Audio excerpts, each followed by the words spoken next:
Hello, everyone, and welcome to the final episode of D&Dorks Minor Infractions. It has been a long but very fun road to get here. I, for one, will go ahead and open up this finale by saying that it has been so fun to write for this series. It's been so fun to bring everything together for this last episode. It's going to be absolutely ridiculous, but in a way that I hope you all enjoy. Cast, how are you feeling approaching the last episode?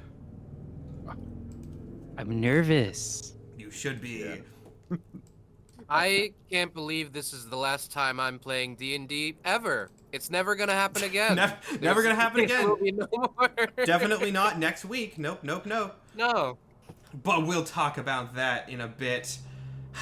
Let's see. I have to make sure. I mean, as a parent, that's how I feel every time, Mike. Oh. I'm so sorry. It's like when I don't know when I'm gonna play again. We will bring you in at some point in the future for sure, Jake. Even with Kazlor going, we'll still be doing one shots. We haven't started.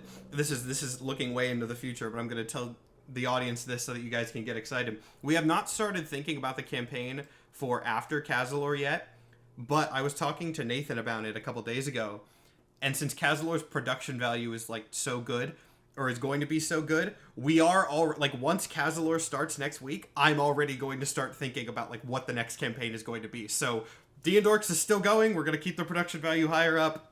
It's just going to keep getting better from here, which is very exciting to hear, I'm sure. Okay, I think everything is good. Now, I did promise last week that I would do the recap for the finale, as is pretty much only fitting for the DM to do. To make it more entertaining, and also because I was doing other things and didn't have time, I have not gone back and like refreshed myself on exactly what happened for recap purposes. So we're just gonna start from the beginning, and see how this goes. I will probably forget things. Everyone in both chat and the call is free to interrupt me if I forget anything super important. The campaign started with the death of 5 men, as was something everyone in the general vicinity was reminded of very frequently. Several miners died in a tunnel adjacent to the kingdom of Spondylix in a strange incident involving a weird vial of liquid gold. One of these miners was the adopted grandfather, in a sense, of Iggy Mavrolith, or Igneous Mavrolith, as we know his full name now. And he, along with several other people, were given information about the event. We had Ratch Hatchet, a detective who was investigating, CL Subeto, who was a fixer for the mob who was trying to clean it up, and Pine, who is unfortunately no longer with us, but we will get to our new character from Jess as we advance further in the recap.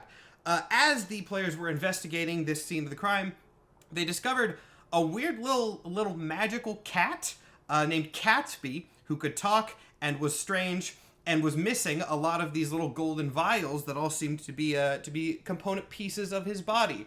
This kicked off a large hunt for Catsby's bits, as he called them, and most of the bits seemed to be in the possession of various mob bosses around the kingdom. Currently, at the state of the finale, one of those mob bosses is dead. One of those mob bosses is in jail. One of those mob bosses had his base of operations destroyed, and is kind of just not doing too great. And the overarching leader of the mob bosses has at least temporarily teamed up with the party. We're gonna see how that goes today. I feel like that could go in a couple different directions.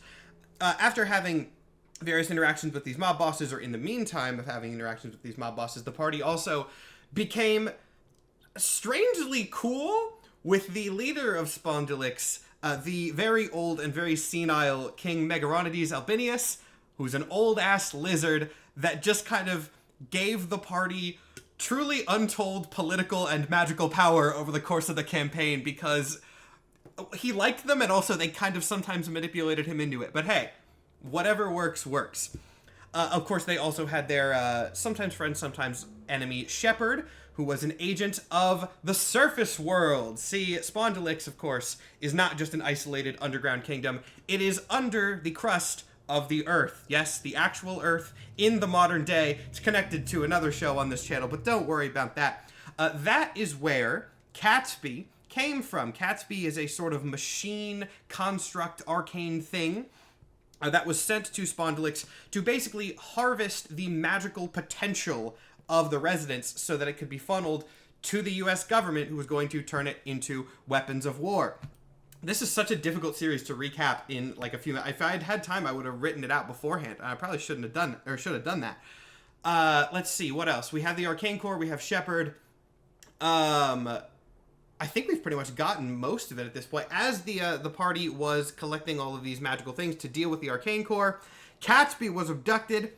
He was sucked up into the surface of the cavern, presumably by, well, actually not presumably, you guys know that now, by Shepard's boss. Shepard is not part of the U.S. government. He's part of a different organization, and you have talked to Shepard, but his status is currently unknown. You guys have formed many alliances, you've made many friends, you've made many enemies, and I believe where we left off last episode was you guys with many of your friends, the resurrected brother of Igneous, the mob boss in question, Dave, a circus engineer from Ratch Hatchet's past. Everybody had all grouped up and was going up after Catsby to see if they could retrieve him before something horrible happened. That was probably not a super detailed recap, but did I hit everything? I'm sure I didn't, so correct me if I'm wrong. But I think that was close enough. Jake. I think the biggest thing. The first thing is that Pine was a warlock, and we had some inklings of the fact that Pine's patron is still in the picture somehow. And also, we'll see if that matters. We'll see if that matters, or if I also forgot. Now Jess is playing Janine, who is not attempting crazy. to cope with.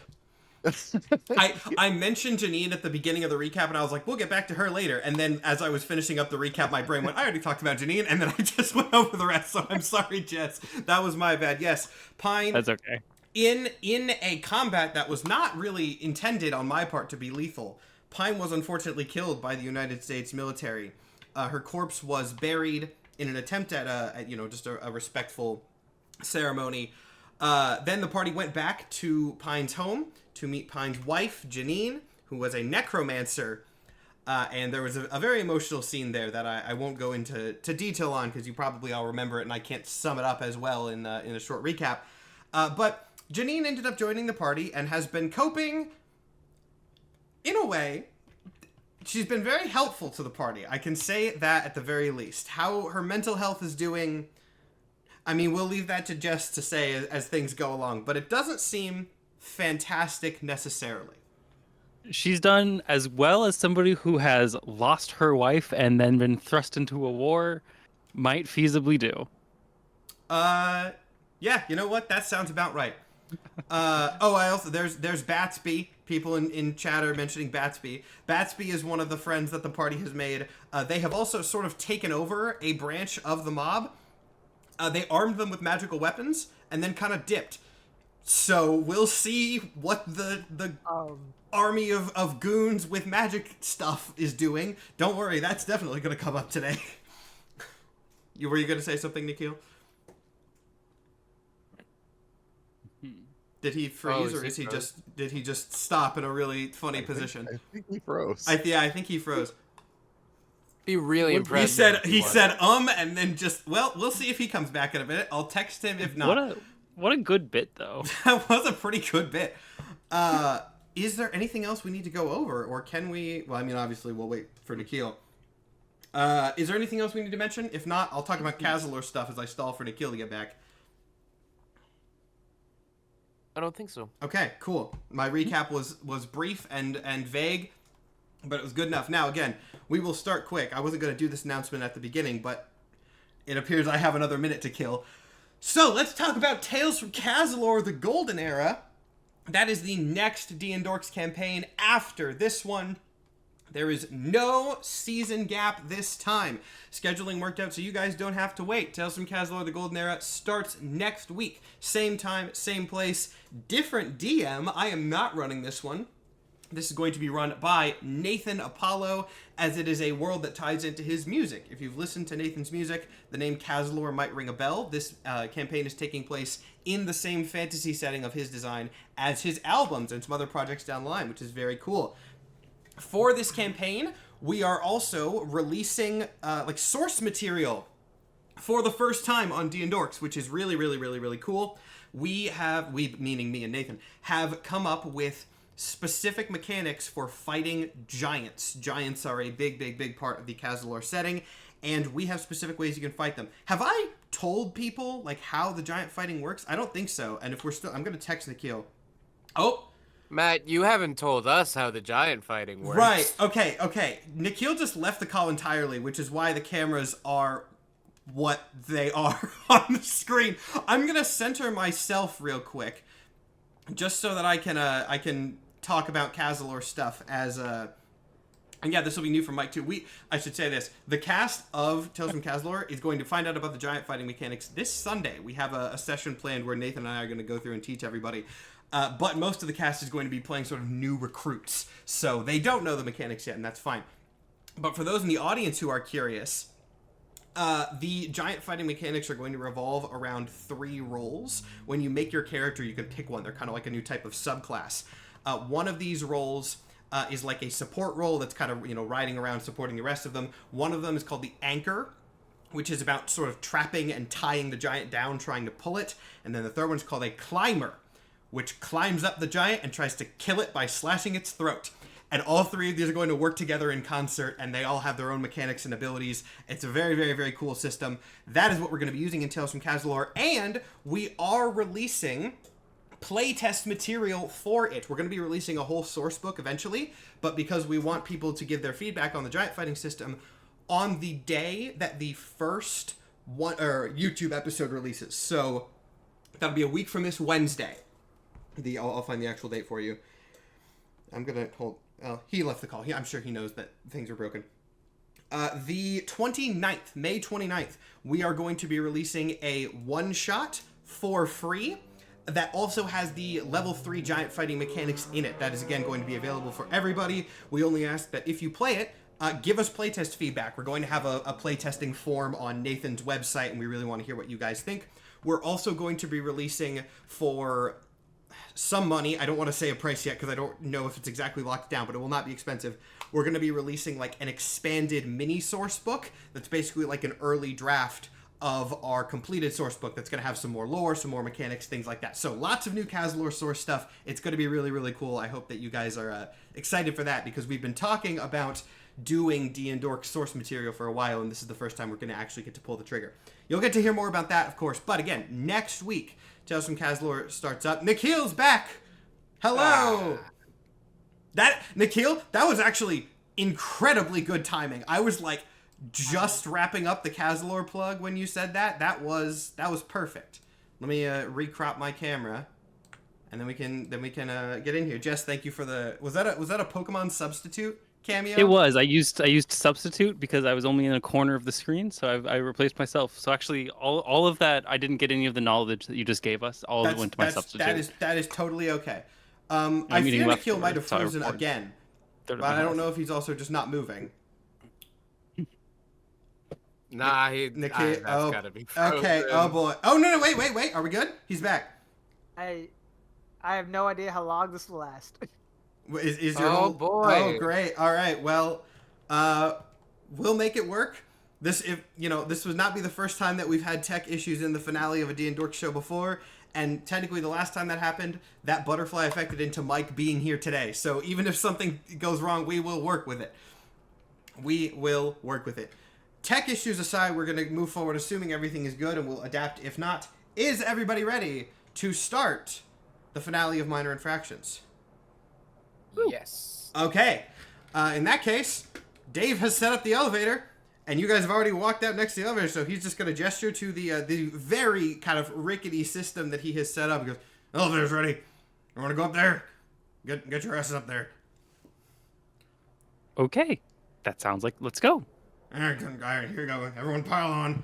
I didn't know the turtle was coming. It's not really waited for that many people. It's okay. Oh, go. No, you go ahead. Oh, I was just gonna say, you made us wait to send messages before, like last episode. Oh, right. Okay, thank you for reminding me of that. We did say at the end of last episode that if you guys wanted to coordinate with any of your allies who were not here, you can do that at the beginning of this episode. That way it would be easier and we'd have it all in one place. Thank you for reminding me of that, Nikhil. You are free to do that. We can say just for ease of storyline, you can do that as you're going up on the elevator, because it'll take a bit. Okay. I just somehow want to convey to Batsby what is happening and that he is in charge. All right, convey to Batsby that Batsby's in charge. Easy enough. Anyone else want to coordinate any messages? I believe most of your allies are here. The only ones who aren't are Shepard, who you're in theory going to, and then the General Goon Army, which we'll just call Batsby kind of the representative of that. Can we send a message to the king, who's in charge of things, just to let him know that we've put Batsby in charge of the forces and that everything will be fine? Sure, go nuts. Okay, cool. That said, so are you just kind of telling him we put this criminal in charge of the army? Don't worry about it. We put this incredibly reputable, amazing man in charge, and it's okay. This isn't a criminal. This is one of my employees now, who is vouched for by my trusted detective friend. And that is just clearly, as far as I know, the best thing ever, based on all of the reactions that have happened. His name is Batsby because of how hard he hits people with a baseball bat, but that's just a hobby. Yeah. No, his name is Batsby because that's what his mother named him. Name your child for the skills they want. That's true. Like okay. So the king, basically, we will assume then that the king and your goon army generally know the gist of what's going on. Yeah. All right, cool. The elevator continues upwards then. Oh, I also, you briefed, this is more for Jake specifically. I do recall this happening, but I just wanted to double check. You gave Seti a general brief of what's going on, because Seti's there too. Yeah. Okay, cool. Yes. Seti, for his part, looks... he looks maybe a little bit less nervous than you would expect from someone who's just kind of been thrown into this crisis situation. You don't know exactly what he's been doing on the other side of the veil, so to speak. But he seems pretty cool with it. And, if you've watched other D&Dorks shows, you might have a rough idea of what he's been doing. But for your part, Iggy, he actually seems pretty good. So, just like old times, huh?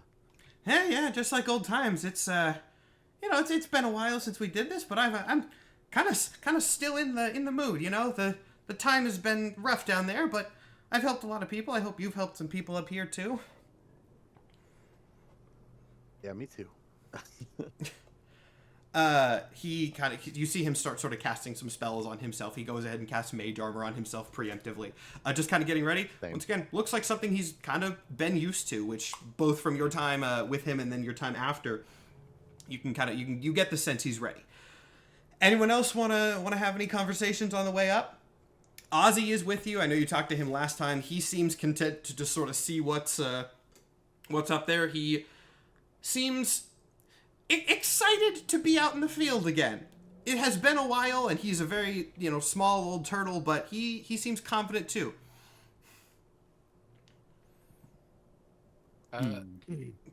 CL will address the room, saying, given our precedent with operations like these, I don't presume we're going to be walking in with a plan. I was under the impression the plan was to stop them. That was kind of my thought, too. Well, nothing specific, I mean. Death? Usually, I assume? No, death isn't... it doesn't matter anymore. Well, theirs. Oh, that's fine, yes. Yeah. When you say death doesn't matter anymore, Seti kind of squints at you, Janine, but doesn't really say anything, kind of just like looking down at his own hands and then back up at you, like, I guess she's right. This is a bad question to ask in the elevator. Have we mobilized the goons anywhere specific to engage with the army?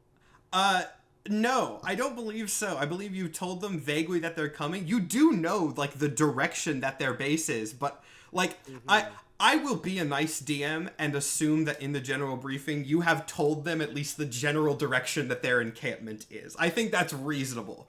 So I will give you that much. Also, someone in chat just pointed out something very good. This is a question for Jake. Is SETI short for sedimentary rock, igneous, and sedimentary? Yeah. I figure. I saw your face. That's so cute. Good. I actually didn't know that, for the record. I knew that Iggy was short for igneous. I had only heard SETI. So good. Yeah. That was a nice surprise for me too.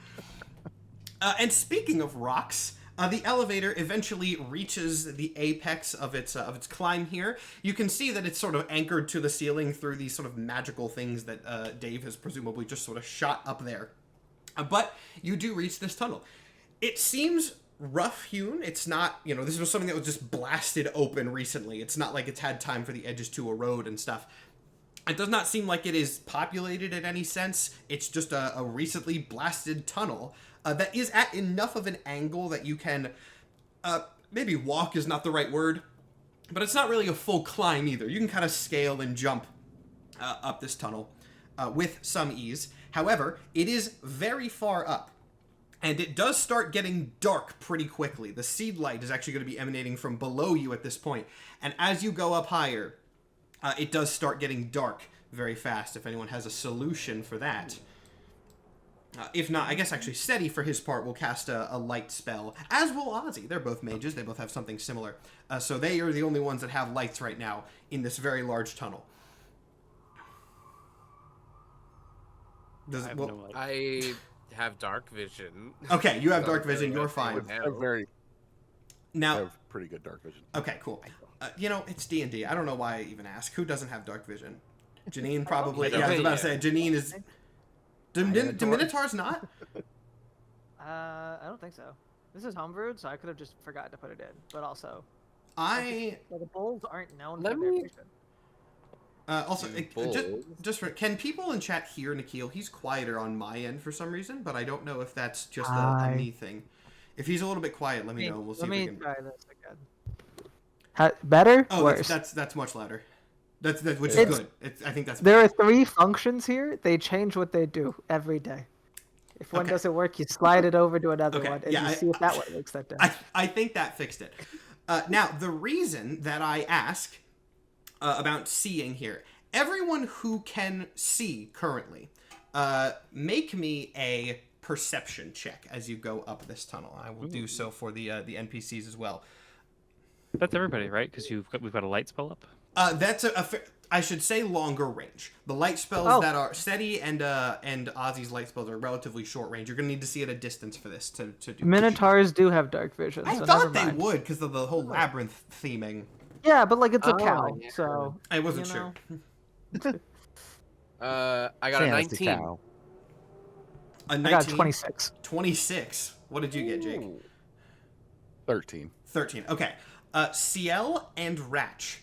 As you continue kind of scaling up this tunnel, you see that there are some branching tunnels off to the sides. Does not seem like anything that was again intentionally done. Maybe this tunnel that was drilled just kind of went through a smaller cave network. But darting off into one of these smaller cave networks, just on the corner of your vision, you see a tiny flash of gold.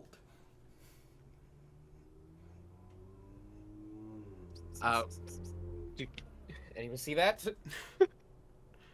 Who did the cat noises? I swear.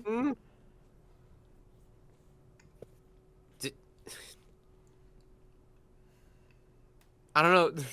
I guess there's no reason to be discreet. Ciel's gonna kind of yell his Gatsby. Is there any reason not to yell? That's a question for the party. I don't know. You don't know what's up here. I would say no. You know what? The only thing that you have confirmed is up here at some point is an enemy, but that's basically all you know. There's a mild precedent set for doing mild grabby hand actions with chill touch. Ciel's gonna cast chill touch.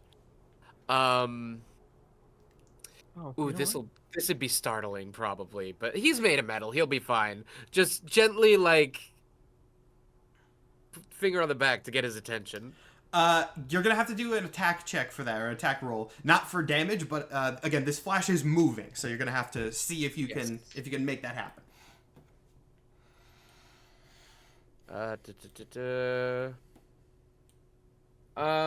Probably not.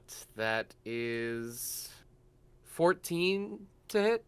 Actually, for this, 14 actually will. You do. I don't think you can feel with your chill touch, but you do see, this little flash, this little fleck of gold off in this tunnel.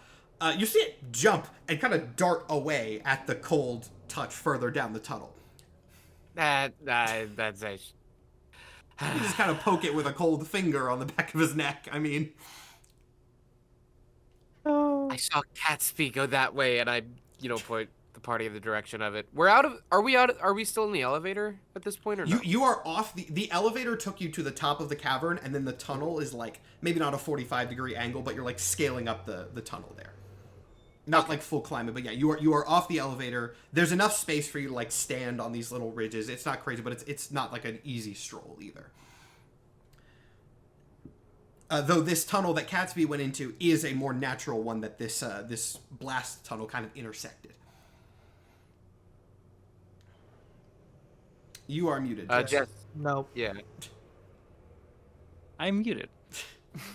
How hard is it for us to just start following down that tunnel? Because if you just pointed that way. Yeah, go ahead. All right, let's go then. As you guys start walking down this tunnel, Seti comes up to you. I mean, I assume he's walking next to you anyway, but he kind of leans over and goes, So this cat, I know you told me a little bit about him. It seemed like you liked him, but is he... I mean, should we just kind of be walking into wherever he is? It sounded like he was a little dangerous. I honestly don't know. It could go either way. Just, I guess, stay ready. But I don't know. I feel like, I don't know. Maybe I just got attached to him, but I feel like he's good. But I don't know. I guess we'll find out. Well, I'll trust your judgment. You guys keep walking along, and eventually, you come to a dead end. Actually, just this natural tunnel ends, and after a moment of looking, I won't even make you roll a perception check for this. You can see that behind a loose rock at the end of the tunnel, you just see like a little flicker of gold hiding behind this rock.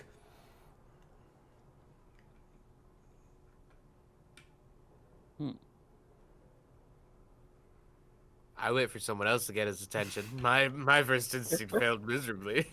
Cat creature. We met once. Oh, you don't know. That's so funny. At that, you see the head of Catsby kind of poke out behind this rock and sort of eyes flicking around, nervously scan over all of you. Who the hell are you all? Hey, bud. Why'd you follow me down here? I don't want anything to do with you. Just let me go about my business. Catsby? Is this the wrong cat? Is it a different cat? How exactly do you know my name now, pal? Nope, same cat. Is he smaller than he used to be? That's a great instinct, Mike. I love where your head's at. However, no. Okay. But again, I do love where your head is at. So Sale says, we got your bits. Catsby, you had amnesia before, which is making this whole bit very confusing. Who are Buddy, you I don't know people? who exactly you are, but I want you to understand how unsettling it is for a bunch of strangers to come up to you and tell you that they got your bits. I'm the unsettling one. The rest are fine, I assure. Iggy, can you set him at ease? You're good at that. I turn to Janine. Yes? Do you mind if I borrow your sword for a second? Oh, yes, you can hold Pine. Oh my god. That's gonna have some... I feel like everybody in the tunnel just kind of like awkwardly freezes for a second where they're like, oh boy. All right. I take Pine. As that, Ozzy leans over to Seti and goes, do you know what that was about? And Seti goes, no, I don't know what that one is either. Ozzy, I would like to... He was there. He saw Seti come to life. Not from the... I would like to Sorry. I would like to hold. I don't want to hold the sword by the handle to where it might seem menacing. I want to hold it like I'm carrying a platter, like by the blade. You're showing it, not brandishing it. Yeah. So that Catsby doesn't get freaked out, and I want to approach Catsby. And be like, does this? At seeing the sword made of presumably the same stuff that he is, Catsby does kind of step out from behind the rock a little bit more, clearly intrigued. He goes, "Now that is interesting. Where'd you get that there, friend? It looks a lot like." Kind of looks at his own paw. And he's like, "Well, there's some similarity." Yeah, I think I got it from you. I think I'd remember doing something like that. Yeah, I mean, you don't seem to remember us. I do not. We did spend most of the last week with you.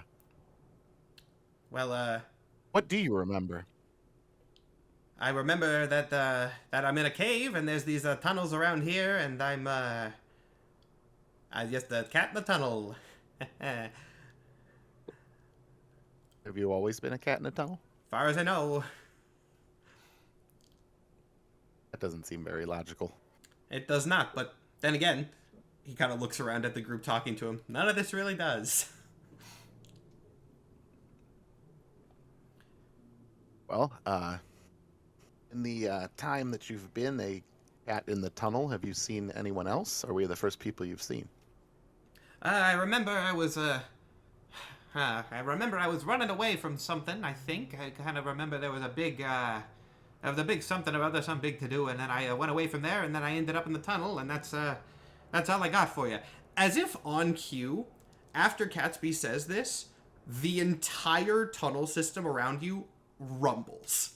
It's like so much that you guys almost all fall to your feet. Catsby kind of looks around and goes, "Oh yeah, probably had something to do with that, huh?" Are you in danger? Yeah. It kind of seems like it from the rumbling, but I'm not really sure of specifics. Are you folks in danger, or are you folks dangerous? Yes. I think we were supposed to be here to help you. This was a rescue mission. This is who we're supposed to rescue, right, everyone? Yes. Okay. I mean, I guess you don't remember, but I mean, I think it has something to do with the people who own you, want to own you, and I mean, this happened again. This happened about a week ago. This happened where you kind of forgot everything, and it led to some bad situations. But we got through some of them together, and I just like opened my coat to where Catsby would hide during our battles, and kind of like we can get through this together. There seems to be some level of recognition on Catsby's face when you do that, and he kind of takes a couple steps forward. However, as he's walking forward, from inside your coat, Iggy, you feel something start to vibrate, and a song starts loudly playing out of one of your pockets. Uh-oh. Oh, it's a phone. Oh. Sorry, singing Angel Brain. Yes! Yes! I did it exactly how I wanted that to go! Yeah, okay.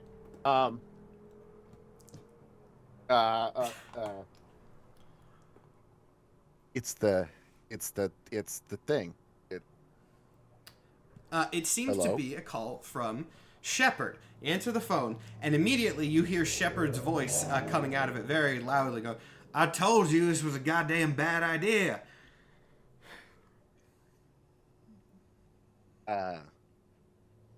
Yeah.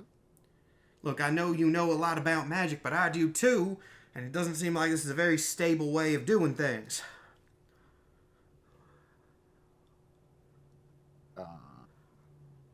I mean, it's blowing a hole in the roof of the ever in a stable way of doing things? If you cut off the other end of the conduit like that, you're going to risk creating some sort of feedback loop, and I don't know how that's going to go for everybody.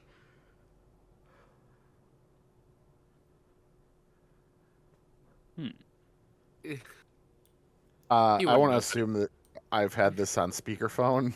Yeah, I assumed so, for the sake of everybody. Okay. I don't... A feedback loop with what, exactly? Shepard does not respond to that. Also, how did you know we were here? Look, I know this has been your plan for a very long time, and I respect that, but I think you're jumping the gun a little bit by doing things like this now. Shepard, we've found a Catsby. Is there reason to believe there's a lot more Catsby somewhere else? I mean, you can't even get a hold on all of your target. There are bits of it that went missing, and you know that as well as I do. Iggy motions to everyone else to be quiet. If we listen closely, can we hear anyone else talking? If you listen very closely, it seems like Shepard has called you while having a conversation with somebody else. Yes. But can we make any of it out? If you give me a really good perception check, possibly. But we'll see. Dirty 20. Okay. Also a dirty 20. Okay, you guys are ready. I elf hearing. If you kind of get in real close to the phone and listen in, you can hear. Oh, actually, wait. Interesting question here. This conversation probably wouldn't be happening in, or at least this other side of the conversation would not necessarily be happening in English. But you can hear would be happening in English.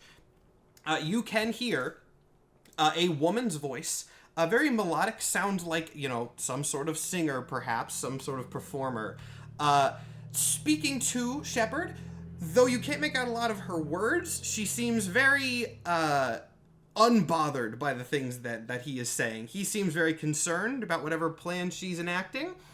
She does not seem bothered in the slightest by anything that he is raising. You can also hear some sort of odd sound, like in the background, some sort of constant, perhaps like mechanical, or some sort of, just other odd sound. And that definitely does not sound natural in the background. But as this sound continues, the woman on the other end of the conversation speaks for a while, and then Shepard kind of speaks up again, sort of hoping that at this point you've gotten the hint, and kind of goes, "Well, you understand that if any piece of this little thing has gotten out already, that loop is just going to continue generating more of them, which means you're going to have to get a handle on all the potential leaks. Are you understanding this, Eden? Because you're the only person I'm talking to right now." At this point, Eden kind of steps forward towards Shepard, where you can hear from her voice getting closer. And she speaks in the language that you guys are familiar with, which that's not necessarily something you know how she's able to do. But you hear somebody grab the phone, presumably Eden, and she says, still directly, she goes, "Oh, come on now, Jermaine. You don't think I'm dumb enough to fall for that, do you? Let's just end this conversation and have a talk privately." At which point the line cuts off. Sure. Jermaine. You doubled up on the German Shepherd joke. You were like, this was so good the first time. This is Werewolf by Night here. I'm going to go ahead and tell you this, because I don't know if... He was not, born a werewolf. That was something that happened later. And it happened because the person who did it ironically. His name is Jermaine Shepard, and the werewolf thing was, a curse because of that. Anyway. But that is the status quo that you can hear there. And shortly after this phone call cuts off, there is another rumbling from up in the tunnel. So it sounded like they wanted us to make more bits of Gatsby, right? So, cat creature, are you okay if we break you? What? Wait, no, hold on. That sounds bad. No, you had bits missing. He just kind of starts backing away again. No, when we met you, you had bits missing, right? That was the whole thing, and you seemed fine. You are, ma'am, you are speaking as if I have any memory of what's happened over the past week. Apparently, I was mostly speaking to the group. We're not going to do anything that you don't want us to do. I don't particularly want you to break me, or take any of my bits, or anything vaguely threatening or uncomfortable, like most of the suggestions you've had so far have been. I think somebody else should handle this. I'm not. I feel like I'm coming across wrong. Yeah. You just need to be bisected. It's not a big deal. I'll calm him down. You guys are saying really fitting things, which I love for the next setup. As you say that, there is a third rumble from the tunnel. This time, the rumble carries a little bit of that general sort of magical feeling of wrongness that has been permeating the air through the past couple episodes. And as the sort of wave cascades through, it hits Catsby, and you see kind of the entire area around Catsby almost blur and distort, kind of causing like a double vision effect. However, that double vision effect doesn't go away, and after the distortion fades, there are 2 cats standing there. Oh, so you did want to do it. I didn't do that on purpose. And the other cat kind of looks like, well, I didn't do it on purpose either, you handsome devil. This doesn't seem like something either of us did, but hey, I'm not going to argue with it. They kind of just continue hyping each other up in this sense. Not seeming to have done that intentionally, for sure. Ugh. I mean, I need a bigger coat. Yeah, this could be a problem. Anyway, we're here to save you, so come down with us before you break more. That actually might be something of a good idea. Yeah, let's see. We can figure out what's happening with these multiple cats, as it were. I guess they kind of start padding up to you as if to go with you, but they start to come with you. All right. Well, Janine's like, mission accomplished, and she's gonna just start walking back to the elevator. I will say, everyone make an Arcana check for me really quick.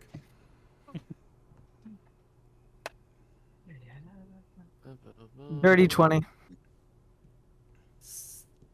16. 3. That makes sense. 8. 8. Okay. In that case, actually, funny enough, Ratch and CL, you guys are on your perception today. You guys can tell that odd feeling has magnified now that there are 2 Catsbys nearby, and you can kind of tell, like, as you get closer and farther away from the multiple Catsbys, it definitely gets closer the closer you are to the cats. And Seal, you said you got a dirty 20, right?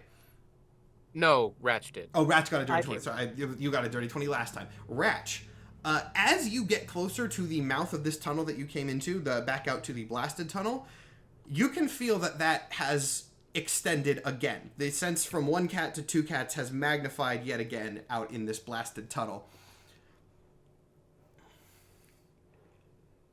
Guys, I think there might be more than 2 cats. It might just keep going up.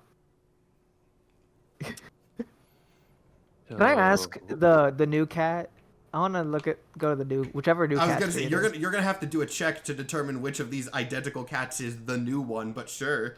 Well, I could generally address, I guess, but I assume they were still in vaguely the same area. Yeah, but I want to ask: do you both remember being one person before you split? Or do one of your memories start right now? Not sure which one you're addressing. Both of the Catsbys speak simultaneously and say something to the effect of like, well, I don't remember much, but I remember being in a tunnel and there was some big to-do that I ran away from. Well, that kind of complicates matters as they sort of look at each other.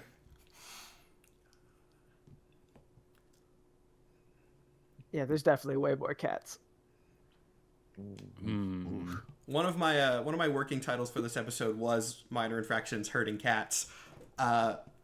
Yep. That was.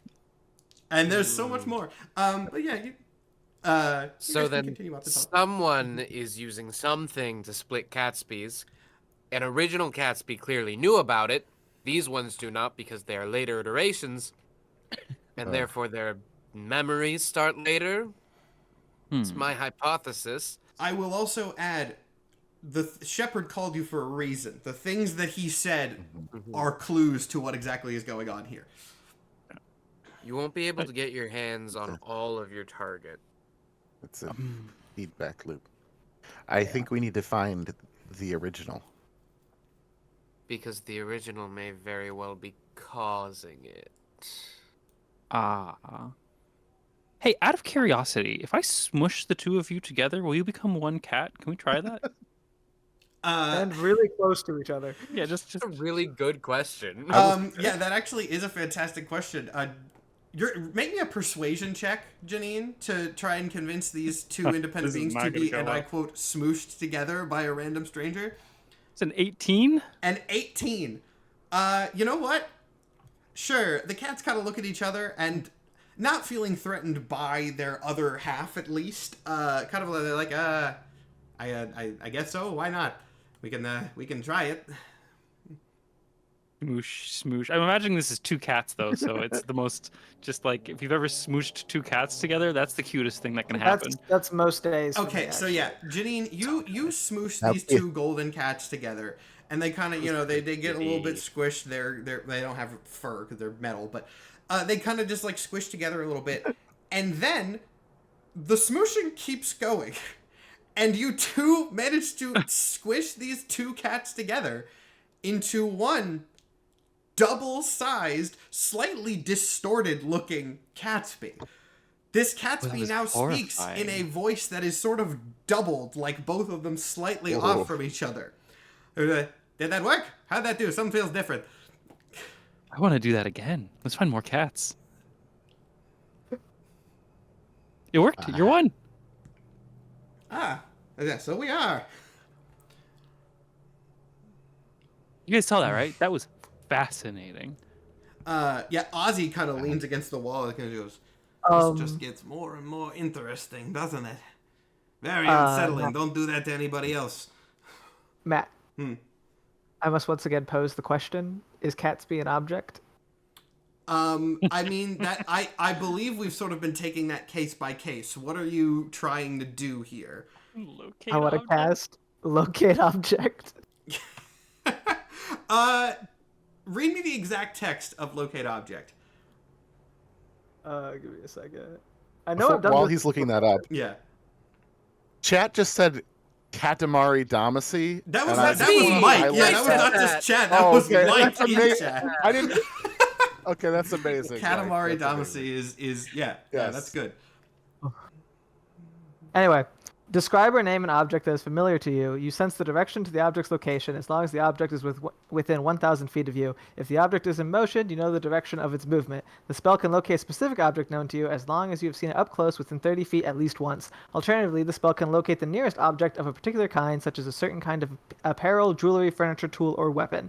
The spell can't locate an object if any thickness of lead, even a thin sheet, blocks a direct path between you and the object. Because Superman. Yeah, they really just made a Superman reference in that spell. Unfortunately, these entire caves are made of lead, so it doesn't work. But yeah, what's the range on that spell again?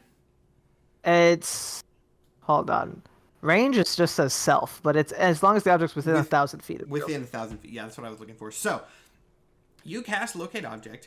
Obviously, the first little ping that you get is to the Catsby that is a couple feet away from you. However, after a moment, as your spell kind of extends, you do get another ping above you. And then another. And then another.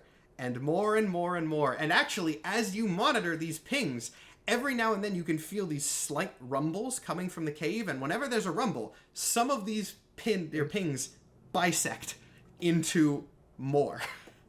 Do I get a rough estimate of how many pigs I'm feeling at the moment? A lot. I'm going to just go ahead and tell you a lot. Okay, good news.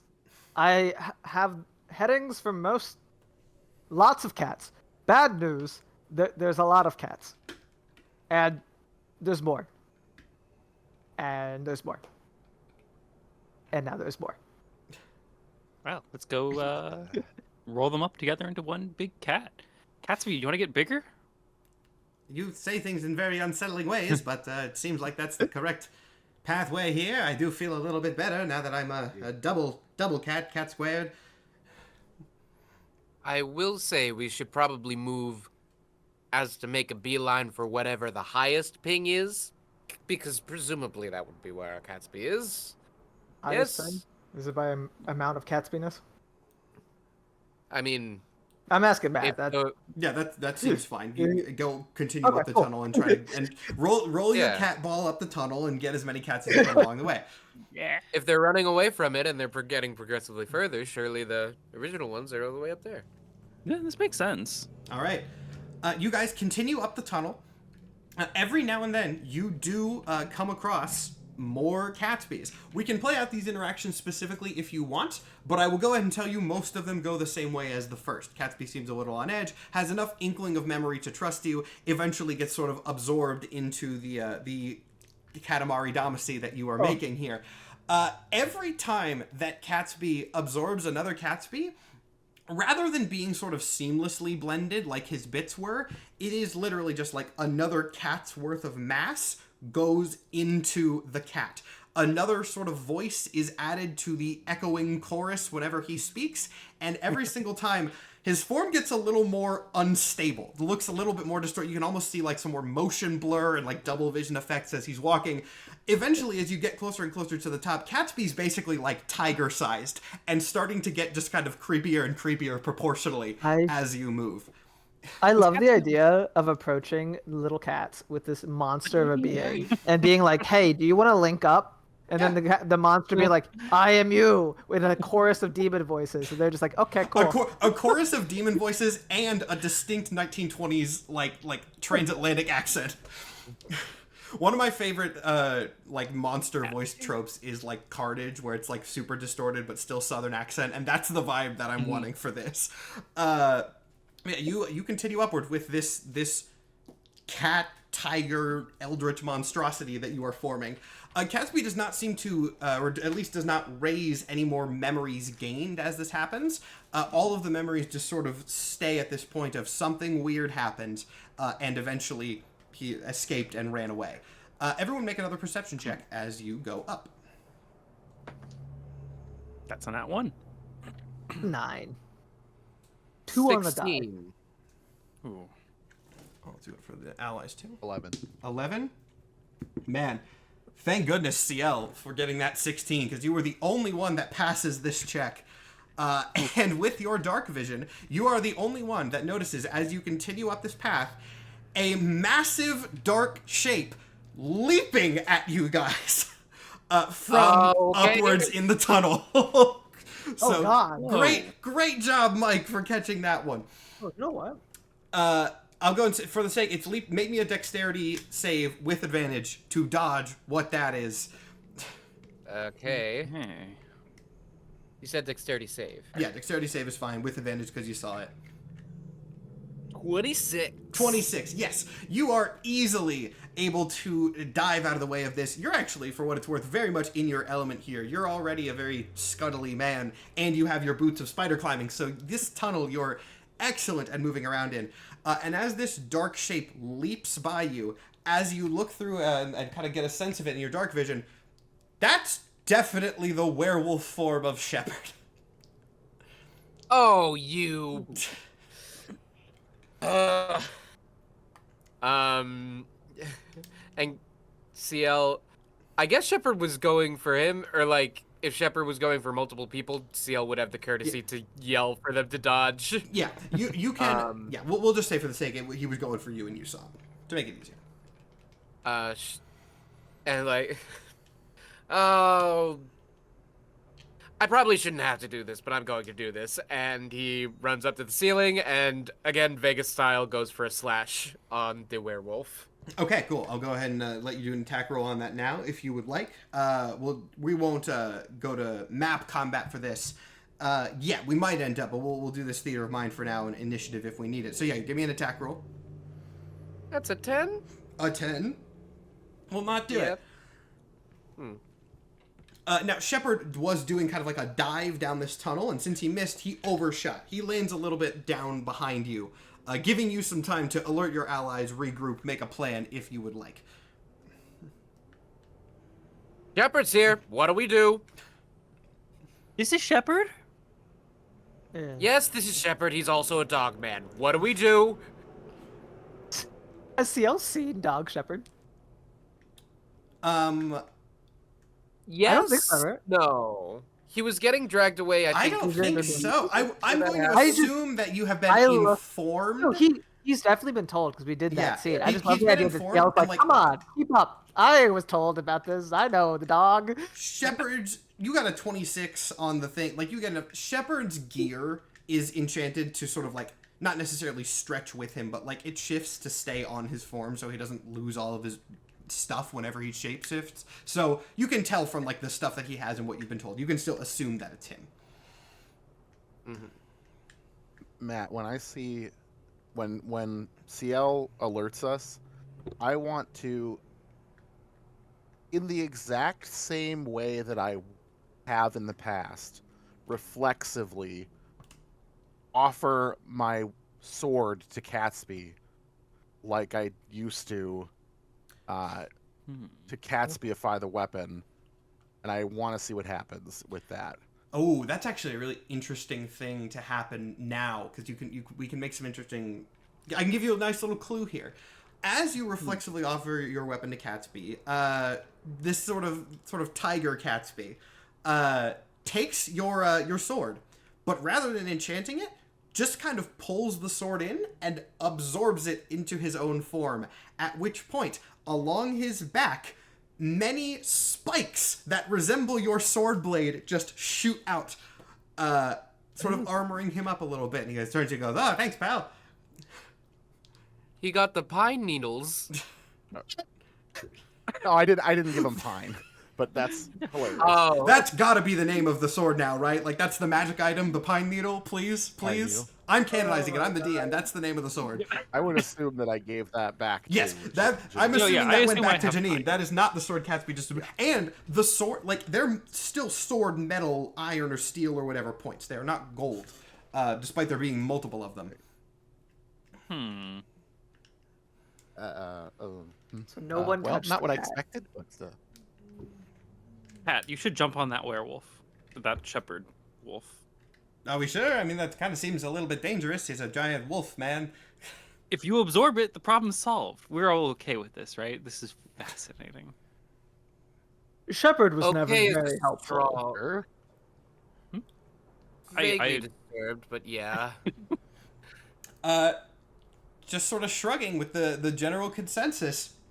The tiger form of Catsby just kind of leaps down this tunnel, tackling Shepard down it. And as they go out of your range of vision, you see this werewolf man fighting a golden eldritch tiger just kind of tumbling down the tunnel.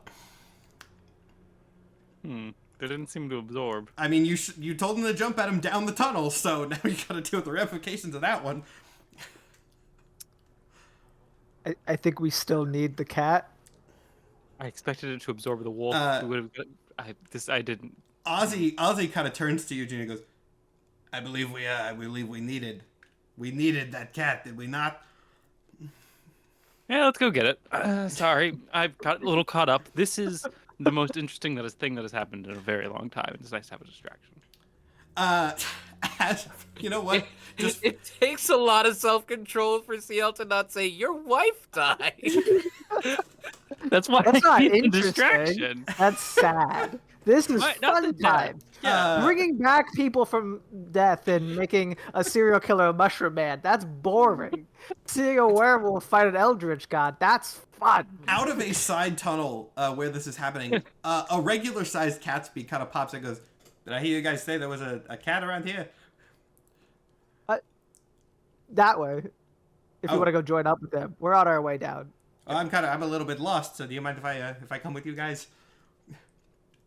Please do. I just pat my chest Yep. in the spot where Catsby usually. Now you have a Catsby again, and you guys continue back down the tunnel, seeing bits of gold and werewolf fur along the way. It seems that the absorption has not immediately happened, but there is a fight going on. As you continue, just to be clear, just in case this was twist, can we make sure this Catsby is also amnesiac? This is a bit that your big Catsby left, and then another tiny Catsby is there. So yes. Can we use the tiny Catsby to absorb the bits of gold that are left behind from our big Catsby in the fight, just to make sure we're not leaving anything? That's a good thought. I will allow Catsby it. vacuum. I will allow it. Your new Catsby starts growing a little bit as well. Not as much because he's just absorbing bits and pieces. But once again, your new Catsby starts growing. Ooh, piece of candy. Ooh, piece of candy. I love this. This is amazing. Herding cats. You just put it on. I love that we were like, next episode, the great battle for Spondylix, and now it's just vacuuming up gold with a cat. Hey, I told you guys this was going to be a long episode, and we are not an hour in, counting announcements and stuff. So eventually, you guys can hear more of a battle going on. It seems that you are like they might have hit like a flatter patch and have stabilized. Like you can hear it in advance if you guys want to prep, or you could just run up to see what's going on. I got nothing to prep. Steaming head. Yeah. I don't think wild shaping right now is gonna help. So.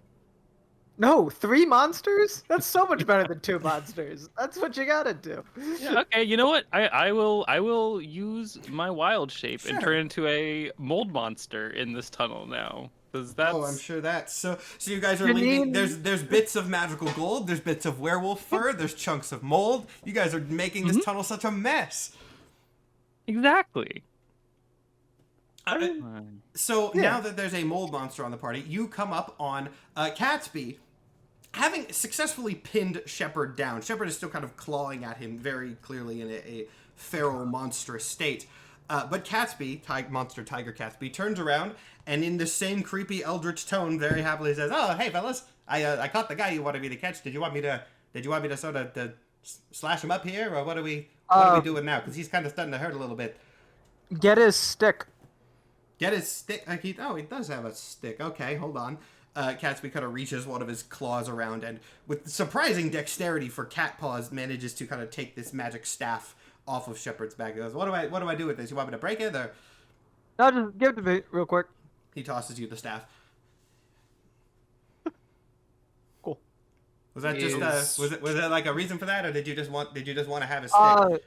He's not very good with it. I think that this is smarter. Actually, if we give it to Catsby, will Catsby be able to use it as like a turret to like fire magical things the way that Shepard was doing? Maybe. You don't know. Didn't Catsby just here? We can give it back.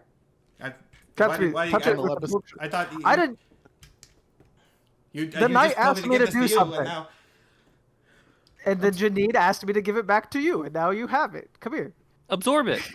Oh, you want me to do the thing again? Okay. He does absorb it, and you see like off of the shoulders of this cat, like little the little ends of the staff kind of extend out like blasters. This cat now basically has shoulder-mounted guns. You're just making a Zord at this point. This is the coolest. You're making a Zord. Cat's boys. All right. Matt, if we are making the final battle thing that we have to fight against this whole episode piece by piece, I'm gonna. Oh god. No, there's a kaiju coming. This is gonna be on our side. Right? I will say the point we're at right now. The point we're at right now, I'd say we'd fit the sweet spot of like Digimon design. Oh yeah, yeah. Eldritch cat monster, big sword spikes on the back, magical sniper rifle shoulders. And then Cat's like, seriously, this guy's claws are pretty big. Do you want me to get him, or what? What do we? You said this was a friend of yours, or an enemy of yours, or? Is he unconscious, or like? No, no. As Catsby's standing there, the werewolf is actively still like slashing at him.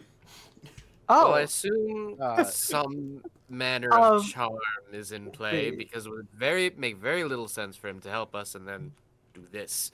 Wait. Iggy? Oh yeah. Wait, my shackles adjust to fit anything. Can I shackle the werewolf? Yeah. I mean, you're gonna have to try. He is flailing around, but you can't. Jake, did you have an idea too? While I'm. Yeah. Can I look around to see if the.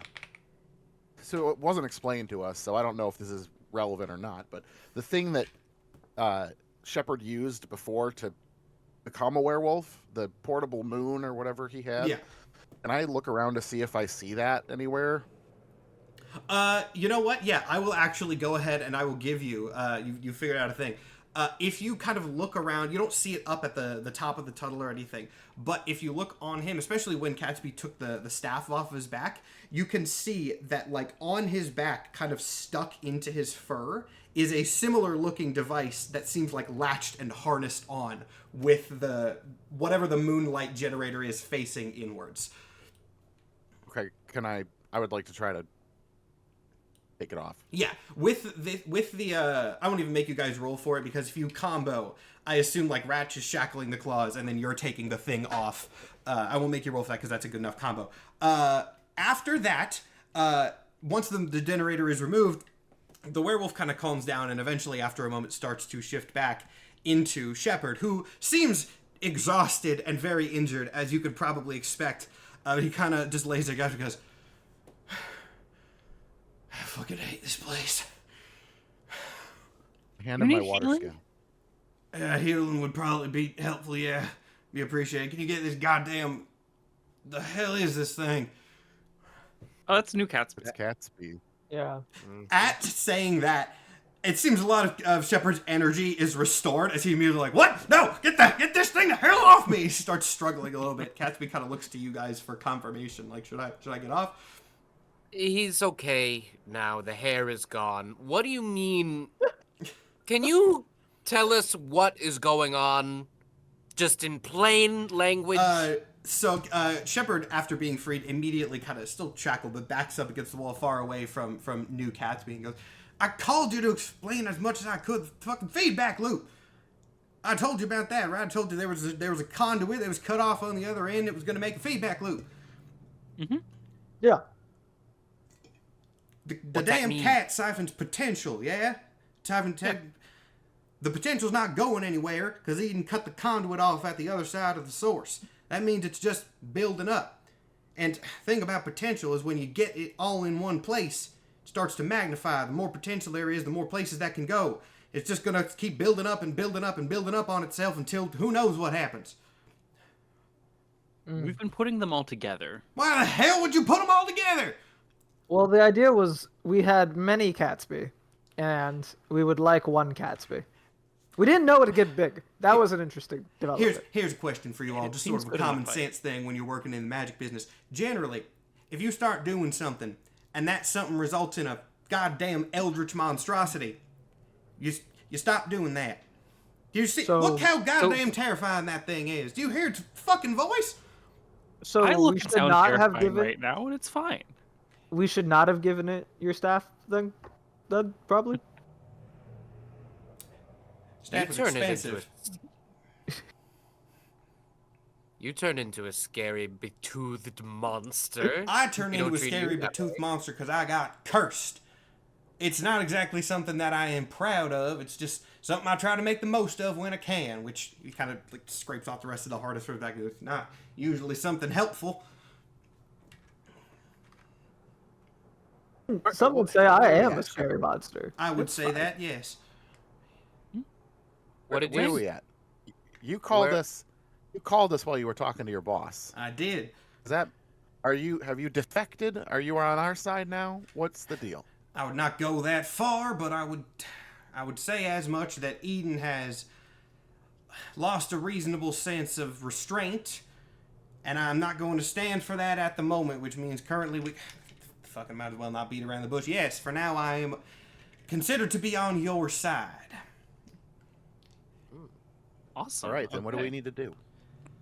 Well, we have a couple of options, really. He looks over at the Eldritch Catsby and goes, we can either go up to the surface, or not the surface, but up towards the surface, near where my boss is at. We can try to take the original Catsby from her possession, if that would work. We could also try to go back to the Arcane Core base and see if we can get the conduit working. What we ultimately have to do is make sure that this ticking time bomb over here does not overload. That is our goal. There is potential being drained from it. You can feel it, right? And yes, the more Catsbys you put in, this aura has kind of grown. You can feel it, right? I mean, if this gets to critical mass, it's not going to be good. Also, who's the turtle? Oh, that would be Ozzy. He's the leader of the crime syndicate in Spondylix. Ozzy kind of nods. He goes, "I need charmed, I'm sure." He goes, "Thought those were bad guys." Again, everything's very unclear at the moment. Yeah, there is an existential threat to the entirety of Spondylix, so good guy, bad guy, kind of benign, really. Plus, like 10 seconds ago, you were a bad guy because you were attacking us. So it's in flux. It's really people attacking us and people not attacking us. And miraculously, Ozzy's not attacking us, are you, Ozzy? No, I'm just along for the ride at the moment. And Shepard also turns to the other gnome standing next to Iggy and goes, "Also, I can't help but notice there are two of y'all now. Is this the brother? I heard mention of a brother." Yeah, we brought him back to life. He missed a lot. Seti waves. Shepard goes, "Yeah, all right. That's strangely one of the more normal things that's happened today. So, what are we thinking? I don't suggest we split into two teams at this stage. I do not think that would be viable for the sake of time. But we can either go up or we can go back down to the Arcane Core, or if you all have any suggestions, those are equally viable. We have this thing, though I suggest we do not take him with us, considering he is essentially a existential nuke." The cat's coming. He's great in a fight. Just if we want to win, we collect as many Catspees into this Catsby as we can, and we sick it on our enemies. Do you know what's going to happen if you collect as many Catspees as you can and shove them into this monstrosity here? It's going to get really big. That seems to be true enough, but do you know what's going to happen after that, Detective Hatchet? From the way you're talking, I assume it's going to blow up. That's why we're going to shove it at the enemies, like Jadid said. To be more specific, I actually don't know what's going to happen either, and if I don't know what's going to happen when something very dangerous is involved, typically I try to stay the hell away from it. Sounds cowardly. I do not like you. If you're worried about dying, that doesn't matter anymore. We can bring you back. Also, you said you didn't want to split up, but we do have an army already down there, so I don't know why we should go back down. If you want to just go help them do the other thing, we'll keep going up. How the hell? What? How long? I was gone for like a day and a half. Enough time to get an army. How long does it take you to get an army? You know, actually less time than you'd think. Fine. If you all want to go up, that's...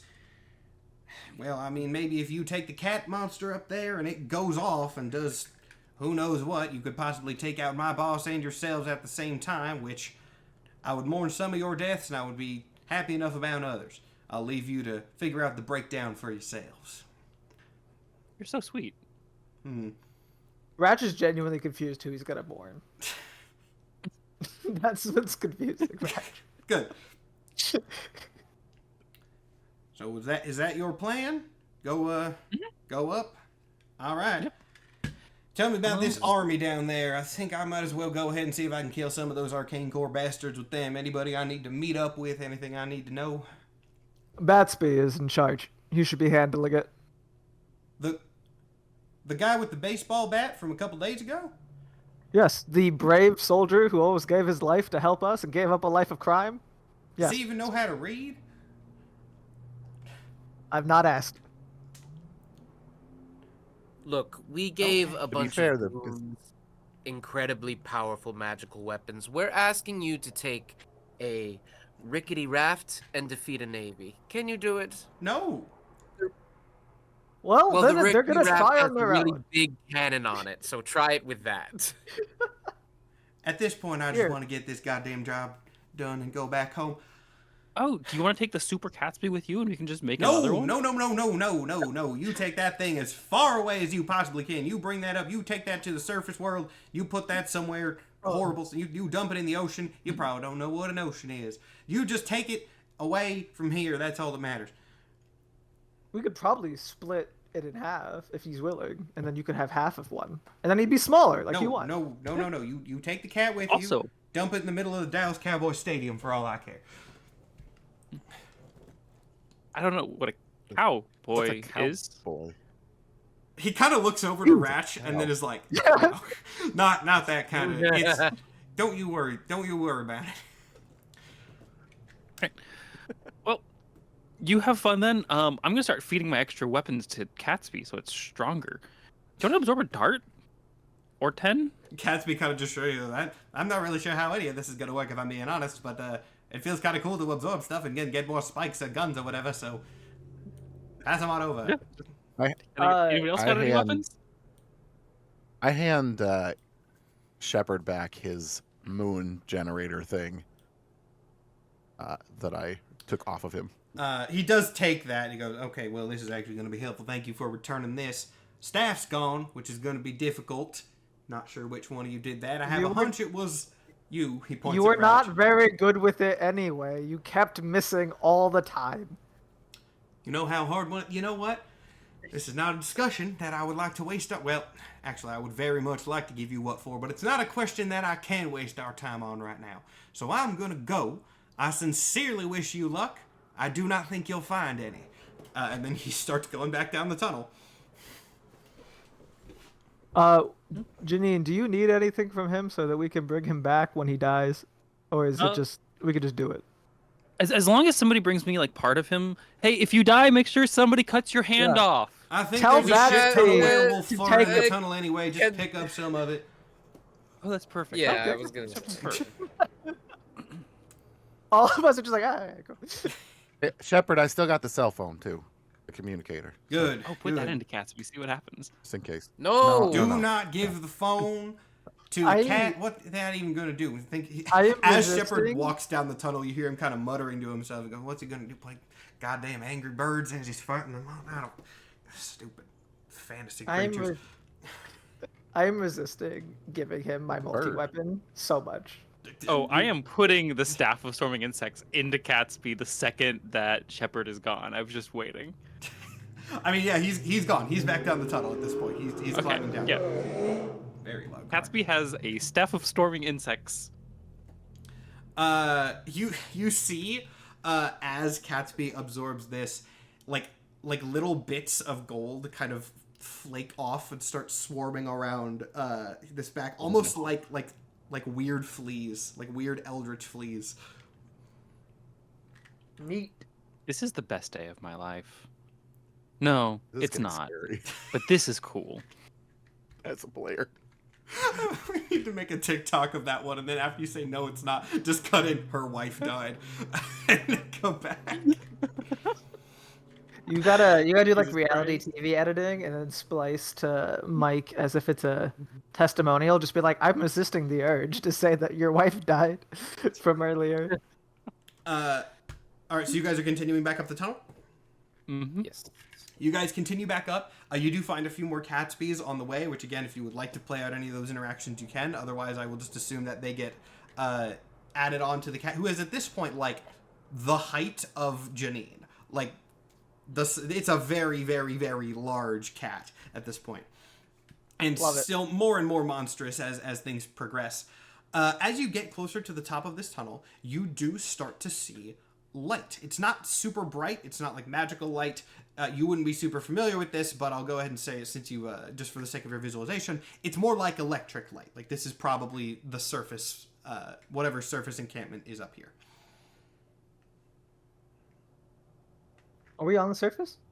Whatever surface encampment is up here, like halfway down. It's not at the I should say like electric light from buildings, which you cannot see the buildings yet, but again, they are in your viewpoint.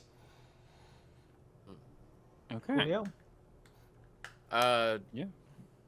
Ratch, if you still have locate object, is this? Oh yeah, let me look how long that lasts. Catsby is. Let me look at how long it lasts, and if I have to keep recasting the spell, because that could be bad. Oh, it lasts 10 minutes, and it's with concentration. So... Is it a cantrip or a spell? It's a spell. I will assume that you've only used it once. You can use it. You'll have to use it again if you want to track anything in this base here. I really don't, because I don't want to make spells once. We can just see what the buildings are about. I can sneak and get some. I can scout ahead, if we're cool with that. Yeah, that works for me. Cool. So CL, if you're going ahead, I'll go ahead and describe first, and then you can still check as you need it. You as see... CL's Oh, yeah. as CL's going on, I just have to step away for a second, so... Cool. CL time. CL, as you start moving forward, you can see that there is a larger cavern, not like a lush, full one, as the one where the Arcane Core is, just a very basic cavern that seems to be the origination point for this large blasted tunnel down into Spondwix. There are buildings here and an encampment. It looks a lot less professional than the U.S. Arcane Core one was. This does not seem to be a military as much as it is just kind of like sort of think like resistance group vibes where it's kind of thrown together. There is one bigger building in the center, which is presumably where most things are happening. And there is like a rough barricade around the edge.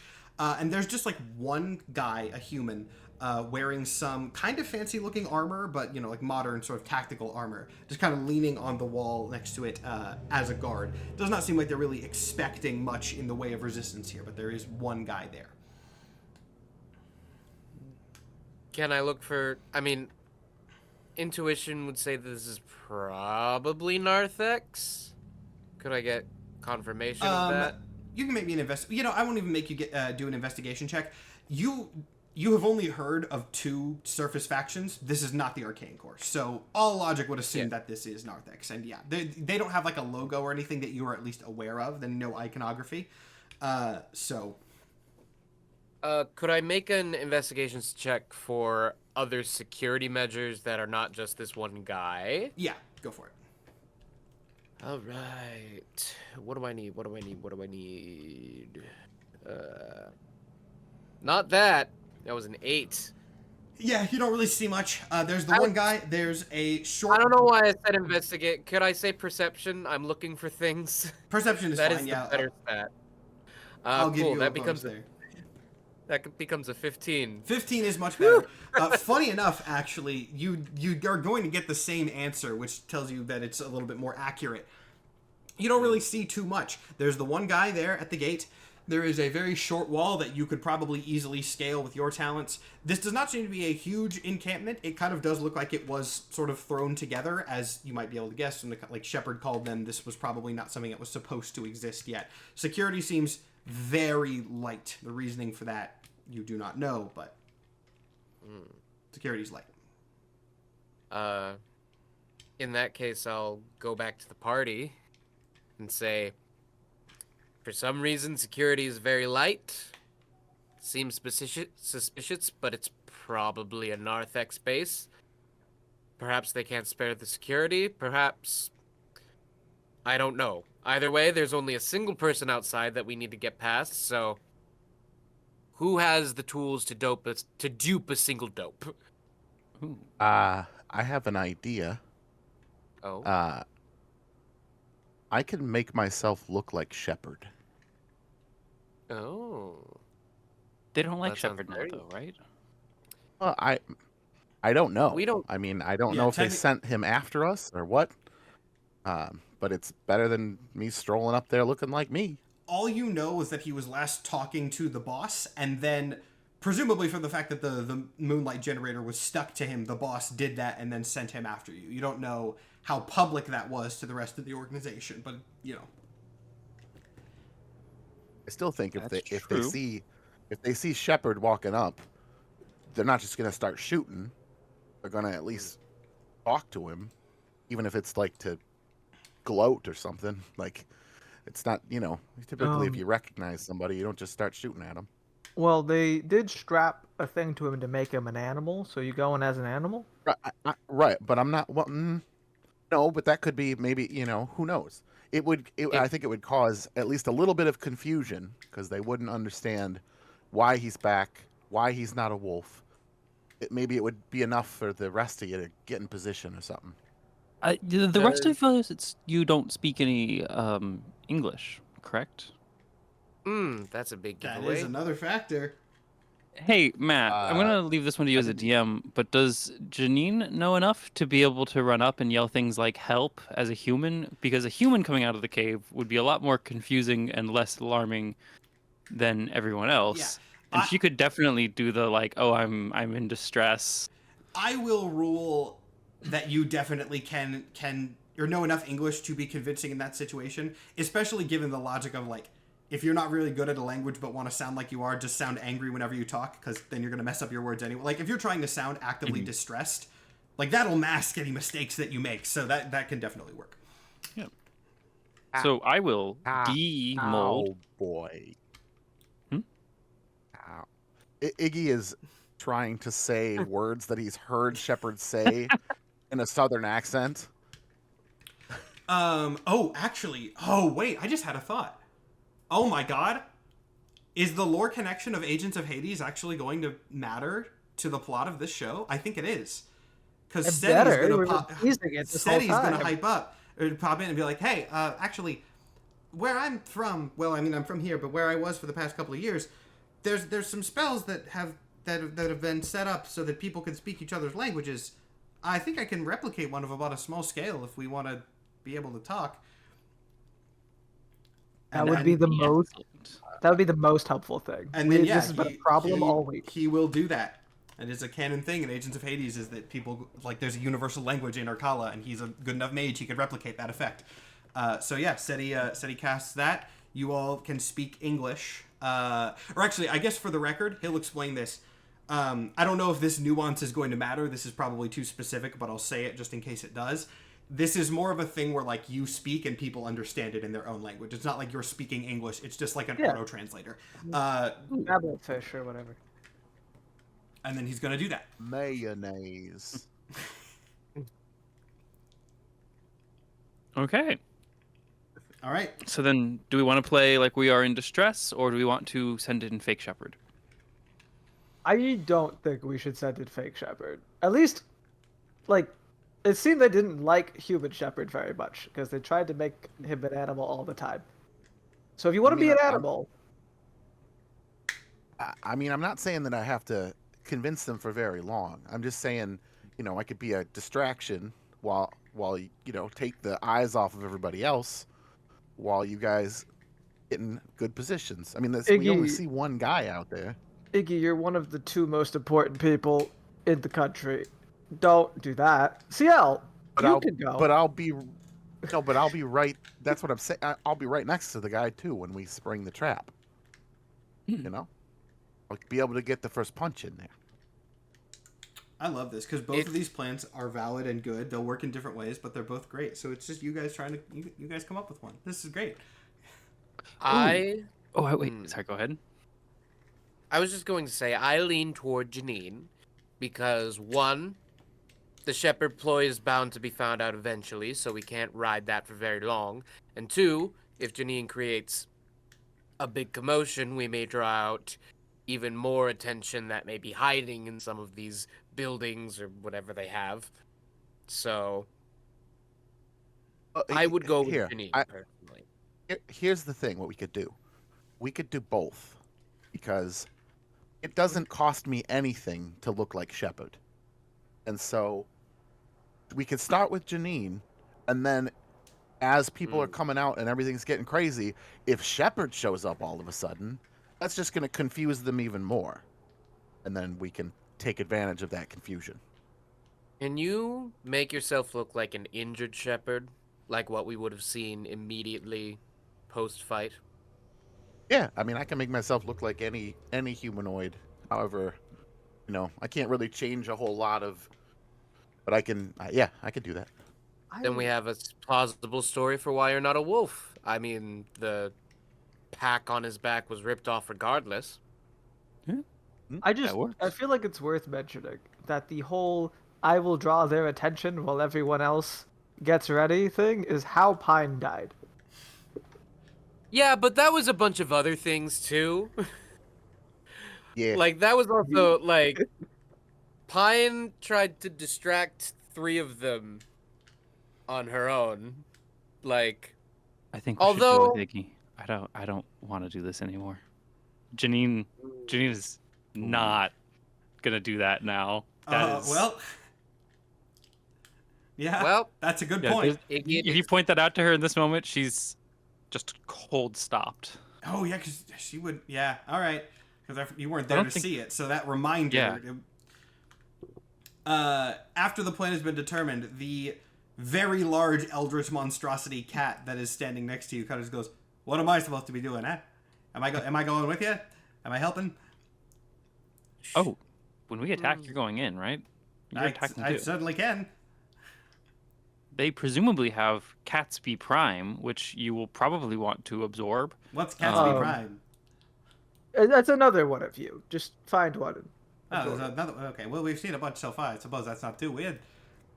What we could do is, if Sir Iggy is willing to draw attention, I can make Big Boy Catsby here invisible, and he can go look for his other self.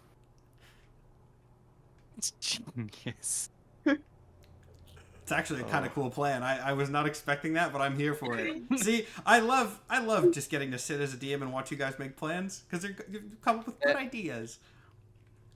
That is a crazy play. That's a good play. That has my vote. Let's do it. Sweet. All right. So you cast invisibility on Catsby. I believe that lasts. Invisibility, for the record, is up to 1 hour, but it's concentration if we get into battle. Okay, concentration. So. Yeah, concentration from you though, and then if Catsby basically like attacks, Catsby can't. Well, I guess actually he might be able to cast spells now. You don't really know, but if Catsby does anything like active, it will go down. Let's do the shepherd interaction first, and then I'll just kind of DM describe, or maybe I won't. Let's let you guys see the aftermath. But yeah, Iggy, you're up. Texas. All right. Okay. So there's only one guy that we see. Yeah, only one guy. Just sort of a regular human man. He's sitting there on his phone. This does not seem like a soldier. This is just kind of a guy. All right. I wanna be like holding my ribs, and kind of like lurching a little bit, like dragging a leg, and be like, "Hey, I need some help over here." And this guy kind of stumbling into camp looks up from his phone, and his eyes very quickly go right. He goes, "Oh, holy shit, Shepard! What the fuck happened to you?" And then he kind of walks over, looking at your wounds, everything. He's like, what? I didn't think anything would be too much of a threat down there. You, what the fuck?" Yeah, things are getting pretty bad out there. We can take you to the medical tent if you. I assume that's where you want to go. You want to report back to Eden first, or I mean, she's probably going to want you to report back first. Is she still here, or did she? She's about to go. So if you want to talk to her, you're going to need to talk to her quick. But also, you are losing more blood than I think you're supposed to. I don't really know how your whole dog thing works. Yeah, it's complicated. I mean, I'm kind of jealous. Yeah, but whatever. Well, I mean, maybe you'll get yours someday. Fingers crossed. That's what we're all here for, right? That was not just a joke, by the way. He said that with dead sincerity. Right. Weirdo.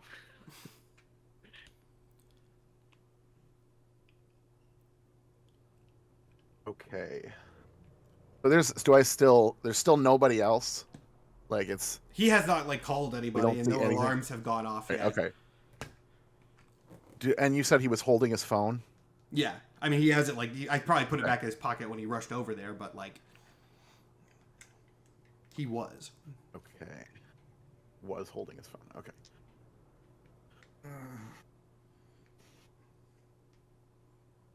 And you are going to have to think quick about what you want to say. I'm giving you time here because session, but I am sort of in my brain think if you're silent for too long, he's going to get suspicious.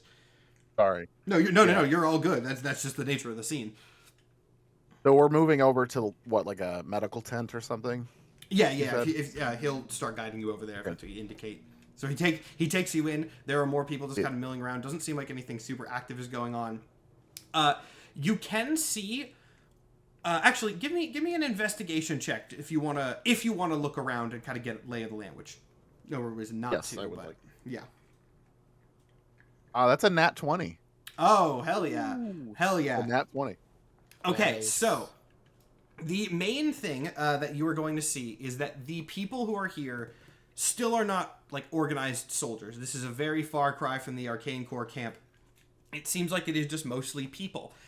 However, there is a distinct sort of, this is what you can easily get from the Nat 20, is there's a kind of a distinct separation into two sort of groups among these people.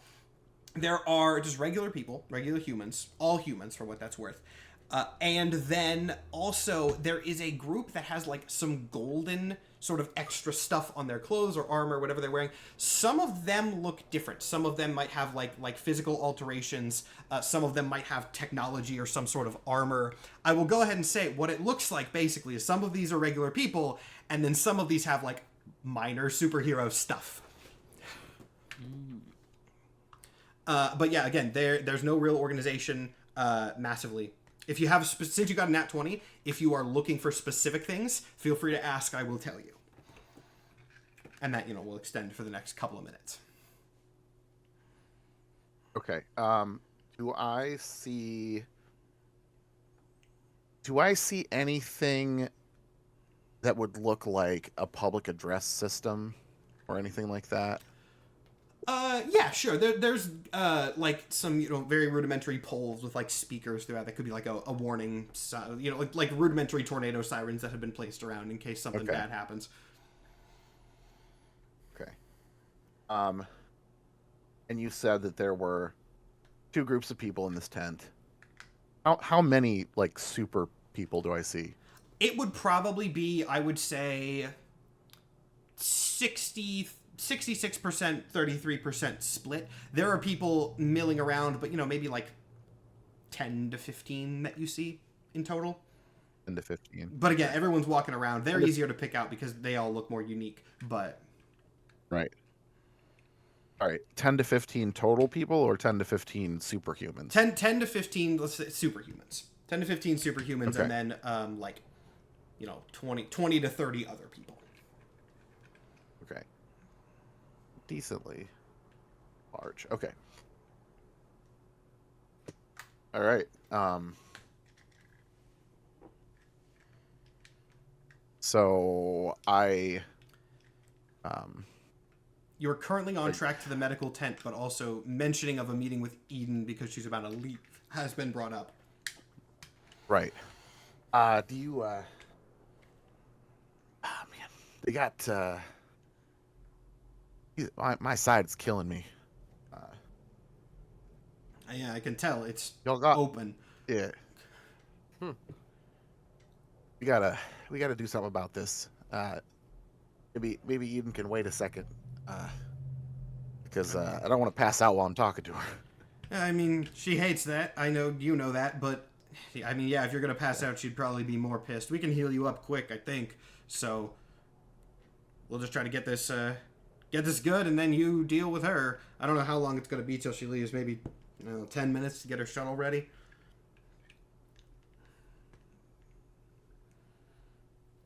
And then he continues taking you to the medical tent.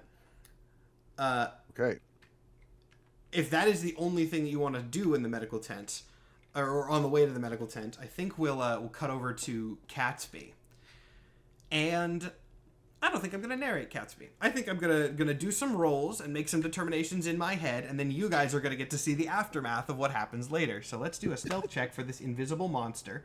A couple of stealth checks probably for various stages.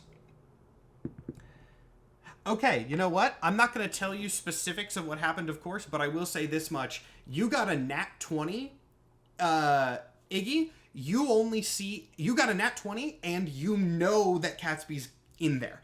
You only see, like, evidence of an invisible monster in the camp maybe one or two times, which suggests that Catsby is actually doing a surprisingly good job sneaking around. I'll go and tell you those rolls were good.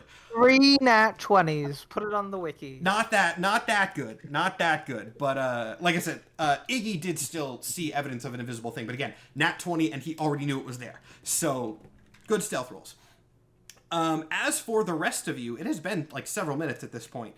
Iggy has not returned. Catsby has not returned.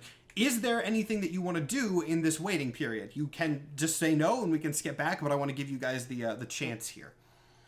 was not the purpose for us to be like prepared for things? So like, shouldn't we like get closer, try to get into position, or just walk in the front door? I'm now concentrating on the spell. What can you do with concentrate? Am I like meditating? Concentration basically just means concentration, for all intents and purposes, is you can only hold one spell at a time. Oh, okay, you don't actually. Concentration is in most cases more of a mechanics thing than a lore thing, if that makes sense. Cool. Yeah, I guess we should get into formation somewhere. Okay, cool. I will say, there is no longer a guard at the front. So where do you guys want to post up? Do you want to be right outside the wall, or like around sort of a ledge within sight? Where exactly do you guys want to be? Right outside the wall seems good, right? Like right at the entrance, we can get anybody trying to go out, kind of funnel them a little bit.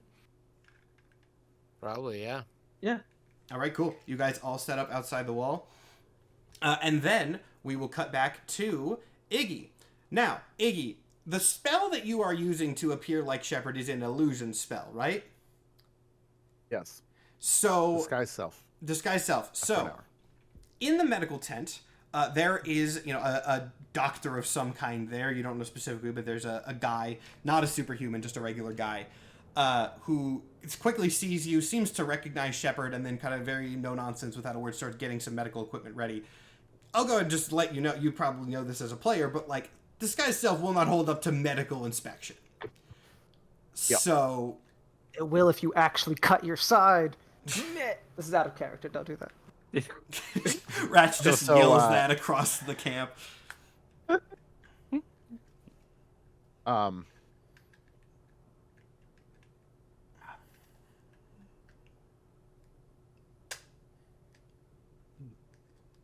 You know what?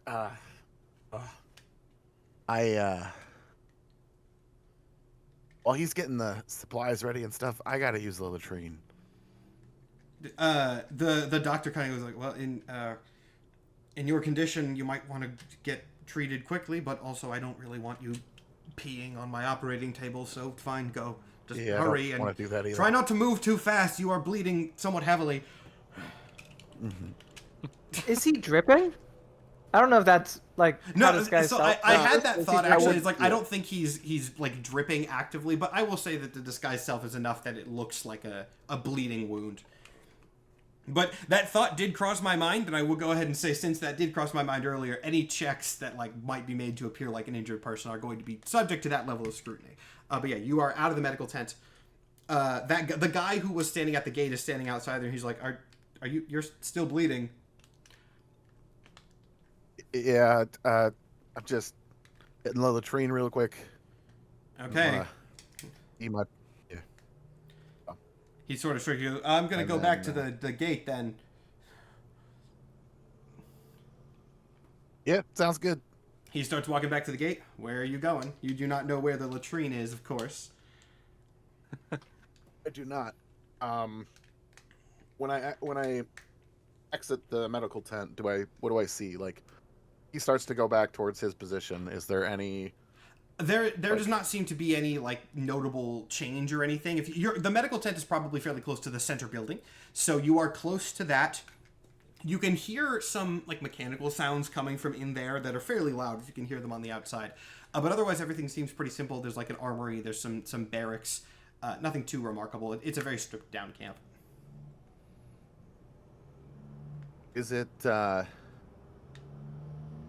so?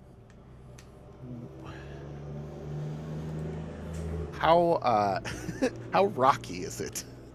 For your is stealth? It rocky? Yes, for my stealth. I mean, this is built into this is just built on the bottom of a cavern, so it's actually fairly rocky. I would say if you're like, I'll phrase it this way: if you're just trying to like hide with your rock stealth in like the middle of a pathway, you're not going to do it. But there is enough that you can kind of like sneak from quote unquote alleyway to alleyway and get something out of it. It's going to take effort, but it's doable. Yes, I would like to go stealth mode now that I don't have eyes on me. All right. And basically get out of sight. Disguise dropped, and you are... Go ahead and make me a stealth check preemptively now. Well, I'm actually going to keep the disguise up for now. Okay. I'm just trying to go stealthy with my like. Okay, yeah, you won't get I will say you won't get your gnome stealth in your disguised form. Oh. Well, because the logic of that is that your skin blends into rock. Oh, okay. I think that's the logic of the rock gnome ability, right? I assumed the logic of it was my like familiarity with. That could also. I always took it as like natural camouflage, but whatever. I'll give it. I'll be nice. I'll give it to you. Okay. I'll make a stealth check.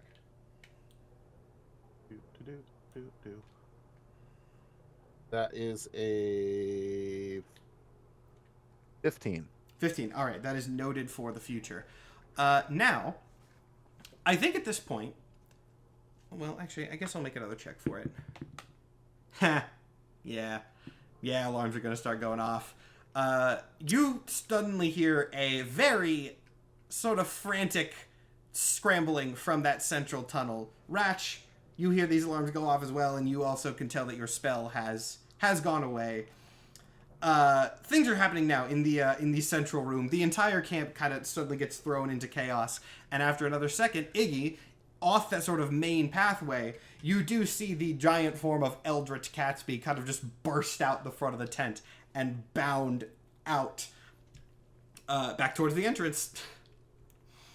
Wait, if he's near the entrance, can we see? Oh yeah, if you kind of like poke your head around and look, you can totally see this large cat thing. Has grown a little bit more too, actually. Hey, Catsby. He's still too far away to hear you, but he keeps bounding. Actually, he gets there quick. No one's able to stop him at this point. He gets to the edge, kind of whips back around. You can immediately see, while he still looks the same as he did, if not a little bit bigger, there is more recognition in his eyes immediately as he kind of flips around to you two and goes, hey, fellas, this has been a complicated an hour or two, but I think I'm all back to normal. Sorry about the whole memory thing. It was an inconvenience for myself as well. No problem. This is the Catsby that you all know, and hi. Hello. I assume so. I remember you briefly from that the place where Pine was. Okay. Yes. Yeah. Okay. Awesome. Cool.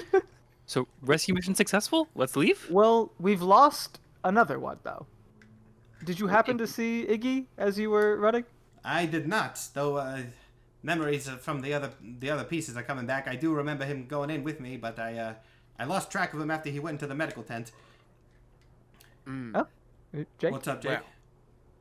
So we never established if I let the one that was in my coat merge with the main Catsby. No, that is true. If you want to say that you still have one, sure.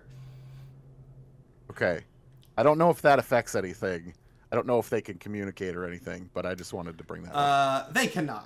They cannot communicate, but you do still have one. Good. 2 cats. Two cats. But yeah, Iggy is in the thing still, right? As nice as it would be to have a nice long conversation with you now that you actually have memories. Mm-hmm. We only have time for the pressing things. So what do we do so that everybody does not die? Well, that's gonna be more of it. Do you mean like in the present, like next 30 to 45 seconds? Because in that case, we should probably not be here anymore. If you're talking about over like the next, well, let's say longer term, which in this case is maybe 2 to 3 hours. That's gonna be a bigger aware question. We need to run. Where are we running to? That's all we need to know right now. Well, I've been up here in this cavern for a while. Where's the safest place? Is back down in the kingdom safest right now? Is everything good down there? Well, we're probably in the middle of an engagement with the United States Army, so no, safe is not the word. Okay, so not that one then. Jake, you have something? Yes. How far... I'm going to let you determine this because I don't really know. Yeah. How far is the middle building and where I'm hiding from the entrance where they are, and can I see the entrance from where I'm hiding? You can see the entrance, and I think sort of as a function of that, you can see both a bunch of people rushing for the entrance and the form of the large eldritch cat monster standing outside. But yeah, it's several buildings now. Maybe like 100 feet. Okay. I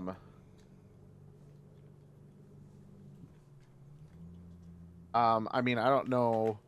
Can I start making my way there while trying to like stick to the shadows? And, give me a stealth check. Move as quickly as I can while still being stealthy. Ooh.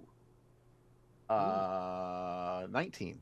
Yeah, I won't even bother with rolls. Everyone else is distracted. You're able to make your way out pretty easily. Good. Hey, see, that solves one problem. Everyone's back. Whole team's here. There's also a couple new people that I haven't met. Hello to you both. Seti kind of waves. Ozzy gives him a nod. I totally forgot that Ozzy was hanging around. Oh yeah, he hasn't. He's just been along for the ride.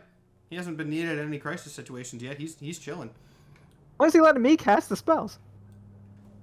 Warlock man. He's a mob boss. When have you ever known mob bosses to not let their underlings do stuff for them? Yeah, that's true. It's a good point, but it's annoying. Is Catsby big enough now for us to ride him to safety? Some of you, yes. I don't think he's big enough for 6 people to ride. I mean, you know what? I'll give a comparison that I think everybody can appreciate. He is probably not quite, but almost Appa-sized at this point.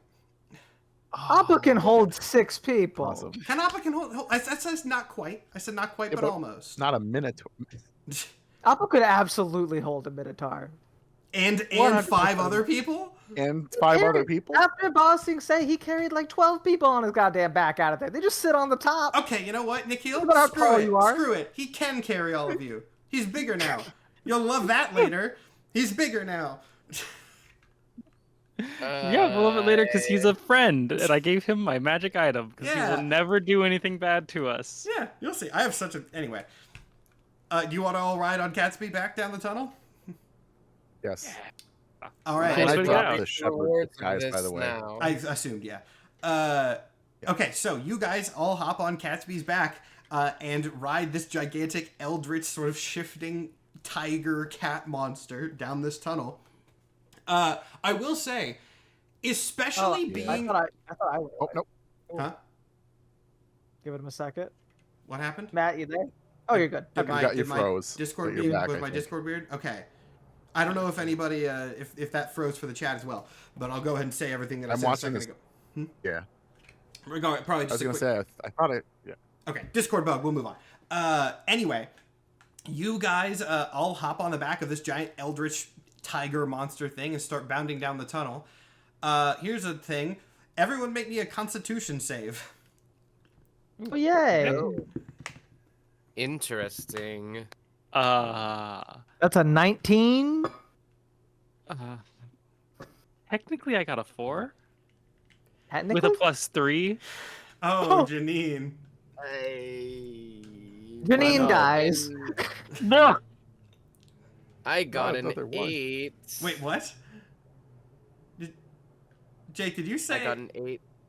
Oh. What? What did you say? No, I didn't get a 1. I was saying not another 1. Okay, you said not another 1, and I heard got another 1, and I was like, you're kidding me. No. What did you actually get? No. I actually got a 14. Okay, so the lowest were 8 and Janine, and then one of the NPCs that we'll get to in a minute. All of you, regardless of whether you succeeded or failed that save, that aura of general wrongness that you know of the sort of potential draining, now that you're literally on the thing that's doing it, stronger than it has ever been before. It is palpable. It is very clearly coming from the thing that is below you. You can basically feel your life force and your energy getting directly vacuumed into this eldritch abomination that you are riding. For those of you that got less than 10, you're going to take damage from this straight up. Let me get those damage rolls here. Okay, not too much, but CL, Janine, and Seti are all going to take 10 damage from this life drain as you guys keep bounding down the tunnel.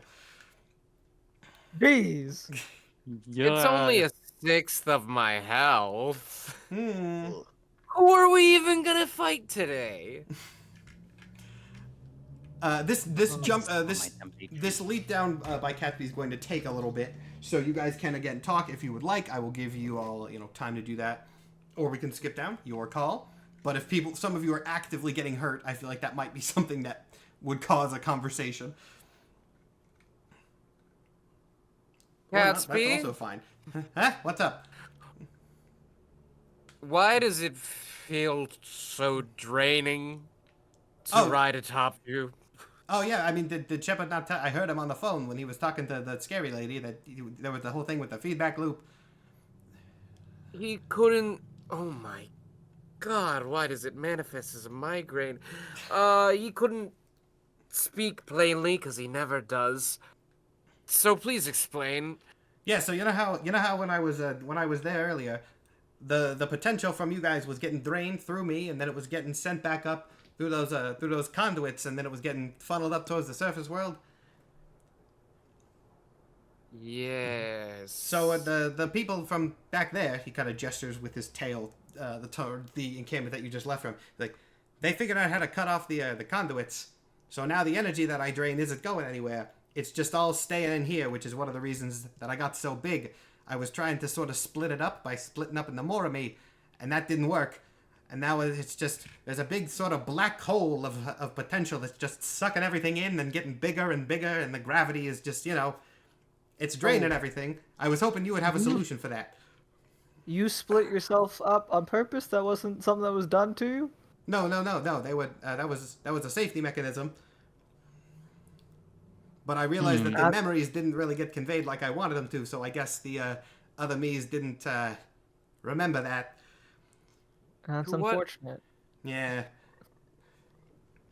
To what end did they destroy the conduits? Well, I think that the scary lady had some hope that she could just take all the energy for herself, but seems she might have jumped the gun a little bit, didn't have a proper way to do that, so it was just sort of building up. She didn't seem like she thought the plan through very well. She was not very nice. So it's all trapped in your form. If you were to get hurt or die right now, would that cause a catastrophic problem? Do we need to not be having you fight with us? I think it would cause a catastrophic problem for me, personally. Sure. Typically dying does do that. Would it help if we split you up again? Doesn't matter. It's okay. I think it could, but then again, at this point it might have gone too. We can try to split me up again, but I think it's just going to keep splitting.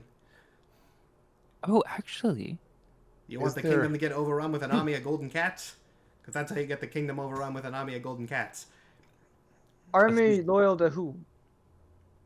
Mate, well, did I say army? I think the correct term was maybe flood. I mean, I like cats. I don't see the problem.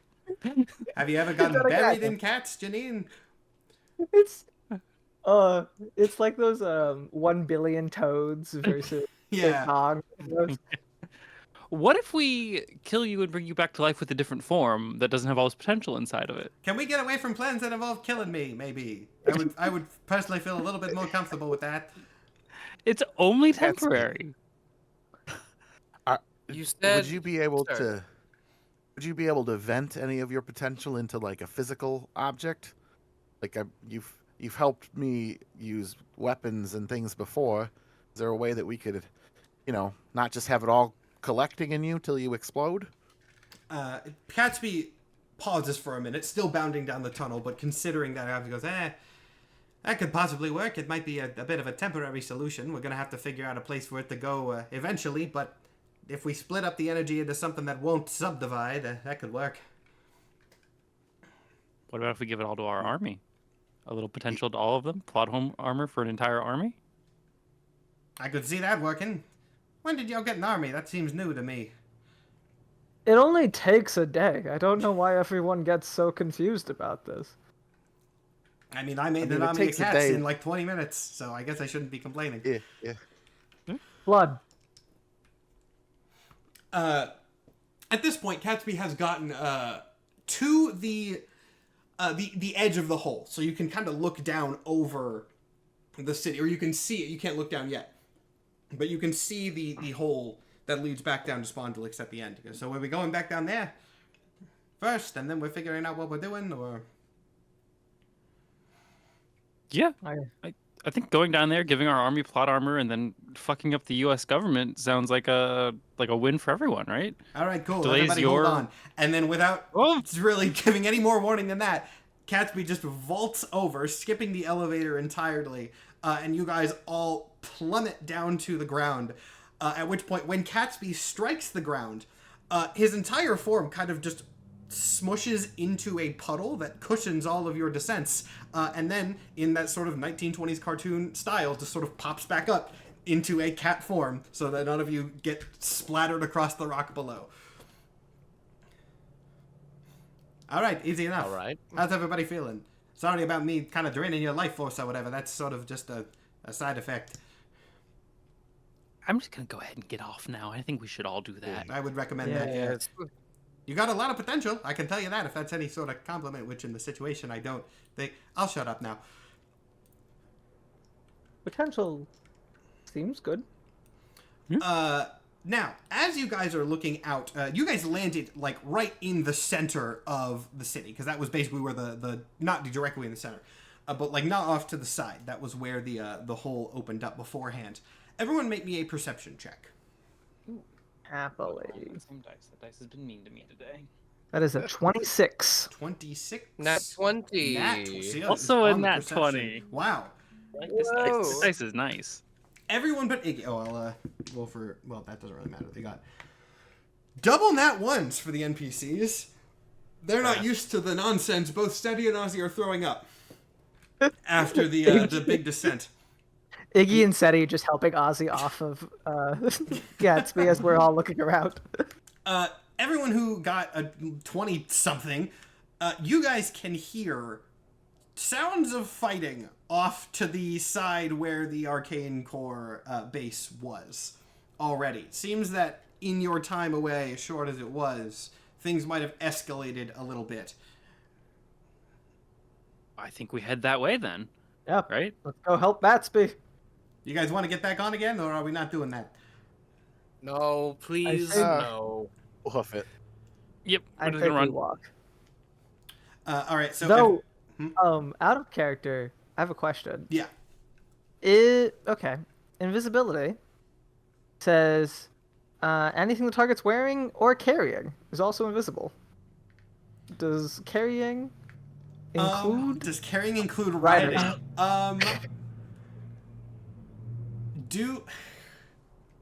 I feel like there's no way in hell I can allow that. I feel like the precedent of that. I mean, you know, Nikhil, yeah. Roll for how good at magic you are. If you get a nat 20 right now, I'll allow it. How? Oh, just like a normal thing. Just do a roll. If you get a nat 20 right now, I'll allow it. All right, give me a second. It's a 1 in 20 chance for this to be the coolest thing ever. That's a 5. No. 520. You do not know how to extend your spell out that far. If you let me do an Arcana thing, though, it could work. If you cast invisibility at higher levels, you can target multiple creatures, right?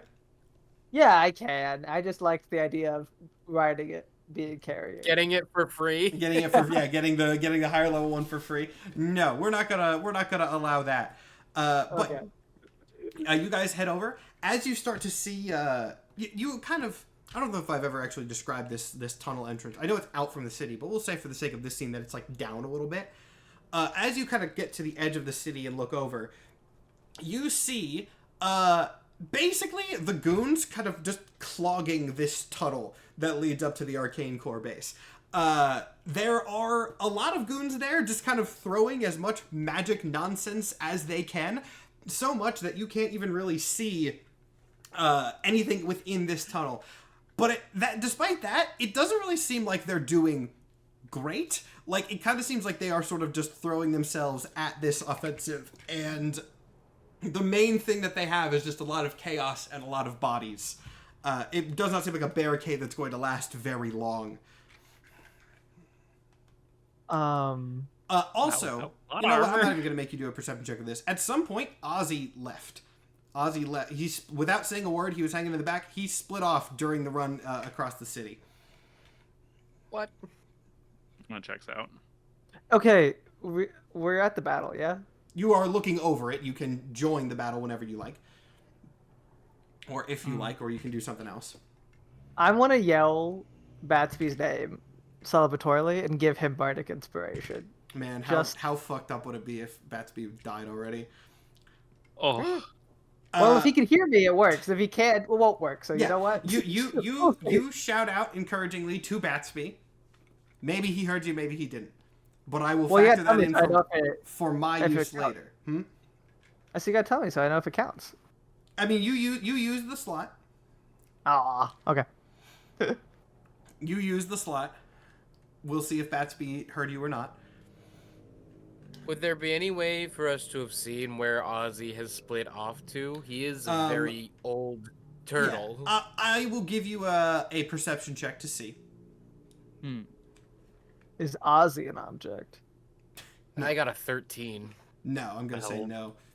That's a 25 for 25. perception. I will say you saw he split off around when you passed the area that Dr. Clock's ruined lab is in. Tell you that much. That makes sense. That's a logical thing for him to do.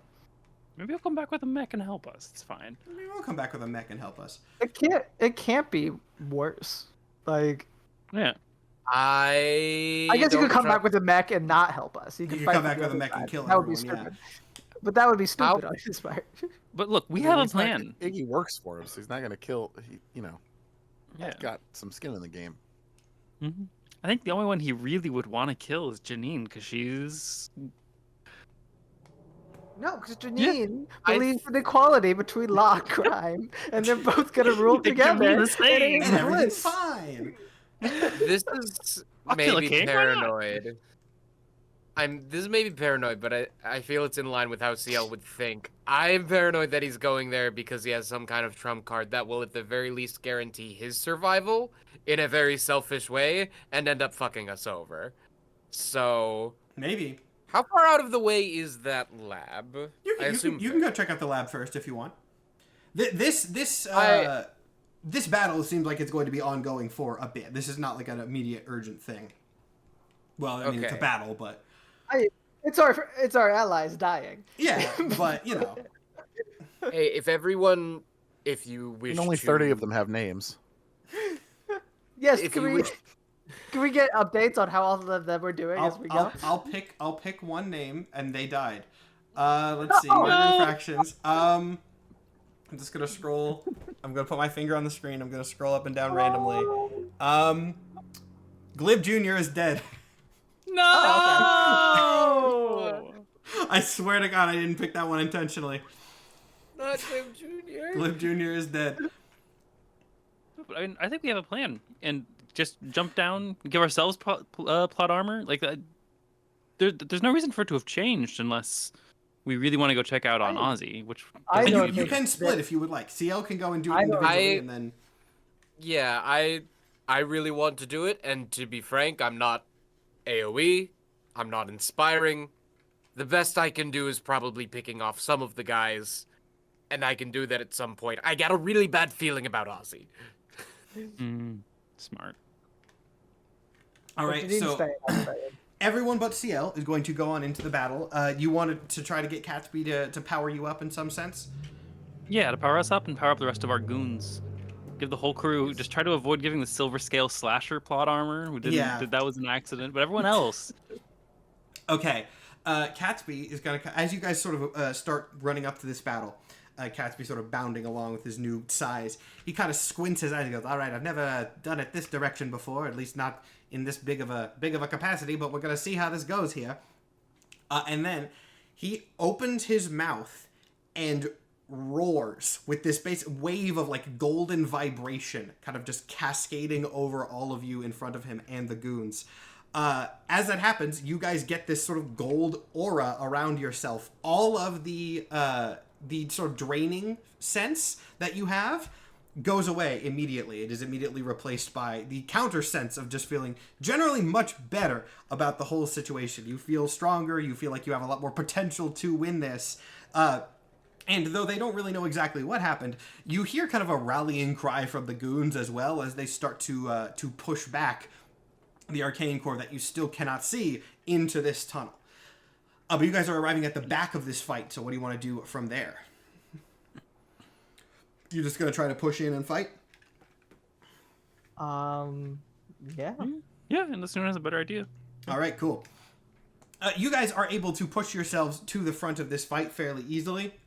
You do see Batsby near the front lines. He's helping out. He's doing what he's alive. He does seem to have heard your bardic inspiration, Ratch Hatchet, and is fighting quite well But as you get closer to the front, you immediately realize a problem, right? You have your whole army of a whole bunch of goons that are magically armored. And while it seems from the outside that they have been pushing this this force back, this force is like 7 soldiers on the enemy team. And that's all that it's taken to hold this army back. How much is ours again? Like 50? Yeah, like 50-ish. 50 to it's 60. It's the 7th samurai, but in reverse. So no. Yeah. And they're not even like super notable. They're just kind of guys. If this changes the dynamic, we're not going to do a battle map for this one too, but if you want to throw some attack spells in there, you can. Your call. This is what you see, and then we'll cut over to CL briefly. I just could definitely take 7 guys. Yeah, I could just like chuck a tidal wave in there. That feels. Well, don't hit bat speed. Get to the front and tidal wave. Yeah, get to the front and just. Okay, yeah. I mean, what's the spell that you're using? It's called tidal wave. What's the description of it? I guess I should ask. So it's an area of effect spell, 30 feet long, 10 feet wide, and 10 feet tall, and it just throws forward. It's a DC 17 Dex save, and on a failed save, 48 bludgeoning damage, knocked down prone. Successful save, you're not knocked prone, and you take half. Also, it extinguishes all fire in the area. You blast this wave forward. You knock most of them down. A couple stay up. But with the that's actually enough. That was a very good spell for this specific area. The goons managed to rush forward in the wake of that attack and actually take out the very small invading force. So that was almost too successful, in a sense. But before we get to the ramifications of that, we will go back to CL. CL, you're actually able to catch up with Ozzy as he is on his way to Clock's ruined base. Of course, he's not very fast. He is a turtle. So you see him kind of trudging along. I assume that you are not making yourself apparent to him and just following along behind. Yeah. Mm-hmm. That would make sense. He does go into the ruined base. The base is obviously still collapsed, but he kind of like shoves some stuff over and crawls inside. You'll have to make a stealth check if you want to get in behind him because you're going to have to move some stuff. I'll make that check.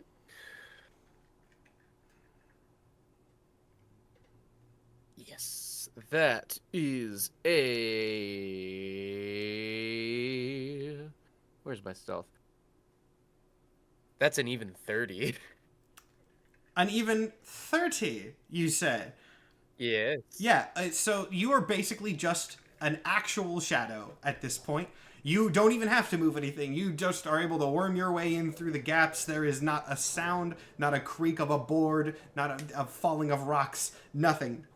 You easily worm your way in here, and you hear Ozzy kind of just shouting out to apparently nobody. I think goes, Clark, where the hell are you? We gotta. I saw what they have up there. It's. I don't remember if this is the voice I did for him originally. It's close enough. It's impressive. Where are you, you old bastard? And he kind of looks around. After a moment, sort of unfolding himself from like a crate where he has sort of folded up his mechanical parts, appears a very scared-looking Dr. Clock. Kind of like, I guess, well, I was just sort of waiting to see what the plan was. Do you have any sort of idea for how we could make the most of this situation? At which point Ozzy kind of gestures to a back door, just says, come on, and takes him out into another room, which I'm assuming you're going to follow. Try to follow. Certainly. Again, make another stealth check to go into this door.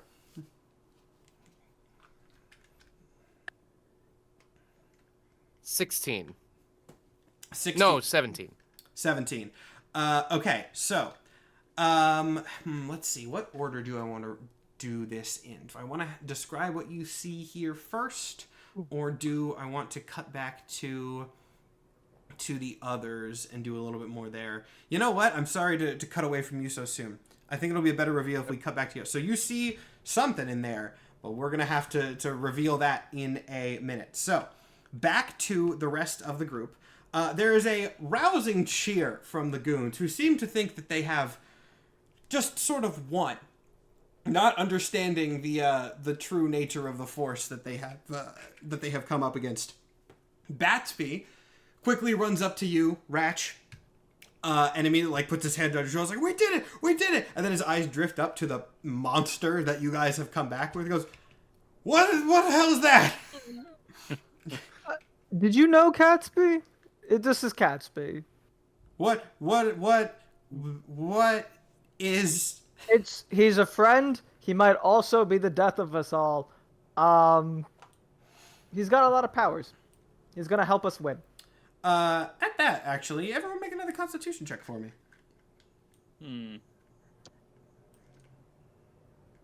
8. 8. You're a druid. How are you getting such bad rolls? I'm rolling 17. so bad. 17. I've never rolled better at a D&D game. I say as I'm about to roll all nat ones from now on. This needs to go away. I'm rolling this dice from now on. I had a 21. 21. And CL's not there. Okay, so now, even though you have won this fight, Catsby has not taken back the little potential burst that he has given you, and in fact, it actually has kind of become an opposite problem at this point. That roar that Catsby gave to empower you, it's just sort of increasing to such an extent that you feel things kind of getting even stronger than they reasonably should be. Janine especially, this actually makes sense. You kind of tell us, we're thinking about that tidal wave spell that you used was definitely like more powerful of a burst than you want it to be. Which you're not taking any damage from this, but you could definitely tell that it's getting to sort of uncontrollable levels.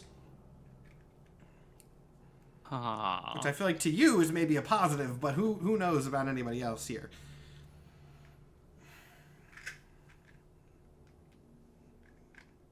Our magic's getting really strong right now. Yeah, I mean, thinking about it, we did just you did just get a whole bunch of goons, and then you had them win a little bit of a fight. So the level of potential in this area has just sort of skyrocketed here, and it's not really getting funneled anywhere. It's just sort of been spread out. So it's still kind of going to hit critical mass at some point here. Are we gonna split the same way you split, or is that just like a you thing? I would think that that's just a me thing because I'm a magical cat. But I don't know about you. I mean, are you a magical human? Have you ever split before? You can turn into a mold. That seems kind of similar. Yeah, I can. Also, did anybody die in this fight? Are there any corpses around asking for a friend? Yeah, I mean, one of them points out Glib Jr. Just that one? Hold on. If you cast Animate Dead at higher levels, you can get more than one dead man. Okay! No, this is not canon. I'm sorry. For context, everybody in the chat, we have our minor infractions chat, and we use it for a lot of different things. And we talk about random stuff. Sometimes we use it to send pictures of things that we do in the after show. And when I was scrolling trying to just pick a random death name from the goon list we made last week, I scrolled up too far. And so what I ended up pointing at for the goon that died was a picture of young Sheldon. No. I swear Matthew. to God. But yeah. If you look at what I just put in the chat, by the way, yes, it'll make the goon updates. Oh my easier. God, Nikhil made a goon name wheel. All right, hold on. I will roll for another one. So Glib Jr., Sue Neenuff also died. And this, for those who don't know, this was in our Patreon thing we did last week. So the 3 dead goons are Glib Jr., Sue Neenuff, and young Sheldon. First name Young, last name Sheldon. Young spelled like a philosopher. I'm going to go ahead and cast Animate Dead at 4th level so I can just get all 3 of those as corpse friends. Coming soon. New show. Yay, Dead corpse Sheldon. Okay, yeah, so you raise up 3 zombies from these goons. They all look worried. Actually, wait, hold on. Oh, this is interesting because it's not. What are you? You're using a spell to do this, right? What are you using to do this? Yeah, I'm using Animate Dead. I'm not using my spores. So they just like come back fully, not spores. They just return. Death means nothing. Oh my God. God. This is not good for Make me an Arcana Janine check. right now. Make me an Arcana check, Janine. That's another nat 1. Oh, yeah, wow, great. Death means nothing to you. Idea. Everything is so chill right now.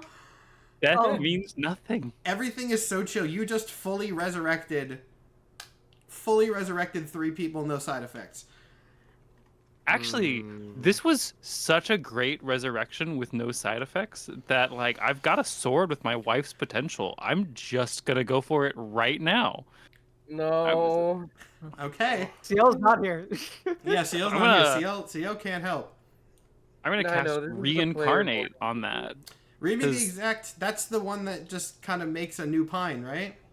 Yeah, it says a dead humanoid or a dead piece of a humanoid. And the thing is this is her potential. And so I'm leaving this up to DM interpretation. I did take the liberty of finding a reincarnation table that has every single... Make me the...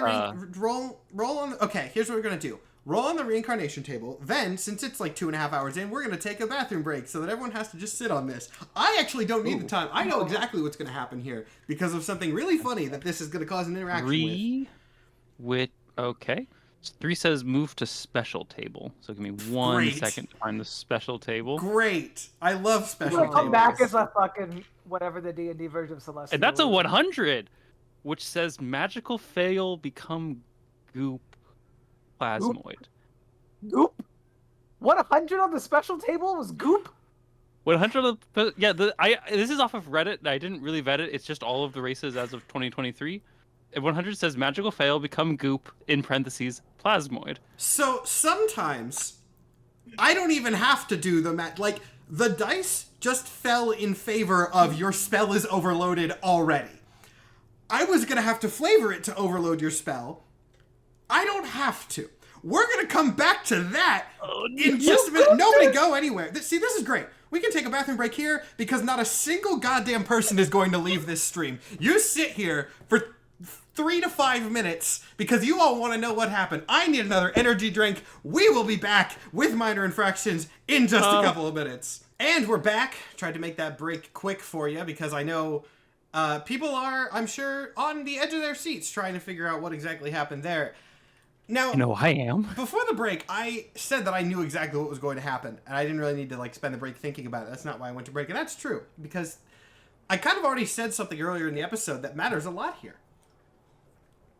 Remember, I said that the issue that is making Catsby sort of overload here is a feedback loop, right? More potential is being fed into him. That makes him, therefore, more like he can do more things, which is generating more potential. That goes back into him. It's not being siphoned off safely anywhere, so it's just looping into itself. What Janine has just done is fired an overloaded potential-infused reincarnation spell into the field of potential itself, thereby attempting to give the magical potential a future storyline. That's gonna make the feedback loop about 100 times more accelerated than it was. So yeah, Janine, you take this sword that you have, and I assume, without really, like, warning anybody what you're gonna do here, you just cast this reincarnation spell on it. And yeah, I mean, we'll stick to what the table said at first. The sword just kind of melts into a goopy puddle on the ground. And then, that magical feeling that everybody is experiencing, like, triples instantaneously, right? To the point where, like, anything if you guys make an action here, you can basically even taking a step out of turn is going to be... It's going to have some sort of unexpected result here. Catsby starts... The best thing I could say is writhing here as Catsby starts to absorb just more and more and more energy, kind of losing his cat-like form at least a little bit, and just becoming like a blobby mass of energy. This starts happening for a second. I think it's fairly clear from the sword melting that Janine had something to do with it, if anyone else has something to say. What did you do? I brought everyone else back. I tried to bring her back too. I don't think the sword was literally pine. Had her potential. And now it's goop. Catsby, at this point, still just kind of a writhing mass, starts to try and say something, which does not work. But after a moment, the large Catsby kind of spits out like a smaller Catsby, a normal Catsby. And this Catsby is able to speak and kind of looks around, seemingly largely unaffected, mostly because the most of the energy is going into the large Catsby. Goes, so that was bad. That was not really great here. We need to figure out a way to offload this energy, or everything's about to. Well, I'm not entirely sure here. Okay, so we have a ticking time, Bob. Where is the best place? Maybe ticking. I think we're past ticking. We have a Bob. Where is the place we could best throw this Bob? Where's the enemy army? Well, I mean, At this point, I don't know if this is a bomb that we can sort of just chunk somewhere. We need to at least diffuse it a little bit before we try and move it. I don't know exactly how we can get rid of potential unless we try and kill y'all, which I don't think is a great idea, but it's an option. No, it's fine, because once it's over, I can bring everyone back. Janine, I don't think you can. Janine, shut up. Janine is right. You can't tell her to shut up. That said, perhaps this one time, maybe death can matter a little bit. So, at this point, again, everyone, like, the air around you is starting to become golden. Like, this bomb, this existential bomb, has triggered at this point. Catsby's kind of starting to get a little bit more and more frantic. He's going, okay, so we don't particularly want to kill you all.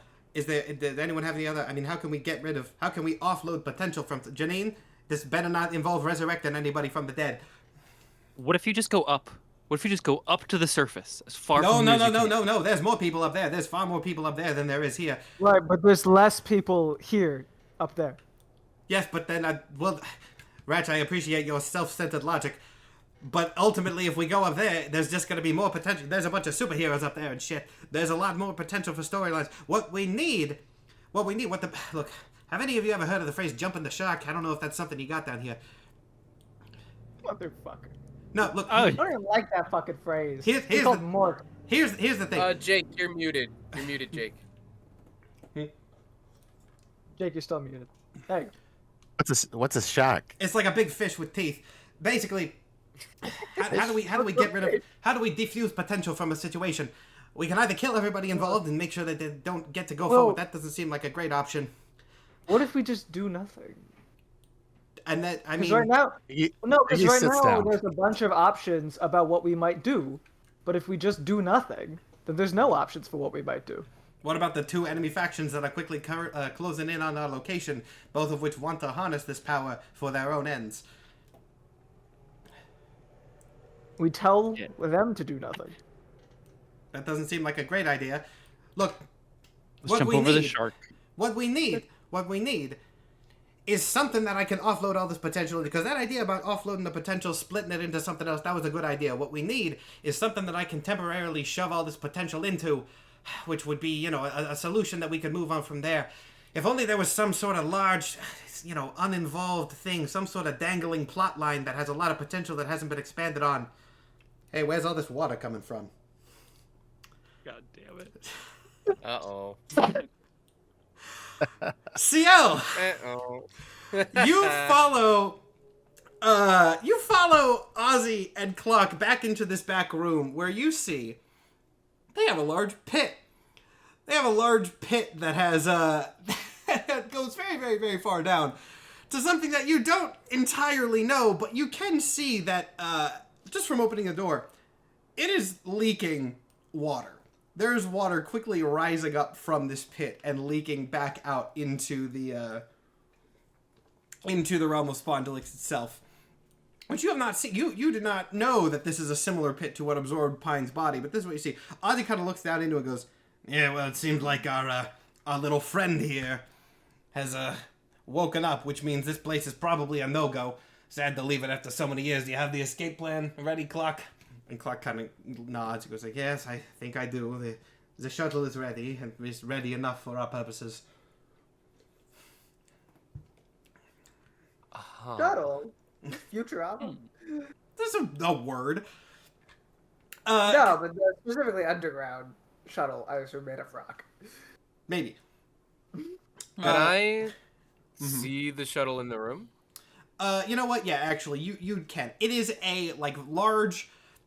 You know what? Actually, I have a visual description for this. I think with Clock's aesthetic, it looks more like a UFO. I think like a classic like round UFO kind of with like gear patterns on it. I think that fits his vibe.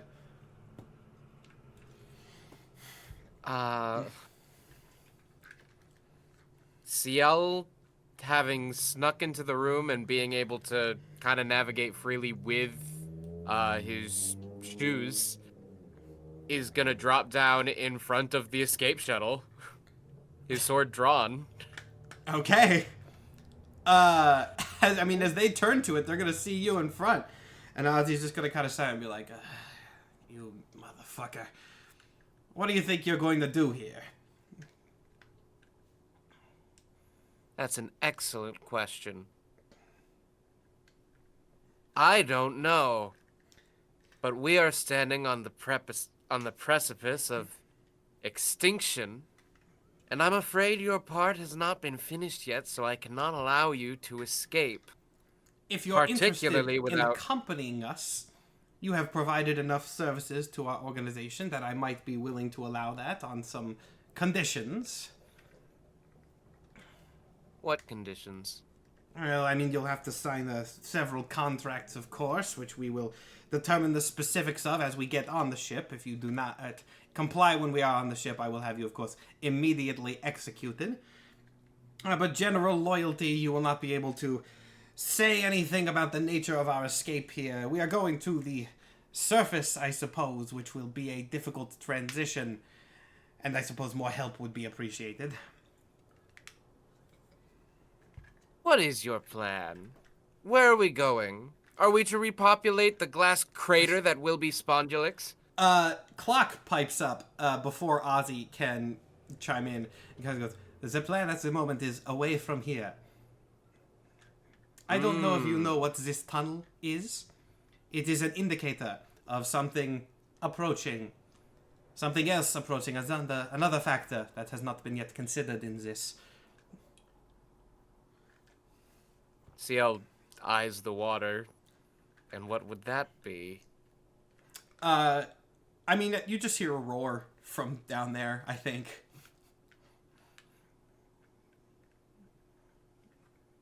Am I to presume this is what's behind all of your fantastical creations, Doctor? Ozzy, at this point, kind of steps up and goes, "I have been aware of this creature for some time now. It has actually, fueled a bit of my rise to power. You see, I was always interested in that Pine Girl because this thing empowers my own magic as well as hers." Ooh, Ozzy's a warlock. Yeah, I just said mage in most cases. I don't believe I said... If I said wizard, it was very quick. I said it was a mage. Interesting. Well, I would assume there are jokes to be made about a hundreds-year-old... You made a deal with the devil? Okay, I'm just not so phased anymore, I guess. New factor or no, I can't let you leave. And why not?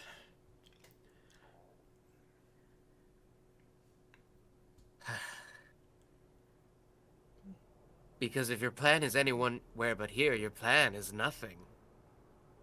There are many plans that can be made up on the surface, Mr. Subeto. Are you not all about adapting to your role in the new world, as you have found out recently?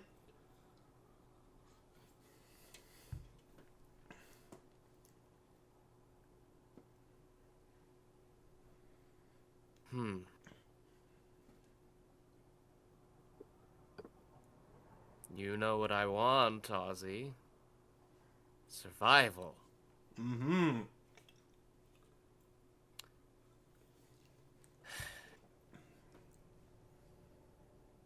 I can swallow a lot, especially in my line of work. But faced with the end of the world, damn it, I just don't know if I am living, if I am one to turn away from it. Yeah. Mr. Subero, perhaps my faith in you was misplaced. Would you like to Well, continue? that was your mistake, Ozzy. If there's anything I've learned in this entire farce that has been the last few weeks of Apocalypse, then there is no one in this entire story that is worth putting any faith in. So the best we can do is save everybody else and pray that one of them has a decent head on their shoulders. Then by all means, go to your friends and get the hell out of my way. I can do both those things, but you're not going to like it. And Ciel is going to try to steal the shuttle. Okay. Give me either an athletics or acrobatics. I feel like for you it's almost certainly going to be acrobatics to just get in there first. My acrobatics. 17. 17. I will do checks for them to try and stop you, but neither of them are particularly dexterity-based characters. Yeah, you're easily able to get in first. Ozzy, using his magic for the first time, does fire some blasts at you that seem to be water-based. Reptiles being empowered with this water god, there seems to be a connection there. But you are able to make it in. Cool. However, you do not know exactly how to pilot it. So you're going to have to try and do some sort of, I guess, you want to close the doors first? You want to try to get it to take off first? You're going to have to do an intelligence roll to figure that out. Intelligence. Just flat intelligence roll? I think for this, yeah. This is where if we were playing another system, I'd be like an engineering check, but that's not in this, so... None of my things are in intelligence checks anyway, so it'd be a flat intelligence check no matter the intelligence stats. So... Let's hope a tie. That is not the roll I needed. That was a 7. A 7? Yeah, you are not able to get this thing to take off quickly. And I think Dr. Clock is faster than Ozzy and also rolled higher. So Clock is going to make his way into the ship. And he's going to kind of take a step up to you, and then he's gonna like raise a hand. Yeah, he kind of like ominously raises up a mechanical hand to you, and then point to the control. And he goes, "That's one now before he gets on, quickly, quickly." Yes. I press it. You press it. The doors close. You hear a howl of anger from Ozzy as Clock, pretty much done with Ozzy's stuff at this point, directs you to get the ship to take off. Quite an odd path, eh, Doctor? Yeah, I was very tired of that man's general frustration. Truly, I did just want to do my scientific work. I did not want to be embroiled in all this, so my experiments sometimes involve unwilling participants. So that was the only crime I was interested in. You know, maybe all this chaos is a good thing, because the fact that crime was such a supposedly good career option was not sustainable in the least. Whew. Yes, well, are we going to escape, or are we going to go and assist your friends? Personally, I do recommend escaping, but at this point, I would just like to not anger anyone and do what works for everyone involved. To be perfectly frank, we're going to go see and check whether or not the situation is entirely hopeless, and if we can salvage anything from it, then we'll stay, and if not, we will escape. All right. Despite all the rah-rah things, I do very much like the survival. You start piloting the ship back over to where you were, so we will now cut over to the rest of the group, finally get to reunite everybody briefly. So, the area that you guys are in, which is now very much charged with Catsby's magical energy, is starting to flood, like actually flood, not with magic. Cracks are opening up in the ground and water is starting to seep in from nowhere. Now, Janine, you are probably the only person who has any idea what is happening here, but I think you do from Pine. Yeah, I think seeing this, she would cast water breathing on the party as much as she can. Which I believe that was wall of water, not water breathing. That's why that didn't make any sense. Up to 10 willing creatures that I can see within range, the ability to breathe underwater. So it's going to be, the party, Catsby just in case. No, Catsby doesn't need to breathe. We've established that before. Yeah, Catsby's fine. Batsby, obviously. Yes. The goons that I just brought back to life, because what a cruel thing that would be to bring them back to life only to drown. Yes? Don't forget about my brother. Oh, yes. Seti also. Yeah. Probably don't Seti. drown Seti. Okay. And then just some goons. Yeah. So you cast water breathing on some people. Catsby, the tiny fragment of Catsby that's talking, goes, okay. You know what? This is progress. We can get somewhere with this. Oh, God, this is going to be a really bad idea. I'll be back. And then, without any warning, the large form of Catsby kind of retracts all of the energy into itself and seeps down into the cracks where the water is emanating from. And everything goes back to normal. The water is still slowly rising, but the energy levels in here have returned back to not even back to like the slightly unsettling, like all of the energy is back to what it was sort of at the beginning of the campaign. Everything is surprisingly normal except for the slowly rising water, and then CL lands a UFO next to you. Oh. CL opens the doors. Hello? So, did you find Ozzy? I did. Is he around? Yes. But we got his ship. Which That's he had. pretty cool. That's nice. Also, Dr. Clock is here. Say hello, Doctor. Guten Tag. Sorry, it's hard to keep track. Are you on our side now? Sort of. I mostly just don't like Mr. Green Rock. Cool. Good enough for me. Yeah, that's Besides, fine. we're either stop the apocalypse or run from the apocalypse, and very luckily, we at least chose to stay. Everything seems more quiet over here than I was expecting. Did you win? Well, we won something a little bit ago, and then everything got worse. And now, I think I think Catsby's handling it? Are there Well, more United States people around? As there are probably, yeah. Like in the immediate area, or there are probably more. Just a general thing. There are certainly more up at the tunnel back at their camp, but not in the immediate area. Okay, just making sure. Though you can maybe a squad did just die, so you can maybe assume there are more on their way. But if you revived the squad, would they be with us? Well, if I revived the squad now, I think they would just be corpses because we don't have super potential. Also, I'm a little worried about this whole necromancy thing because my wife's sword turned into a puddle and then everything got bad and now a god appears to be angry at me. Oh yeah, that's the first. That, that god thing is the first you've said of that out loud. Oh yeah. The water rising. What? There's a god that lives below us. Pine had a deal with it, and water is sort of its thing. We called it the drowned god a lot. And it's now the water's coming up, which is why I cast water breathing on everyone in here because I think we may drown. Also, it's big.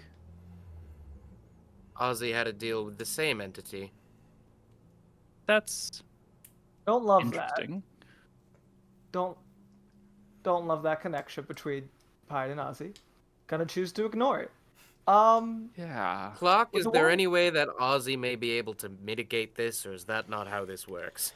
We had the pit as an indicator if the god ever decided to encroach upon our territory so that we could leave immediately. That was kind of our plan, was to go away. Go What away is where? This cat that you had, is it gone? I remember the cat from before. You speak of it as if it is bigger now. Oh, it was very big. It actually also stopped being a cat briefly and just started being large. Yeah, it went with the water. Still there? Hmm? Oh, it went with the water. Yeah. Yeah, The Catsby went through the rapidly opening cracks. Is the water still there? Or is it all? The water is still there and rising. Oh, okay. Yeah. We may have drowned the cat. Dr. Clark. Yes. Catsby, the cat has kind of become an infinite feedback loop of potential. And I don't think that, I mean, I would assume some sort of divine being has a lot of potential. So I don't know what's about to happen, but I don't think it's good. Oh my god. I think I understand. The potential was too much for all of us and we were going to die, but a giant god could hold infinite potential, and if it hits the max amount of potential, then the giant god would die. Catsby's killing a god right now, or supercharging a god that's angry and coming up to greet us. So, but those are two different things. So, is he killing the god that's coming to get us, or is he charging the god up who's coming to kill us? Charging the same way that we were. We were charged, and everything didn't work right, and we were about to die, right? I think Catsby's doing that to the god, and I think we just need to survive. Okay. Interesting theory. Quite a lot to stake on it. Is that what you want to stake on it? We'll see. How many people can fit inside of that shuttle?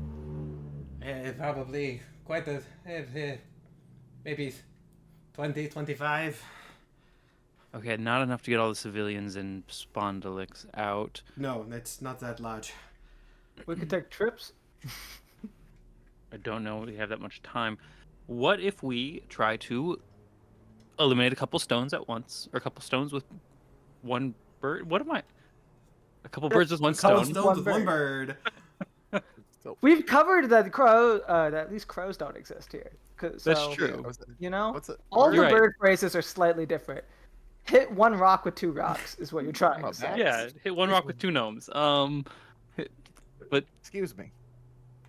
ooh.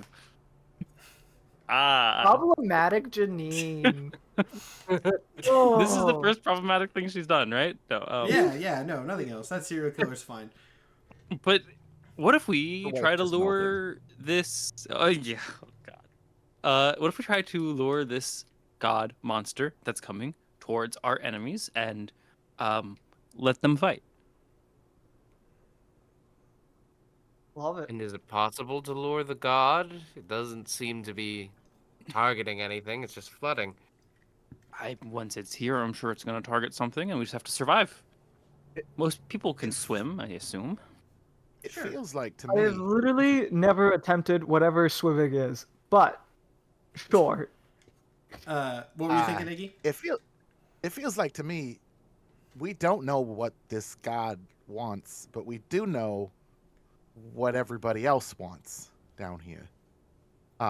Wouldn't it be easier to lure the other things, the other people down here, down to the gods? Because I don't know what I mean. Maybe you do. No, that makes sense. That's very smart. Should we try to get the Northex people down here too? Where's Shepard? You have not seen him yet, but you also do still have a phone that you can contact him with. Yeah. We could call him. Call Shepard. Tell him to get his boss down here to fight a god. Here, I'll do it if you feel awkward making the demand. I feel like I'm already on a bad foot with the guy, so I can just. All right, cool. Here, you'll just. I'm gonna actually call Shepard the way we were shown how. All right, you call Shepard up. He answers. Hi, Shepard. Where are you? I am working on trying to handle this situation. Where are you? We are down at the battlefield Catsby got supercharged. It was no one's fault. Did he get supercharged? I'm sorry, supercharged again? Because he was supercharged when I met him. Did you manage to supercharge the Eldritch Monstrosity a second time? Significantly, to the point where it was a problem. There is a god rising from the depths below us. Catsby melted and went to go supercharge the god because it could handle all the potential. Would you mind sending your boss down here to fight it? I'm sorry, can you say that just one more time for me? Yeah, so Catsby got more supercharged. I got that part. Yeah. And there's an eldritch god that exists below us. This is a normal thing that a lot of people know about down here. And it's now angry and rising, and Catsby melted and went down to presumably supercharge it because that god could handle all of the potential. Said something about jumping over sharks on the way down, which seems like a strange addition. And now we would like your boss to come fight the god. We're also going to try to get the United States Arcane Corps to fight the god and hope all of our problems solve themselves. I don't particularly want to throw my well, I'm not necessarily in good favor with the organization anymore, but I am on good terms with many of its individual members. I don't really want to throw them in the line of fire of a god. But I do like the idea of throwing the Arcane Corps into the line of fire. Well, anyone that you think could come around to not be evil can just not come down. But call this Eden person you keep talking about down here. She does seem like she sucks. She would be concerningly interested in the idea of fighting a god. I will say that much for her. Don't know if she could handle it on her own, but this does not seem... We kind of hope that she can't. Alright, fine. We'll see if she's blocked my number. We'll see how it goes. Anything else? Perfect. Or is this the plan we are all feeling like going in with? You have any idea how best to lure Narthax here? I mean, if the rumors that I heard, my phone's still connected to some of their internal communications. If what I heard about you trashing their camp was true, I think they're likely on their way already. Perfect. Excellent. You kill any of them while you were up there? I don't think we did. No. Try not to do that. Most of them are in it for, at least not horrible reasons. Just try not to get any of them killed, all right? Kill Eden all you want, but she's just kind of got her hooks into a lot of those poor saps up there. No, that seems fair. The only thing I really want to kill is the U.S. Arcane Corps. I do need all of them to burn. Yes, I will happily assist you with that one. I'll put in some calls. Wait for any news from me, I guess. Perfect. And then he hangs up. Got presumably a couple minutes to try and set things up before anything comes of that. So what do we do? We got 3 factions. They're gonna fight each other. Check the civilian. I pop out the singular Catsby that I still have, and I say, I might have a way to get the Arcane Corps here. Hey, what's going on, fellas? I kind of heard all the things that was going on, and I didn't really... It seemed best to lay low. Yeah, no, that's good instinct, Catsby. Or second Catsby, or whatever. I mean, it's definitely more than second if I heard everything right. Well, most of them are together. It's a bit of an identity crisis, really, when you look at it. Catsby, can you... we want to use you as bait. Oh. That's, not exactly... I kind of thought I was going to be part of the team here, finally, but... I guess I've been part of the team the whole time, but now the team's gone down. You know what? It's fine. It's fine. That's okay. You are part of the team. This is the most important role in making sure this all works. As bait for the organization of super military nutjobs that actually captured me before and sent me down here from who knows where. Supposedly, I don't remember that part, but I was paying attention from inside the jacket. I think I caught up to most of the events. I mean, their name shortens to USAC. How strong could they be? Come on. I mean, I saw those guys with the super laser guns, but then you did kind of kill them with a tidal wave, so maybe they aren't that. Okay, yeah. Do I just go up there and bring them down? What are we doing here? Yeah, I think just like let yourself be seen a little bit, and then when they start chasing, keep running until you get here. This seems like a bit of a risky plan. Is there a way I can contact you if things go south, or? We don't have another phone. I don't think so. Can you?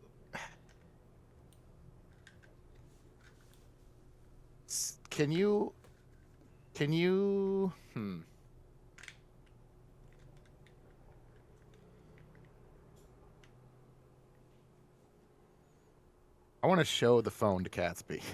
Okay. I'm intrigued. You've helped me with multiple things, swords and things like that. This device is able to do a lot. Mm-hmm. Communicate over distances. I feel like it has a lot of potential. You want to try interacting with it, seeing if maybe we can use it to communicate with you? I'll see what I can do here. Catsby kind of puts his paw on the phone, and then you see, like on his back, like a little phone screen pops up. Yeah. Oh, perfect. Yeah, I'll just make it easy for you. That one doesn't need to be complicated. Catsby can just also be a phone. Phones be. Wish we had known that when we were looking for all those Catsbys. Yeah. We could have had Catsby radio. All right. And with that, Catsby hops off into the tunnel to go see or to go see if he can bait the arcane core in. The water is still rising. You guys again have a couple minutes if you want to try to coordinate anything with the goons, talk amongst yourselves, etc. And then, whenever you're ready with that, or we can go ahead and skip to it. The next step will happen here. I'm good to skip too, honestly. Yeah. All right, cool. I think so. The next step that's going to happen then is outside. You can actually see it probably off on the skyline. Well, as much as Spondylix has a skyline, out of the big hole that leads to the Narthex base, you see a bunch of things and people descending from there.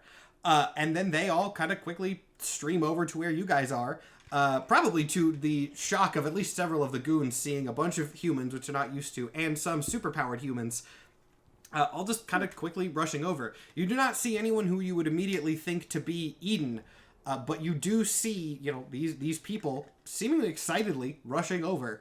They come over, I guess, to you guys first, because Shepard would have described you guys. One human who has like a large sort of mechanical suit on, kind of hops over to you guys and goes, "All right, are you the ones with the god that needs fighting or whatever?"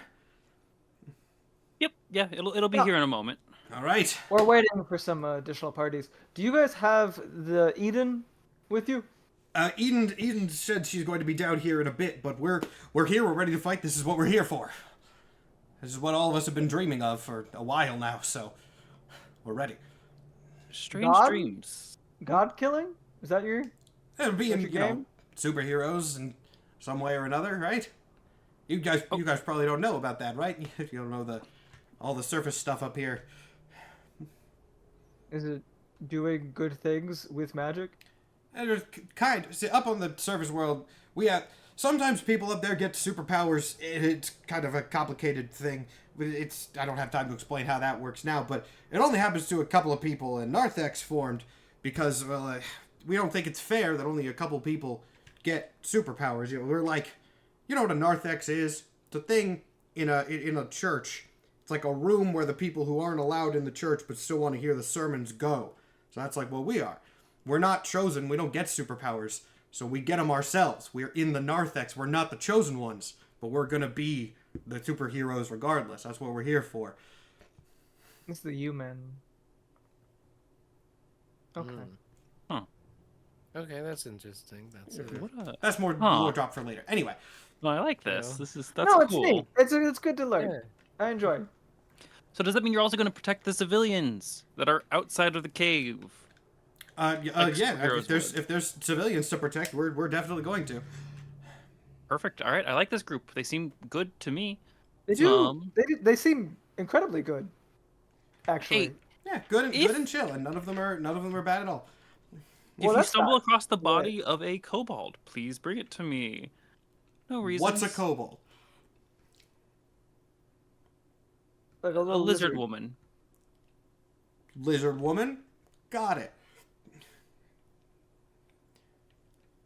I want to pull Janine aside for a second. Hi. Yes. Hi. The plan was to have all three of these factions kind of deal with each other, right? Yeah, but no, I mean, these guys seem good. That's what I'm saying. So, maybe we should not have them fight the supercharged god? Yeah. Well, their boss seems terrible. What if we just try to help them stay alive while the boss dies from the supercharged, burning or drowning god? Okay. They seem like nice guys. I feel like we shouldn't be killing heroes.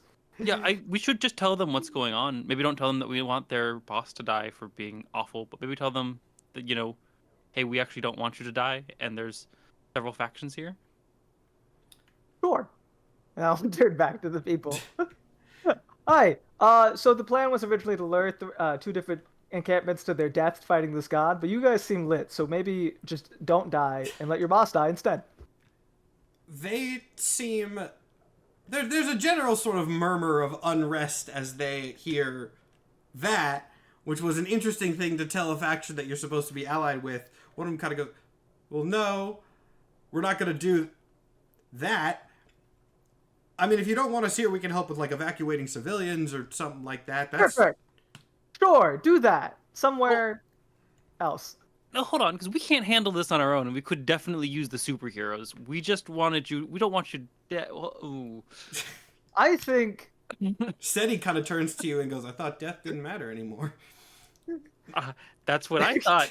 But then I tried to bring my wife back, and she... Was that what that was? Had her potential melted into a puddle, and then now Catsby is gone, and there is a god coming our way, and just flames, water... rising. Listen, guys. You guys seem like heroes, and heroes are good things. Well, this is more of a situation for villains, so maybe don't be in the villain situation. Go save civilians like heroes. Some of them kind of nod and go off to do that. Some of them do stay, notably. Some of them seem more interested in fighting the monster than saving people, which, take that as you will. But not all of them rush off, but a lot of them do. So you do still have some people in your camp, which is good. Well, good as you want to interpret it. Shepard, actually, you know what? Shepard doesn't even call at this point. You see after a moment of this, Shepard just kind of booking it over to you guys and goes, oh, good, my people got here. So are we just going to fight a goddamn... something we're waiting for the arcane core to get here, and then everything's just gonna go to hell. Catsby's leading them here, and then they will fight the god, and hopefully, somehow, that'll take care of itself. Okay, this does not seem like the best plan in the world, but I guess it's the plan we're going to be going into this with. Shepard kind of gestures over to the other members of Narthex who have stayed. They all seem happy to see his presence. As you can now kind of assume, since he actually does have superpowers and is an active guy doing stuff, it's kind of more clear now why they admire him a little bit more. He's their kind of peak success story, though he does not seem super happy to be that. But after a couple more minutes of this, just sort of preparing, the goons are kind of talking to the people from the surface, everyone's just sort of mingling. Catsby books it out of the tunnel. Tiny Catsby. Tiny Catsby books it out of the tunnel and goes, okay, plan worked. Can I not be... Where's a safe place for me to be that's not in there? Plan worked. I open my jacket. He vaults in there so fast it almost knocks you over. And then, you hear a large sort of army movement coming from this tunnel. They seem to be arriving. The water's still rising, but they seem like they're arriving first for what that is worth. Yeah. I would How do we like get to. Go ahead. I would like to be prepared that as soon as I see a group of them in the tunnel, to cast Earth Tremor, like in the largest group of them. I don't know how big the tunnel is, but yeah. So, you see, after another moment, several soldiers running forward. You are ready. You cast Earth Tremor in the center of them. Though, when you cast Earth Tremor and several of them fall, the shaking does not stop. And as that shaking continues, the cracks open up wider and wider as more water starts to flood into the area around you. And after a moment of this, you see a large golden claw burst out of this crack and slam into the ground. Now this is going to mess up the cameras very briefly, but if everyone wants to turn their attention to the Roll20, I'll go ahead and show you something here. I did make something for us. Again, like I said, it's going to mess up the cameras, but that will only take me a second to fix. Which, you won't really see anything of note yet. But that gives everybody a chance to get their cameras ready. This is, of course, if you turn to the Roll20, you will see the last fight, which sadly is actually still Pine. But still features Pine, at least. Let me get Nikhil's camera fixed. That's a little too small, but it'll work. There we go. So, you guys see bursting out of the crack. First off, a wave of golden energy. The water that comes out of the crack with this giant claw is equally as gold as the liquid you've usually seen form Catsby. And out of this massive crack appears this. Oh, I love it. Oh. Yeah, I'll zoom that in for the stream here. Let me just get this a little bit. Is this a creature that exists, or is this original concept? It is a modified. I took a thing and I modified it myself. Yeah. So this is the monstrosity, gigantic kaiju-sized creature that burst its way out of the ground. You can see it is mostly lizard-like, but with more cat-like features. You can even see, it's very hard to see because of the grip, it even has like Catsby's ears on the top of its head. It's got a cat-like face. This is clearly Pine's god, but with it's a Catsby empowered version of it. Love it.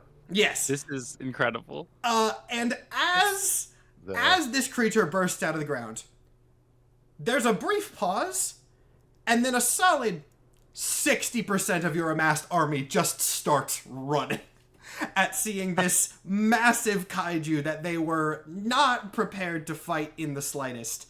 Yeah, this thing roars at you. What are you guys doing? You want to go ahead and try to fight this thing now, or you want to go try to run and make a... It's your call. It's your call, but this is the situation here. I'm casting my vote. If we wanted it to kill everyone else except for us, we should momentarily retreat. Yes. I'm going to go ahead and say, if people are curious, the stat block for this thing that I have made is named Catsby Climactic, which I think is a cool name for this monster. Yeah, it is. So, yeah, everyone books it at the massive, massive, massive monstrosity that is bursting its way out of the ground here. I guess actually a good question. CL, you were still on or near the ship. Are you getting into the ship, or... Yes, certainly. Okay, yeah, That'll get me the farthest, the fastest. I assume that the party's going to go, if you want to split up again, but it probably, you're all standing near it. Okay, so... Being on a ship fighting a kaiju is so, like, 1980s Godzilla movies. It's 100%. So, you guys and Dr. Clock, and probably a couple more, we'll say Batsby. You know what? Just for the vibes, Batsby's on the ship too, along with Shepard. Brad grabbed Batsby and took him with him. Yeah. We're all getting away. You are all getting away. So, as this thing is bursting out of the ground, you can kind of feel the potential aura just pouring off of this thing. It is very, very, very, very powerful. Janine, specifically, make me an Arcana check. Ooh, okay. I like that. I'm not using that dice anymore. I have learned my lesson. This dice has been mean to me today, too. That is a 12 plus my Arcana stat, which I no longer have immediately visible because I'm looking at roll 20. My Arcana stat is 13. 13. Okay, I will give you at least a little bit there. You can tell. You're not really sure exactly why or how, but like, this thing definitely has some sort of magical connection to Pine. This is at some capacity Pine's patron. The potential infusion into Pine's potential is one of the things that sort of led to it being here. You don't know too much of it from there, but you can kind of tell that there is some connection. Looking out the window of the ship, Tiny Catsby, pops his head out of Iggy's jet and goes, "So that's what the rest of me's gone into, huh?" Mm-hmm. Seems like that, yeah. I mean, it kind of makes sense. That's a big thing. Who knows what that could go and destroy the whole city? That could go up to the surface and there's a lot of stuff that can happen there. Question. It looks like it's merged with the other you. Is other Catsby in control of it by chance? The creature roars again, as if on cue, sounding much more like a kaiju roar than a Catsby tiger roar, though it is kind of a hybrid with its cat-like face. Catsby kind of looks at you and goes, maybe some influence, but looks like it's more of a... No, we're gonna just go ahead and say no, not entirely. Okay. I can't.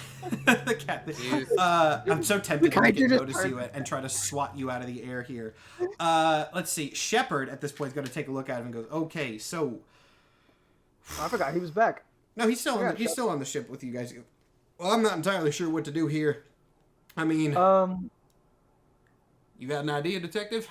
I'm assuming we let the giant thing destroy the evil villains that we lured here for this purpose, and then we deal with it after.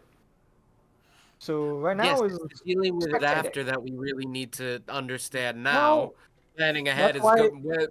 That's why we see what they do, and then we see what state it's in after. Or actually, little Catsby, can you do the merging thing in reverse? Can you get that part back?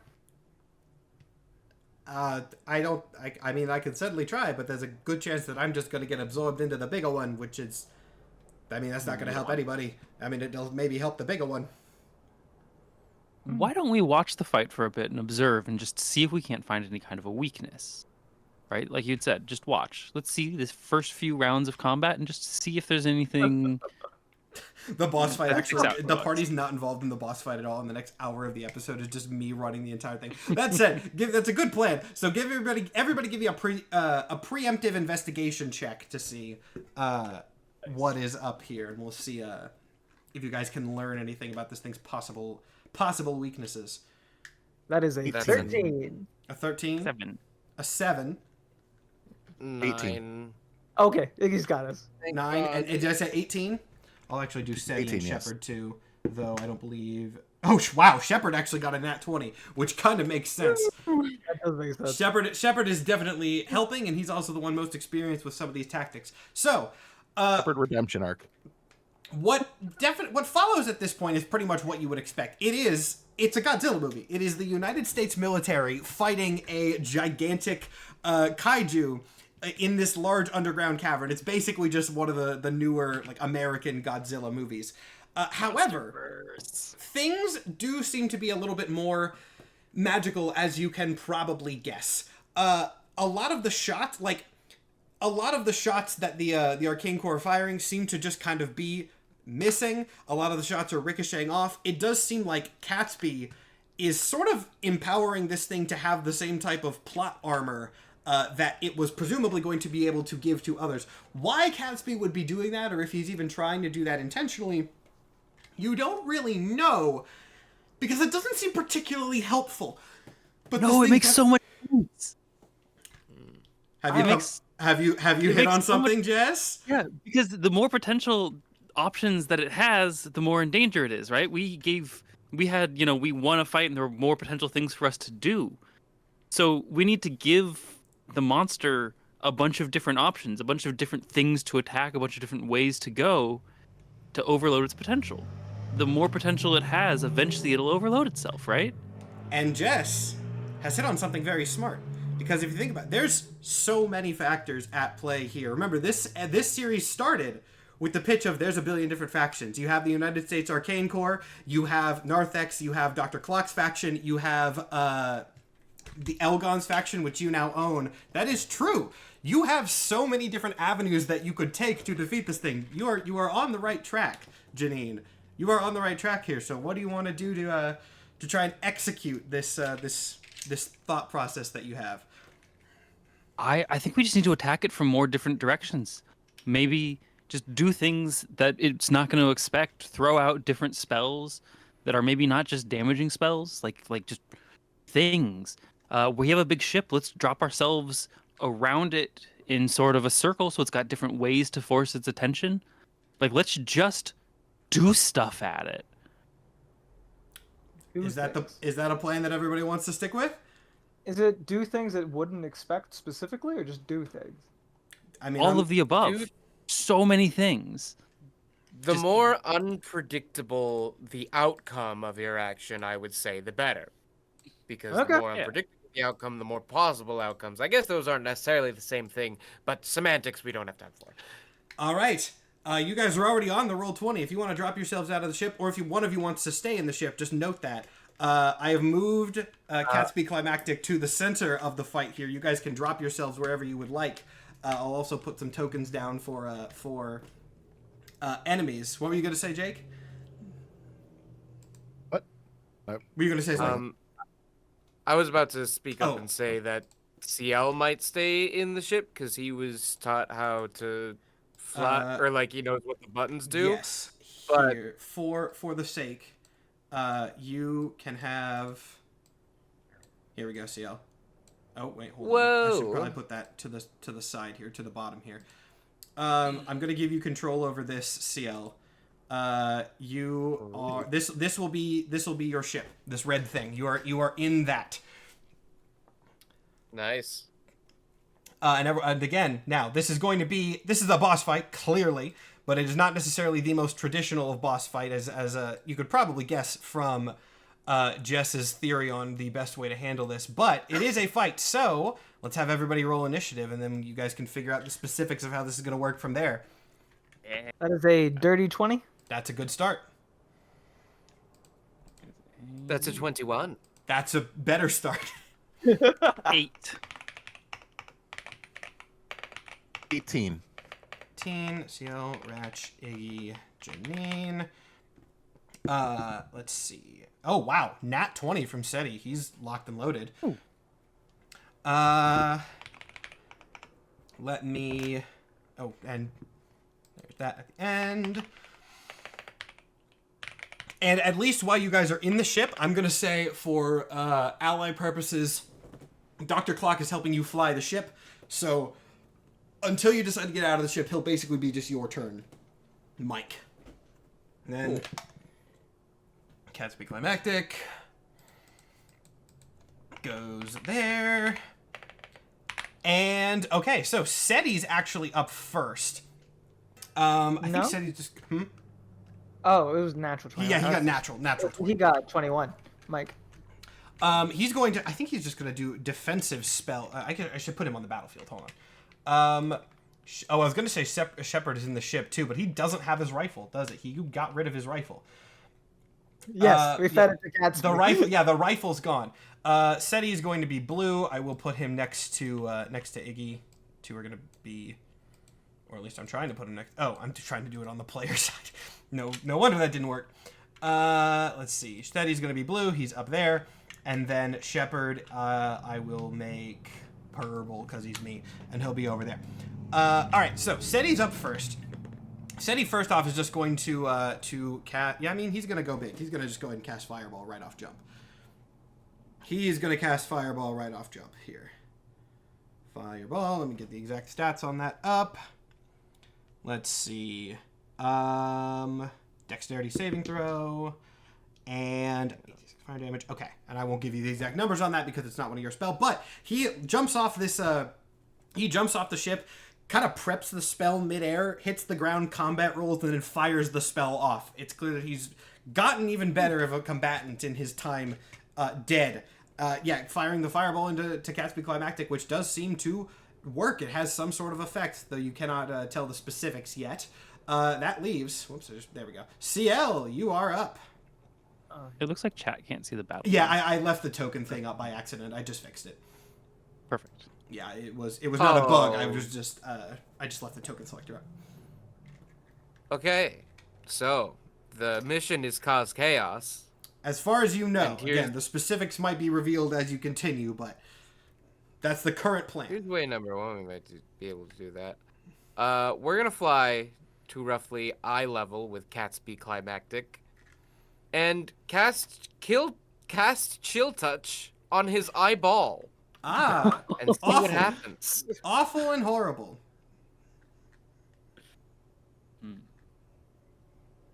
That's a 13. A 13. Okay, a 13. Okay, yeah. I got to read over the exact specifics of how this is going to work because there's some cool stuff here. A 13 is not going to do it. However, when you cast Chill Touch, you do... Actually, no. Sorry, I read my own mechanics wrong. 13 is not going to do it. You'll get there, though. Okay. Yeah. That leaves a boring first turn, but trust me, this will get... Ratch, you're up.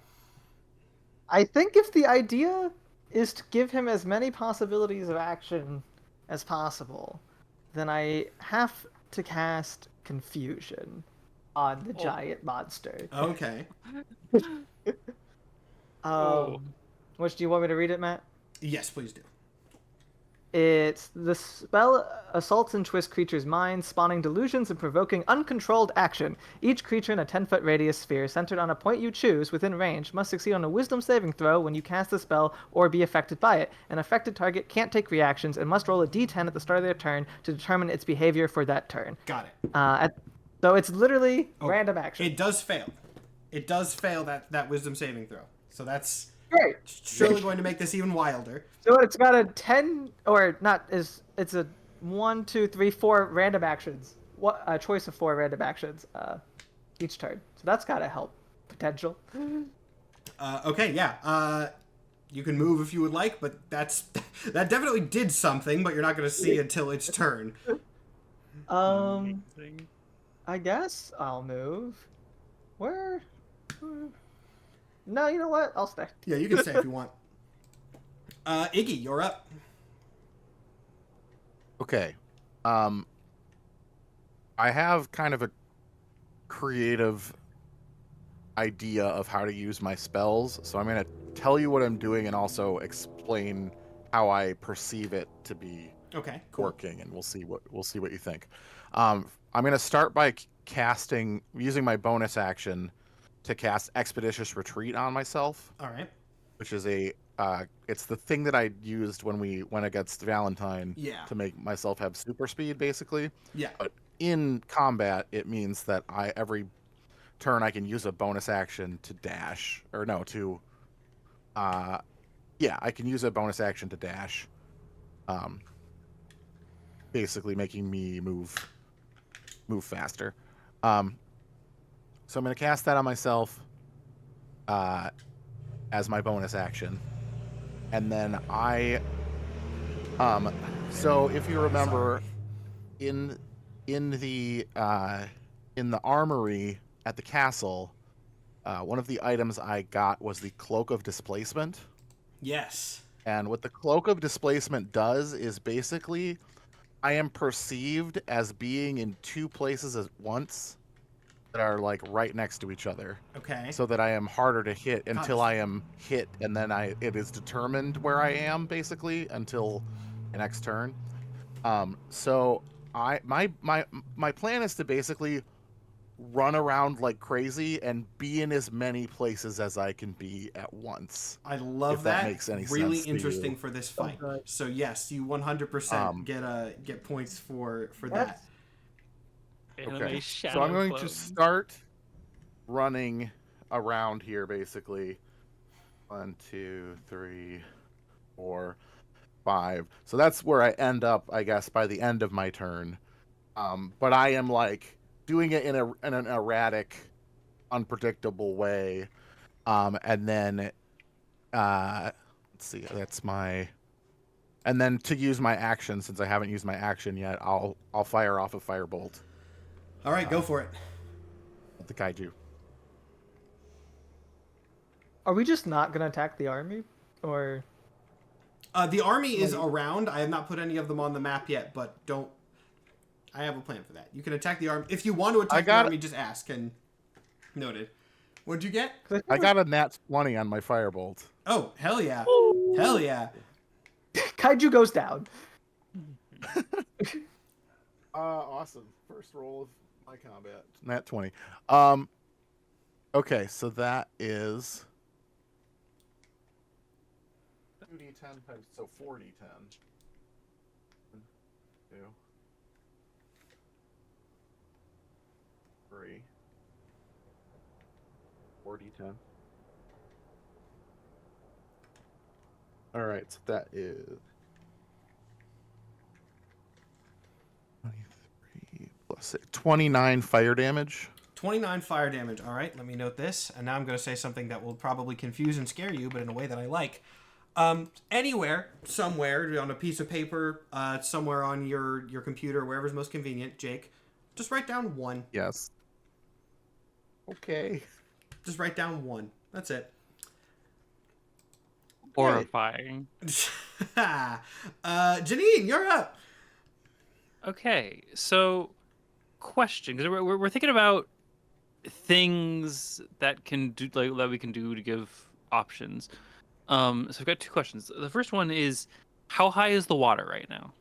I would say the water is probably like it's not super high, maybe like 6 inches to a foot in some places. It's not enough to like actively impede your movements, even though a foot of water is still pretty high. But like it's noticeable, but it's not like an issue. If you want to do something with the water, it's enough that you could.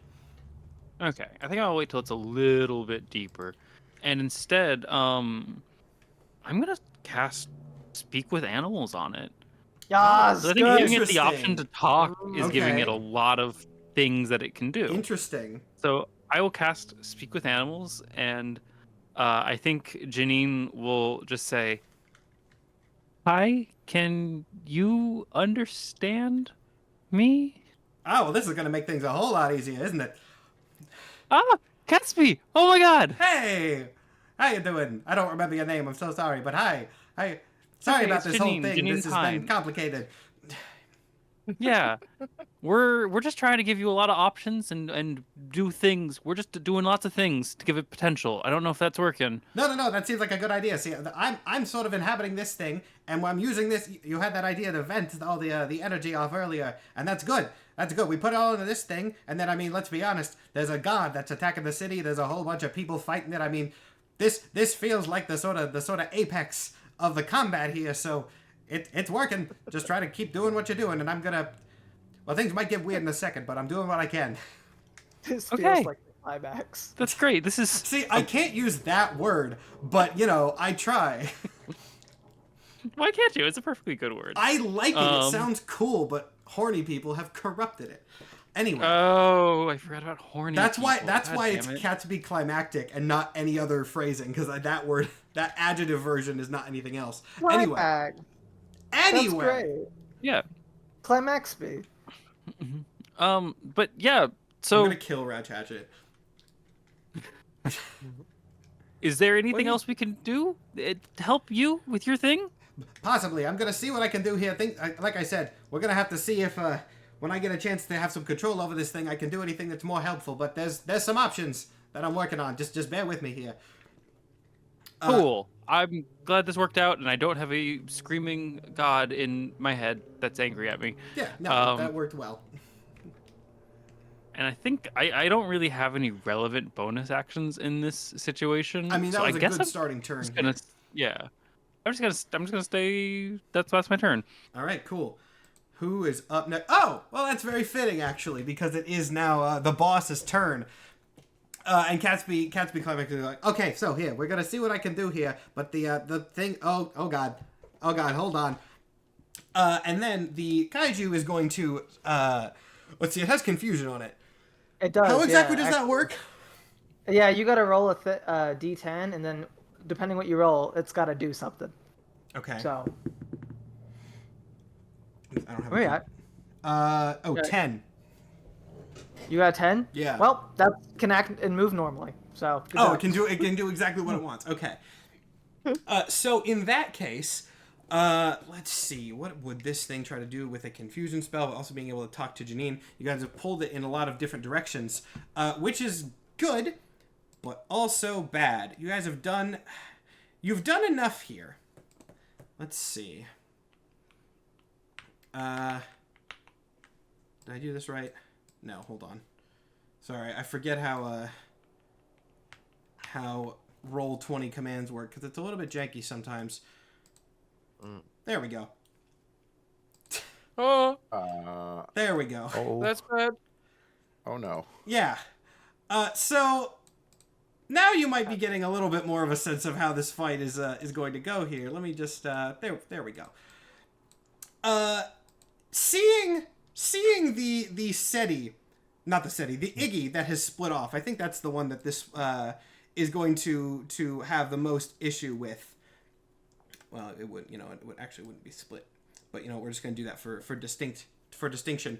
The creature starts to blur and split, much like you saw the first Catsby do, and it kind of just divides itself into two separate beings that are now going to do their own thing. So one of them is going to try and attack Iggy. It did actually get a nat 1 though. Disadvantage. It did get disadvantage ain't gonna do anything. It got a nat 1. Right. It actually got better on the second time. So being a little bit distracted by the split, this creature slams down, hits, totally whiffs. You don't even have to worry about whatever your thing is. It's a nat 1. It doesn't do anything. And then the other one is going to go in the initiative order on its own thing. So that's actually the creature's whole turn, for what that's worth. At the end, you can make a wisdom saving throw to get the confusion. Right. What's the saving? Oh, nope, it rolled the same as last time. All right, so the confusion is still there. Now it's going to go to Shepard's turn, actually. What is Shepard going to be doing here? I mean, he saw that. I think... Clarification. When it split, did it split into two slightly smaller kaiju? Did it look like it split into two smaller kaiju? I couldn't tell with what happened with the... Make me an investigation or a perception check to see. Okay. All right. I feel like it's... Iggy has no idea. Iggy has no idea. I mean, one of them is trying to smack Rolled a Iggy, 1. So that makes some level of sense that it would be difficult for you to track. Can I make that check? Yeah, sure. Well... Yeah, I'd like to what as was well. the stat again? Just perception's fine. No clue. 15? Yeah, they do seem a little bit smaller than they were. Mm-hmm. Interesting. Very interesting. Let's see. Shepard he doesn't. I forget he doesn't have his gun because you stole his gun. Let's see. What's he even gonna do? I mean, he has other magical stuff on him, right? He's gonna use one of his magic grenades that he has, and Catsby's just gonna tank it. Great. Now you can't get mad at him for being useless because you took his gun away. No, Ratch is definitely gonna shoot him a glare, no matter how far away they are. You're close enough to next. Yeah, he starts cursing you out violently for taking his gun. God, do I want to hurt Shepard now? That would be dumb. It's okay. I thought about casting Vicious Mockery on Shepard. Let's see. SETI. I won't. It'd just be funny. Insult him. What is SETI's? What? I made him a spell list. He might actually also just use Firebolt. That worked. I think, you know what? He saw Iggy use Firebolt and it worked well. He's gonna just do that too. Wait, the staff was just a gun this whole time? It's a staff that he uses as a sniper. It's a wizard staff that he puts up to his shoulder and shoots. Yeah, it's not a literal gun. It is. I've been calling it a gun, but it's like a wizard staff sniper. Okay. That's what I thought, and I was like, oh, if this was a gun the whole time, and I didn't put that together. It's not. A little bit. Okay, let's see. SETI actually does hit, doing more damage, and he also gets a little counter, which again, You guys don't worry about that right now. I'm actually going to track the counters myself because I think that's going to be easier. And now that you know there's something ominous happening. Okay. Seti fires off another firebolt, gives you a thumbs up, Iggy. I mean, it worked for you, worked for him. Still working well. And now it is CL's turn in the ship. Doctor, this wouldn't happen to have any capabilities other than flying, does it? I have put in some basic weaponry, of course. Nothing too fancy, mostly modifications of my mining equipment. But there are some things that you can do, which he'll just kind of. If you tell him to attack, like at the end of your turn, he'll attack because he's piloting as well. So you can do your own things too, and then yeah, I won't make you also keep track of that. In that case, may as well try Chill Touch on the eye again to see what it does. Go for Chill Touch on the eye. Okay, you don't love making attack rolls. That's a 15. A 15 will also not actually do it. Nope.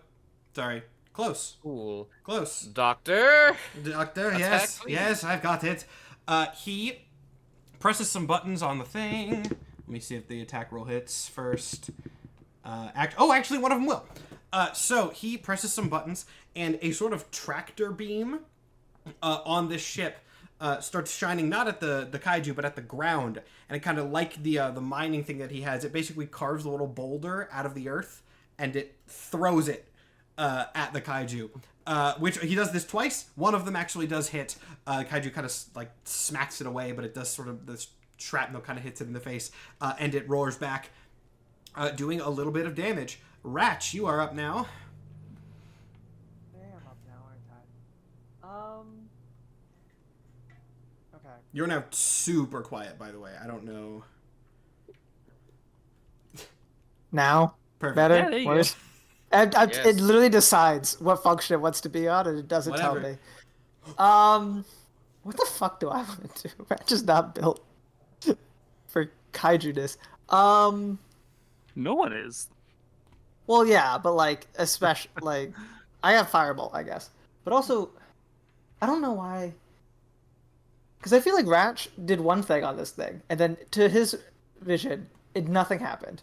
The desired effect of him being confused didn't work because he acted normally. I think and then you also, know that your spell works at the very no, end. exactly. Like I knew my spell worked, and that he just didn't get confused. Yeah. And then he's duplicated from being hit now. I feel like Ratch. I want to attack the army.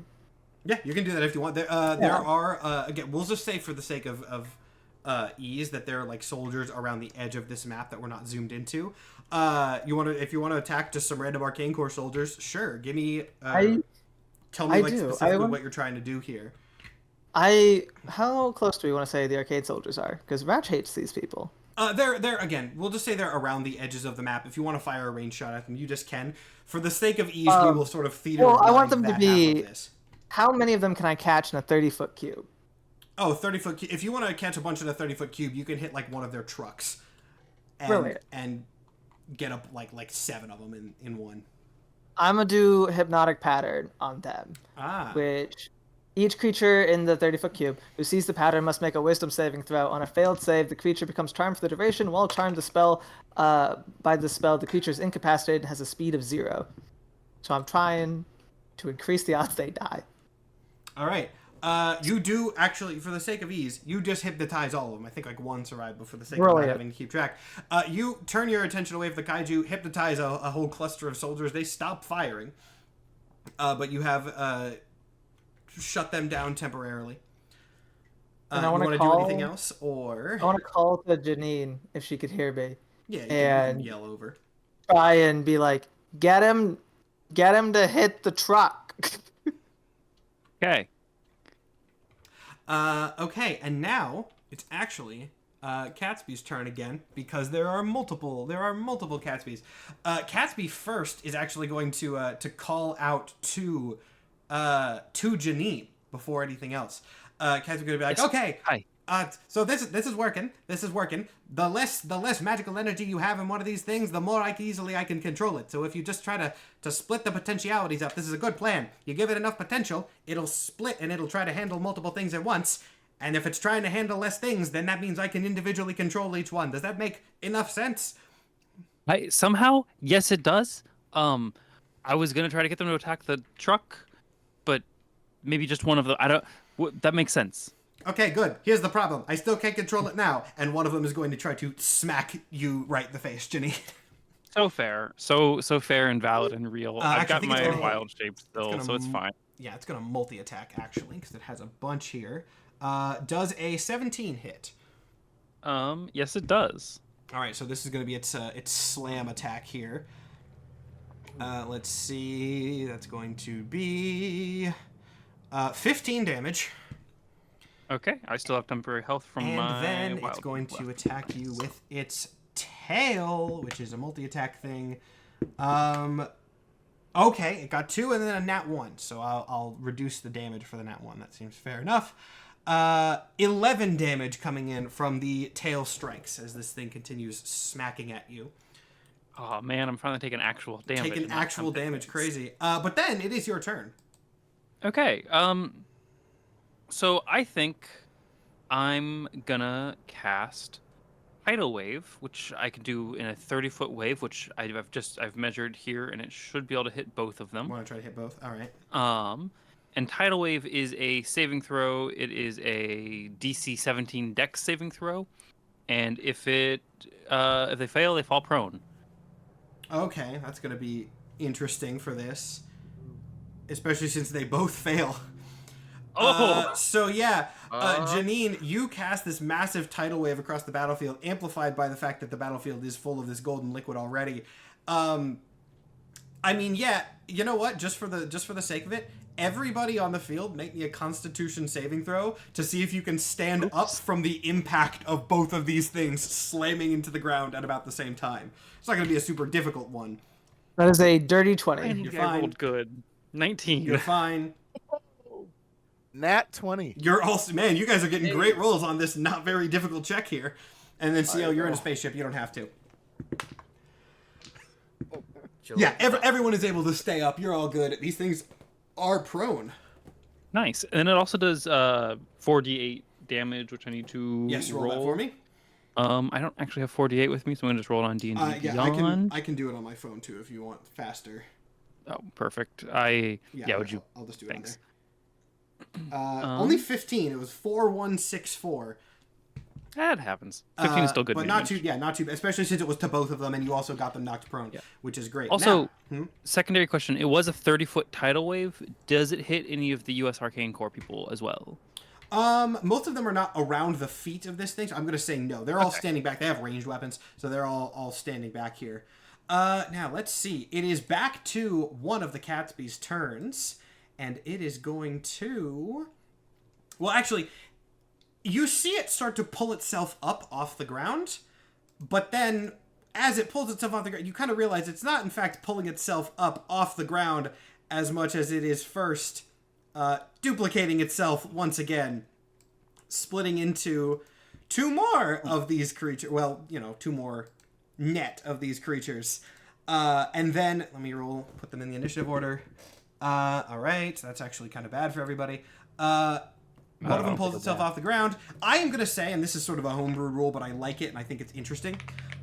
Pulling itself off the ground is going to take its whole turn because it's so big. That's not something it can do quick. So I'm going to say if you can knock it prone, that's its turn. But it did still duplicate. So there are now 3 of these things running around the battlefield. It is now Shepard's turn.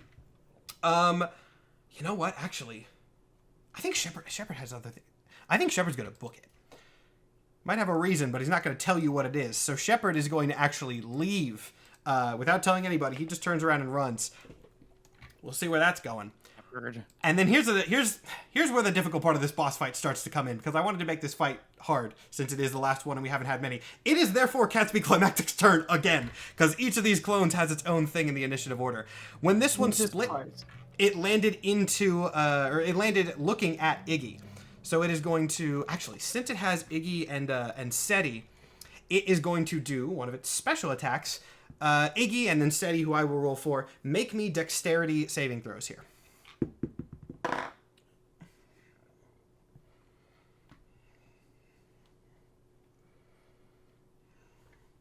$17. 17? Okay, actually, you both pass, which is good, but you're still going to take half damage from that. So let me go and roll. Oh, I rolled low and you're getting half, so you're only going to take 5 damage. You're pretty okay. This thing lets out a massive roar, sounding, again, like a hybrid between like a dinosaur and a tiger roar. And as it does that, the water in the wake of this roar stirs up, kind of mirroring Janine's tidal wave attack, actually, blasting back into you guys. But since you passed, not too damaging, you're able to hold your ground. And then it is going to be Seti's turn. Let's see. He's actually still in a pretty good position here. Oh, did I give him this spell? I forgot. I gave him a bunch of spells for lore reasons here. Create and destroy water. That would be a helpful spell. That was not the one I was thinking of.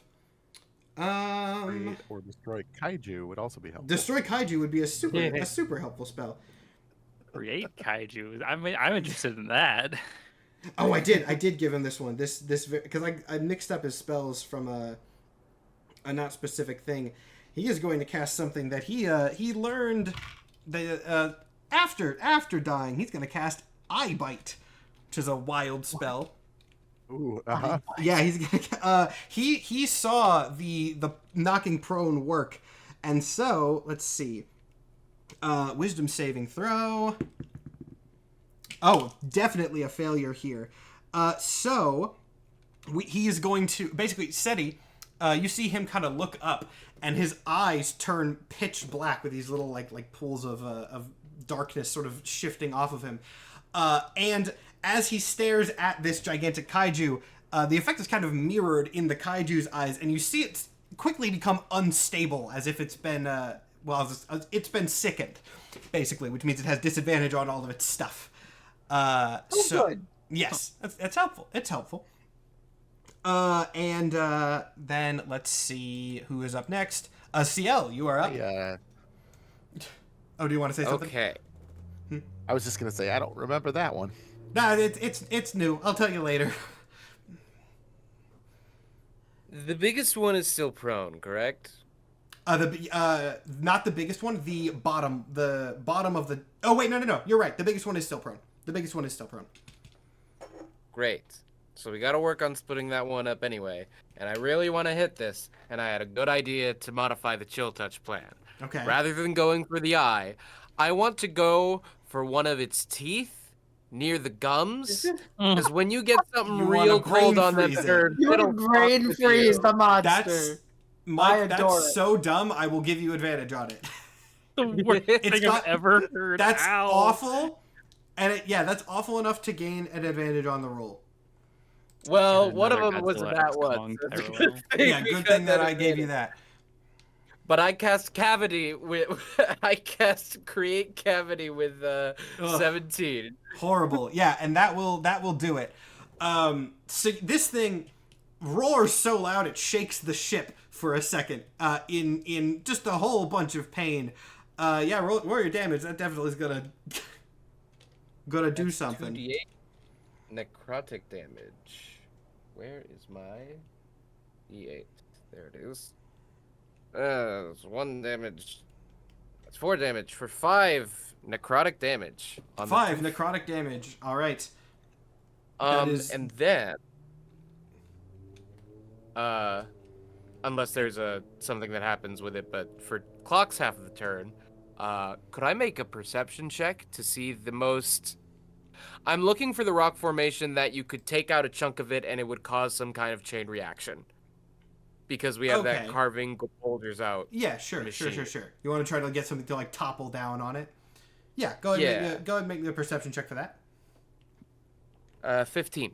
15? Sure. You are able to do that, and I will also say that, Clock is able to make that happen. So you find a larger rock formation off near the side, and since this thing's already down on the ground, and some things were made a little bit unstable by its falling down, Clock is able to carve out and cause some rocks to fall down on it, which I'll have to just kind of homebrew the damage for, but that sounds good. I mean, doing that because, A, because of the damage, but B, because, like, making that happen presumably factors into the potential calculations and everything. Chaos, and yes, if that's yes, still a factor. yes. I like that as well, and that will be factored in on his turn. So yes, you do cause the rocks to fall. They kind of slam into the back of this thing, denting some of those big spikes that it has. And who is up next? It is Ratch. That it is. The hell do I do?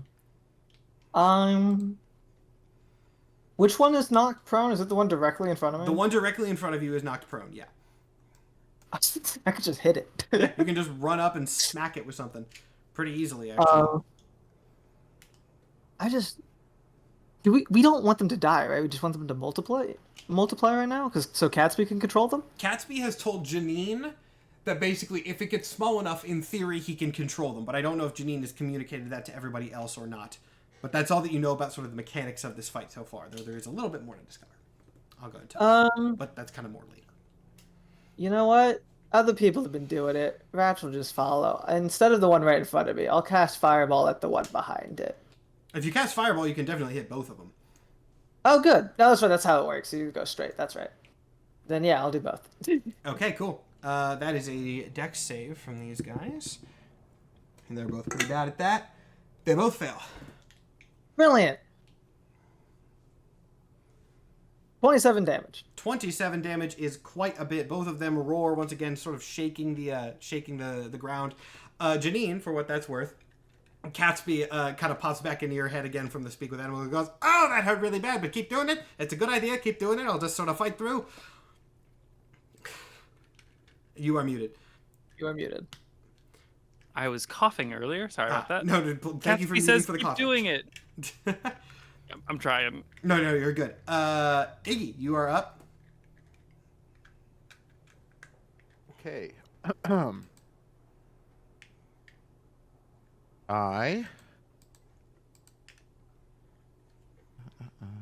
does this say?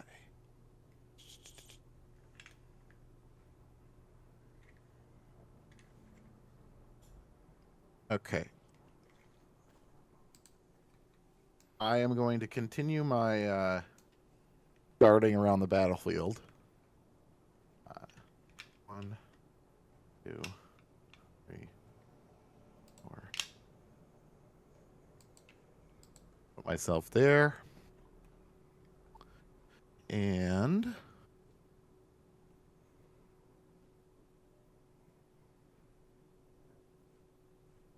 I am going to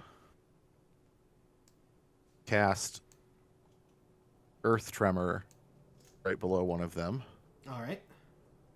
Which it has to do a dexterity saving throw. On a failed save, takes 1d6 bludgeoning damage and is knocked prone. Okay. Let's see. Go for that prone again. That's going to fail. Keep knocking them down. Yeah. It's going to be and it's going to be one of the smaller two. Okay.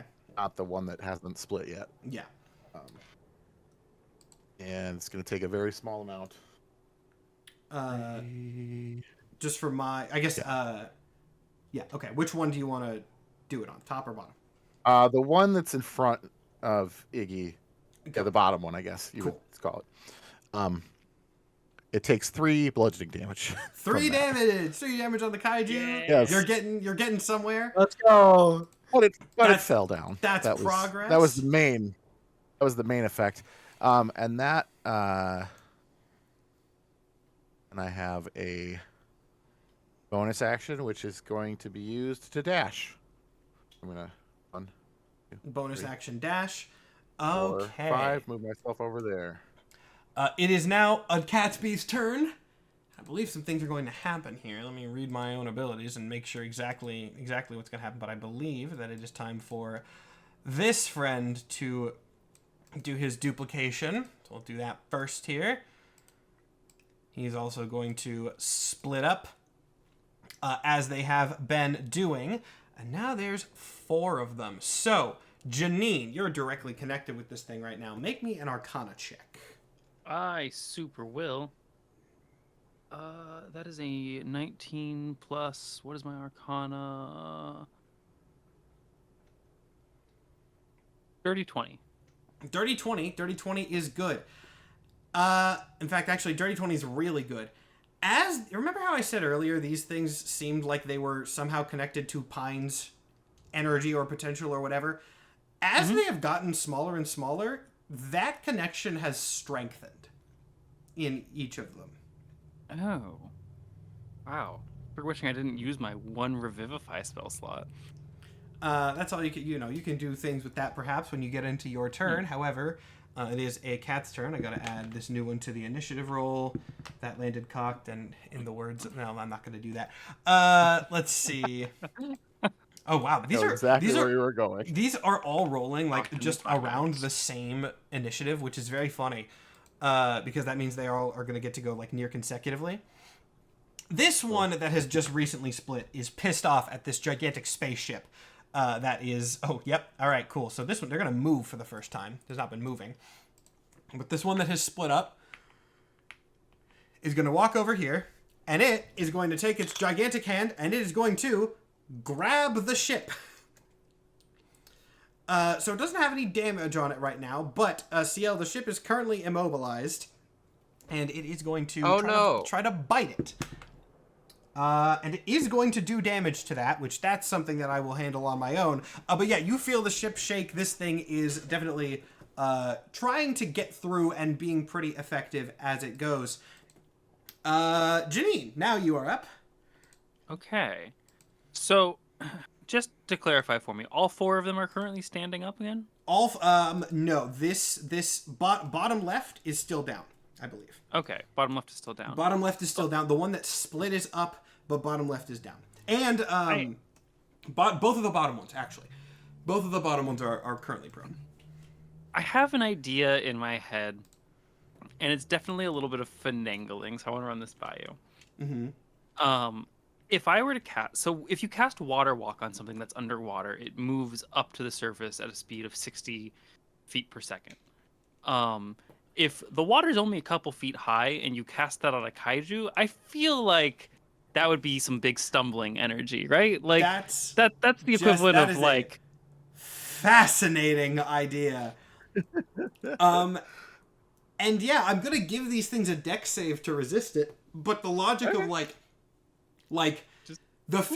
a foot of the ground, or to make this relative, like imagine you're trying to walk and the last inch of the ground is like trying to push back against you. That would be difficult. So yeah, I like it. It's clever. So I just need to move a little bit because I can do up to 10 creatures in range. So I guess I'll hit all 4 of them. Okay. Just so it's potential on them all. And go for it. Yeah. And what do we want the dex save to be? Should we save as tidal wave? Or what's your spell save? I'll just make it your spell save. Oh, that'll be 17 then. Oh, that's maybe higher than I should have, but I already committed. I'll take it, yeah. Yeah, I mean, actually, I didn't even need to make all those rolls. So yeah, they all fall down once again. Good job. Janine cast slapstick banana peel on all of the cards. Against Catsby, which is technically still like a cartoon guy, yeah, that makes a lot of sense. Yeah, I will take that, actually.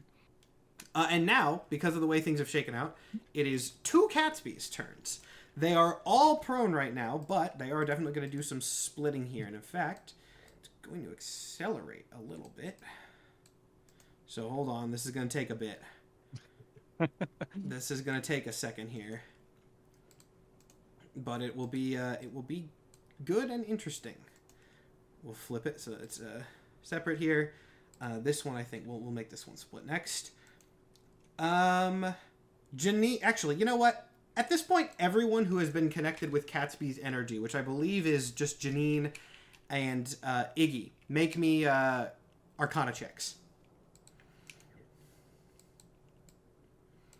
That's another dirty 20. Holy shit. Wow. Oh.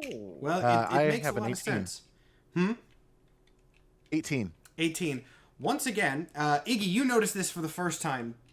Janine, the pattern continues of the smaller these things get, the more connected to Pine's energy you kind of sense them being here. Is this God possessing my wife's body? Matthew? Is this Pine's body we are currently fighting, Matthew?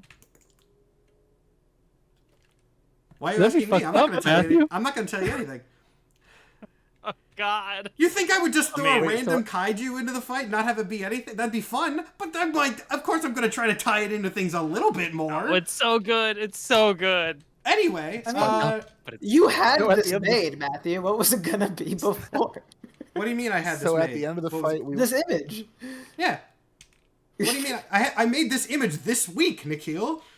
This is not something I've been sitting on forever. I made this for this fight. Yeah, but you didn't know she was going to cast Resurrection on her wife. I knew that Pine's body had been sucked down into the pit. It worked out. Remember what I actively said? I was like, wow, that spell that Janine just did made the thing I was already going to do make even more sense. I did say that. Oh, you did. You did. Anyway, so at the end of this fight, if we don't die, we're going to have like 16 pines. Oh, no, there's more. Look, that's good. I've got like another hour at least to play with. Keep going. Two and I can res stand up. all of them. Shepard's gone. Another Catsby actually gets to stand up, which means another one's gonna split. I don't need to even make them be splitting at this point, but it's fun, so we're gonna commit to the bit of them all splitting here. Kaiju wife. What is such a ridiculous fight. Oh yeah, that's kind of the idea. All right, who's up next? Back to Seti. Seti is just going to firebolt one of them. At this point, we're getting to critical mass of these things. He does firebolt them. I'll do damage as we move on for the sake of time. CL, the ship is actually no longer being grabbed because it got knocked down, correct? So, yes. Yeah, it got knocked down, and so you have the ship again. Now, obviously, things are changing a little bit rapidly, but what do you want to do? You don't know this thing about Pine yet. No, I don't. It's not my turn either. Damn it. I think at this time we gotta have the small one split because we really want to get to a point where Catsby can control at least one of these, I would think. So we'll target a small one that has not been targeted this turn. Or in the window where they would be able to turn order things. Mm-hmm. But anyway, let's do this one. Right. Honestly, also, I wanted to point out in chat, Spider Carnage, I believe you were the only one that called it. I saw you say it in chat, and I was like, no one else said it. Anyway. Dang, what a call. What a call, Spider Carnage. I really don't have much to do from inside the ship besides chill touch and try to attack with the ship. I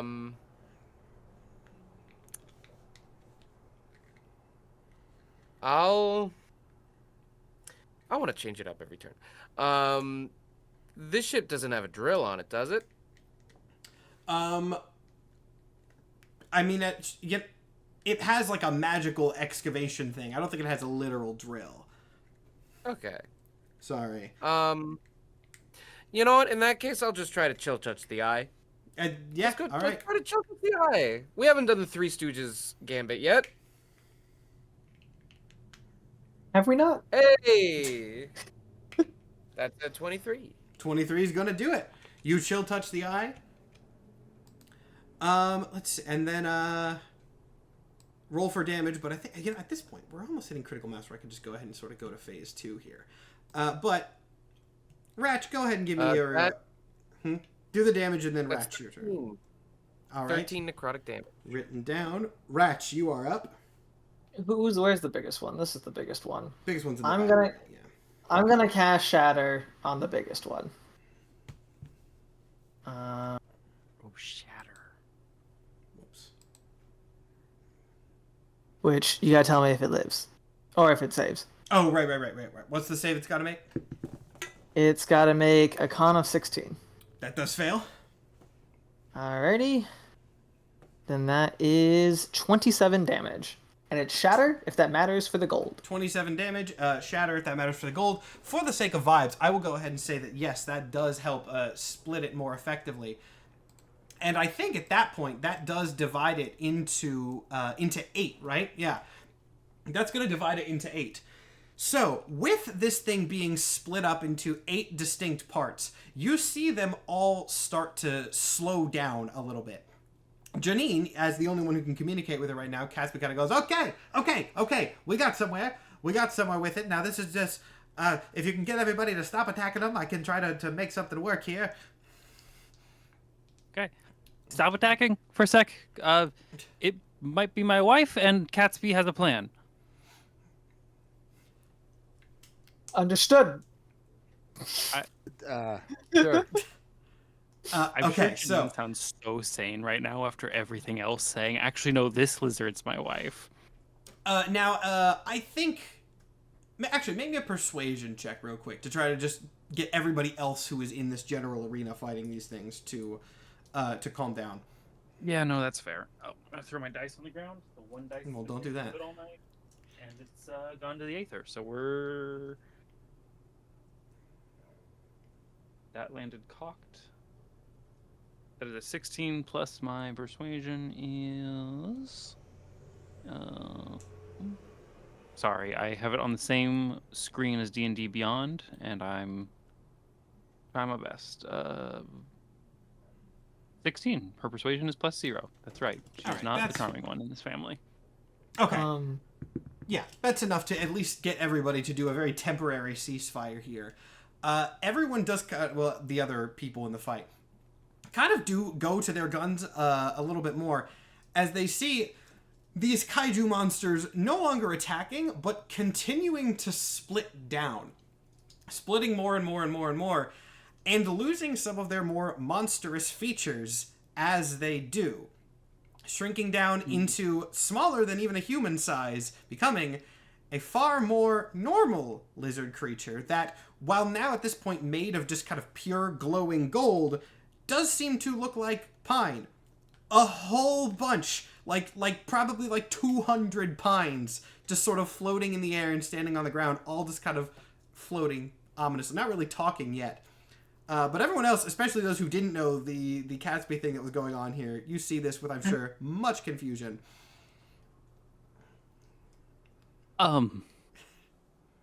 This is a lot for me. Catsby? Pine? Yeah, kind of. This is I'm sure a little bit of a complicated thing here. So, this is the body that was coming up there. It wasn't the. You okay? No. Can we save one of the bodies to try? Can we keep her safe?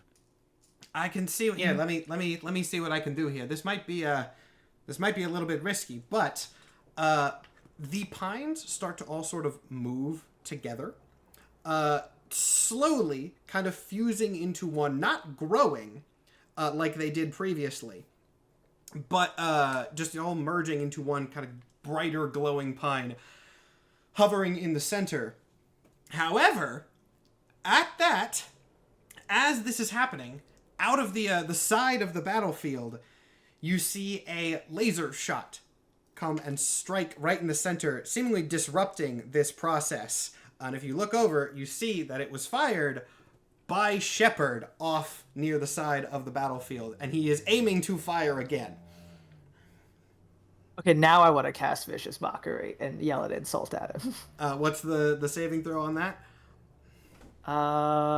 Wisdom 16. Wisdom 16? Oh, he actually passes that with surprising ease at this point. Also, we are not in initiative order for this. We might be back in it in a minute, but right now you could just kind of do things even though the battle map is still up. I'm casting Blight. Casting Blight? Yeah, I think Janine just screams like just no, like as angrily and with as much emotion as she has. And that's a DC 17 con save DC for 17 con save. Oh, he got a nat 1 on that. Oh, so that's double damage, right? No, that's not how that actually works. No. But we'll see how this happens here. And can you roll 8d8 for me? I do not have the d8s for that. Sure, I can roll 8d8. Did you just do it on your phone? Oh, yeah, I have an app for it. Much better damage rolls there. That is 35. There were 2 max rolls in there. Yeah, I mean, this does not kill him like it did the man that was turned into beef jerky a couple episodes ago, but he does immediately collapse to the ground from that much damage so immediately, dropping the gun in the process, and he kind of shouts over to you and goes, "The hell are you doing? I'm trying to stop that thing!" That's my wife. The last time everything joined up like that's what caused all this madness in the first place. If you do not stop, I will kill you right now, and you will not come back, and death will matter very much. Do you know for a fact that everything's going to be okay if those join back up into one? No, but it's not going to be okay if they don't either. Let's see. I'm trying to think how he would react to this. I mean, you can do a persuasion check if you want, or an intimidation check, which might also be fitting. Anyone else can also hop in here. I'll give a chance to react before he does something. Hold on, sorry. I'll try and figure. What is? I'm sorry, I had to look away. What happened? What are we persuading? Basically, he is probably going to reach for his gun again, unless a persuasion or intimidation check or somebody does something here. Ciel's gonna fly the ship in his line of fire. Ciel's gonna fly the ship in his line of fire, blocking off Pine. Can I do a persuasion thing to tell him not to pull his gun? Yeah, if you want to do persuasion checks, you definitely can here. Okay, good, because we'll do that. That is 28.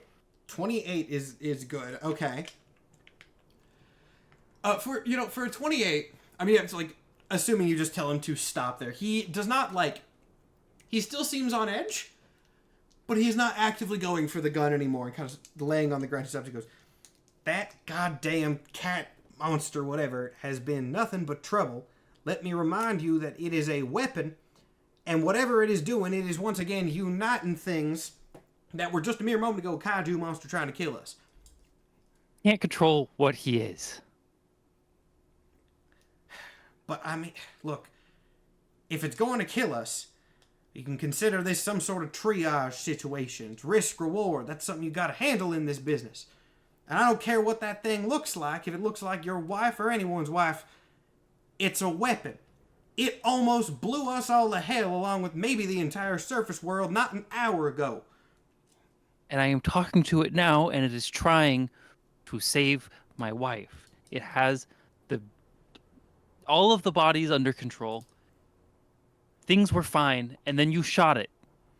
I shot it, and I disrupted it. I paused the unification. The unification was what we saw cause that thing in the first place. Gatsby, you wouldn't do that on purpose, right? Like, you're trying to help. Gatsby speaks, at this point, audibly enough to the entire group. Because he's like, I'm certainly trying here. To be honest, I don't know exactly what caused my creation in the first place. That's still a bit of a mystery to me. But I think I can get everything under control here, and then maybe I can.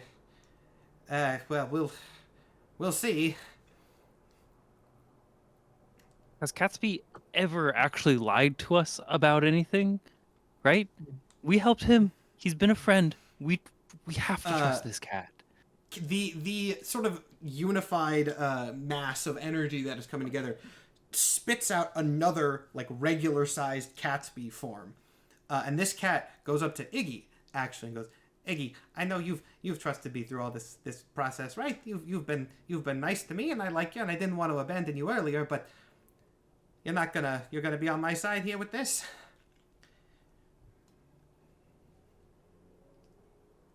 Yeah, I trust you. What about you, a spaceship guy up there? I don't know where the hell you got a spaceship from. He kind of yells up to Ciel. I'm sorry, I've been distracted by context. What did he say to me? Oh, basically, Gatsby just asked what you think about the situation too.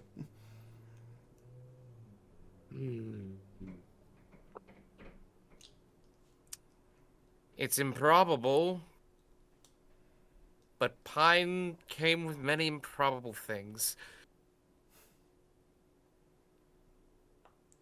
I'll let you try.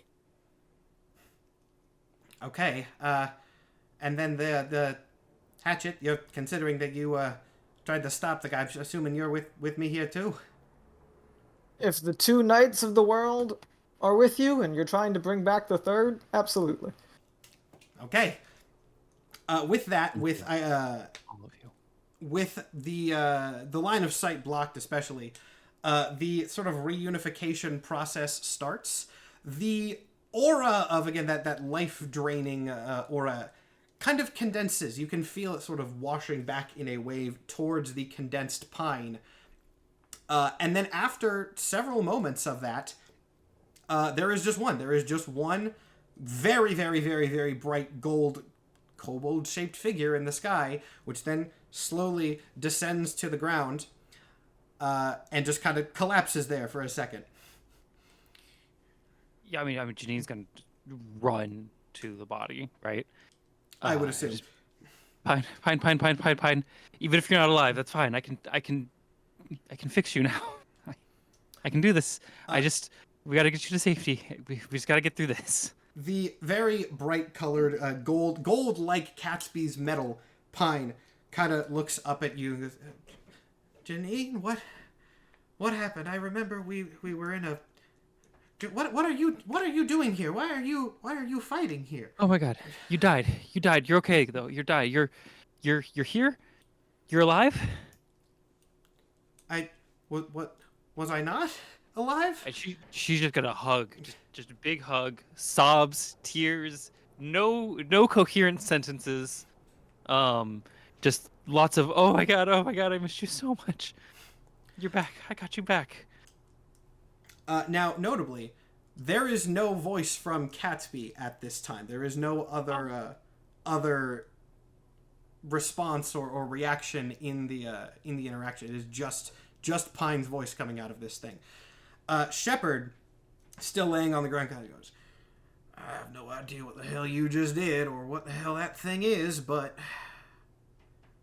I haven't seen anything explode yet.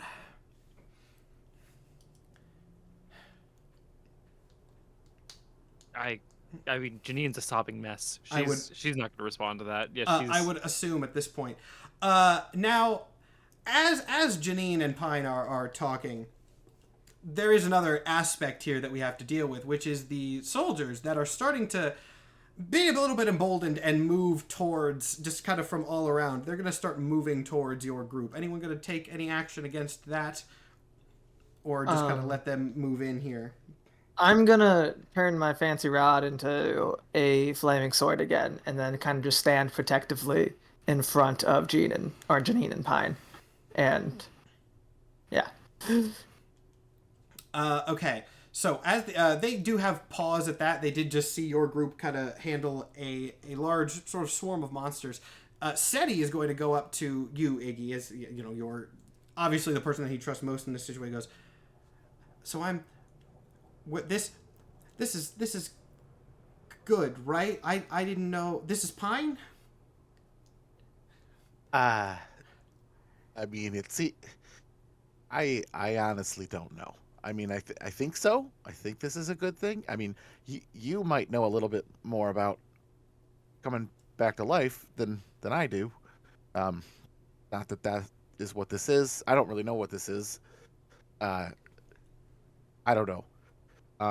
But Pine and Janine are my friends, so I'm gonna do what I can for them here. And all we know is we don't want them getting any closer. And I'm pointing at the groups. Actually, can I call out to the whole army and just basically be like, we have done, ill will. These three are beacons of the law. You have one opportunity. Turn around, leave, and do not harm these women, or things will have to escalate further that we do not want to escalate to. And then with persuasion, because my persuasion is give me a persuasion check for that, for sure. And that is a 18. Not that great. It's a plus 12 to the 6. Wow, you got a plus 12? I know, that's why I really thought this might work. No, I mean, 18 is still really good. You see, like, the commanding officers of this group still clearly aren't convinced, but most of, like, the regular people who are here, like, can kind of see that this doesn't seem to be something that they feel great about necessarily interfering with. Now, several minutes after the battle is over, you hear, like, a very dramatic fanfare of, like trumpets, as several soldiers approach the battlefield carrying on their backs, like, I don't know what the word for this thing, but like a little, you know what I'm talking about. Not a palanquin. Yeah, that. Yeah. Yeah. Called a palanquin. A palanquin with King Megaronides Albinius in it. And he kind of goes, yes, hello, my subjects. As you can see, the opposing forces, he kind of gestures to the rallied army, have been vanquished. Thanks to my might and my kingdom's might.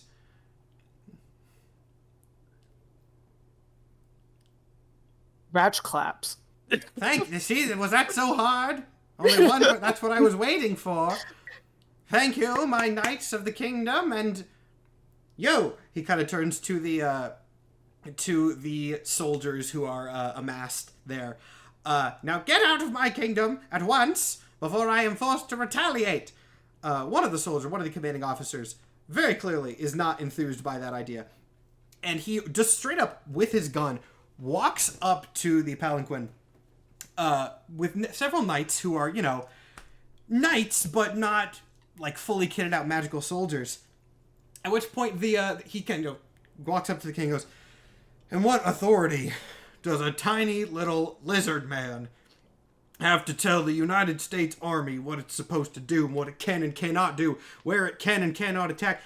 As he is talking, the king, who for what it's worth, you've never actually seen like outside of the throne room or the castle before, hops down, expands his gullet, and eats the guy in one massive bite. Before just kind of scuttling back up on his thing. He goes, there we go. Stronger than he looks. You think I just got to be king from sitting on my throne and not doing anything? No! It's been like 200 years since I had to do that. Presumably it tastes better than a rat. There's no a offense. lot of metal bits on that guy. It's going to take a while to digest. No offense, Your Majesty, but I can think of several times that could have been useful in the last few days. You know, I didn't want to do it. What was the last? The werewolf? I wasn't going to eat a werewolf. There was Valentine. I wasn't going to eat Valentine. I liked Valentine for a while, and then he was already dead. Ciel is inside the ship, like leaning over the console with his head in his hands. This day needs to be over. And over it may be soon. As Pine, this golden Pine, kind of stands up to her feet, which is still a fairly small frame, looks down at her hands, and goes, "What? Why exactly am I gold now? What happened with that?" Catsby. Does anyone know where Catsby is? Is the one that came out still with me? The last Catsby stayed. Oh yeah, it left it left that hole and then it went back to you. So the other smaller Catsby does kind of poke his head out and goes, what's happening here?" Oh, you're alive. What is? I mean, I'm what? Are the other ones gone? What's happening here? I think the other ones sacrificed themselves to bring Pine back. Oh, well, that's. I'm not gonna lie to you. I still don't have any of the memories, but I don't have much of the. I mean, I'm both happy and sad to hear that. I suppose I never knew Pine really, but. For what it's worth, if any of you I won't make you Arcana check this because you can sort of just, you have time to do it at this point. This Catsby that is left does seem to be, as one of the pieces of Catsby, the magical aura that is coming off of him is far, far, far, far less than the others. It is, dare I say, to a manageable level. Magical, Got a cat. But he is still very, very magical, but does not seem to be an active threat from the aura that is around, though he still does not have the memories of the full thing that happened. Pine kind of stands to her feet, kind of looks at her hands, and then, without really saying anything, just kind of claps once, at which point there is this big sort of golden burst of energy that flows over the entire area, removing any like last bits of the last like remnants of the battlefield, not like killing anyone or anything like that, but just basically cleaning up the area. And then she goes, oh, well, that's new.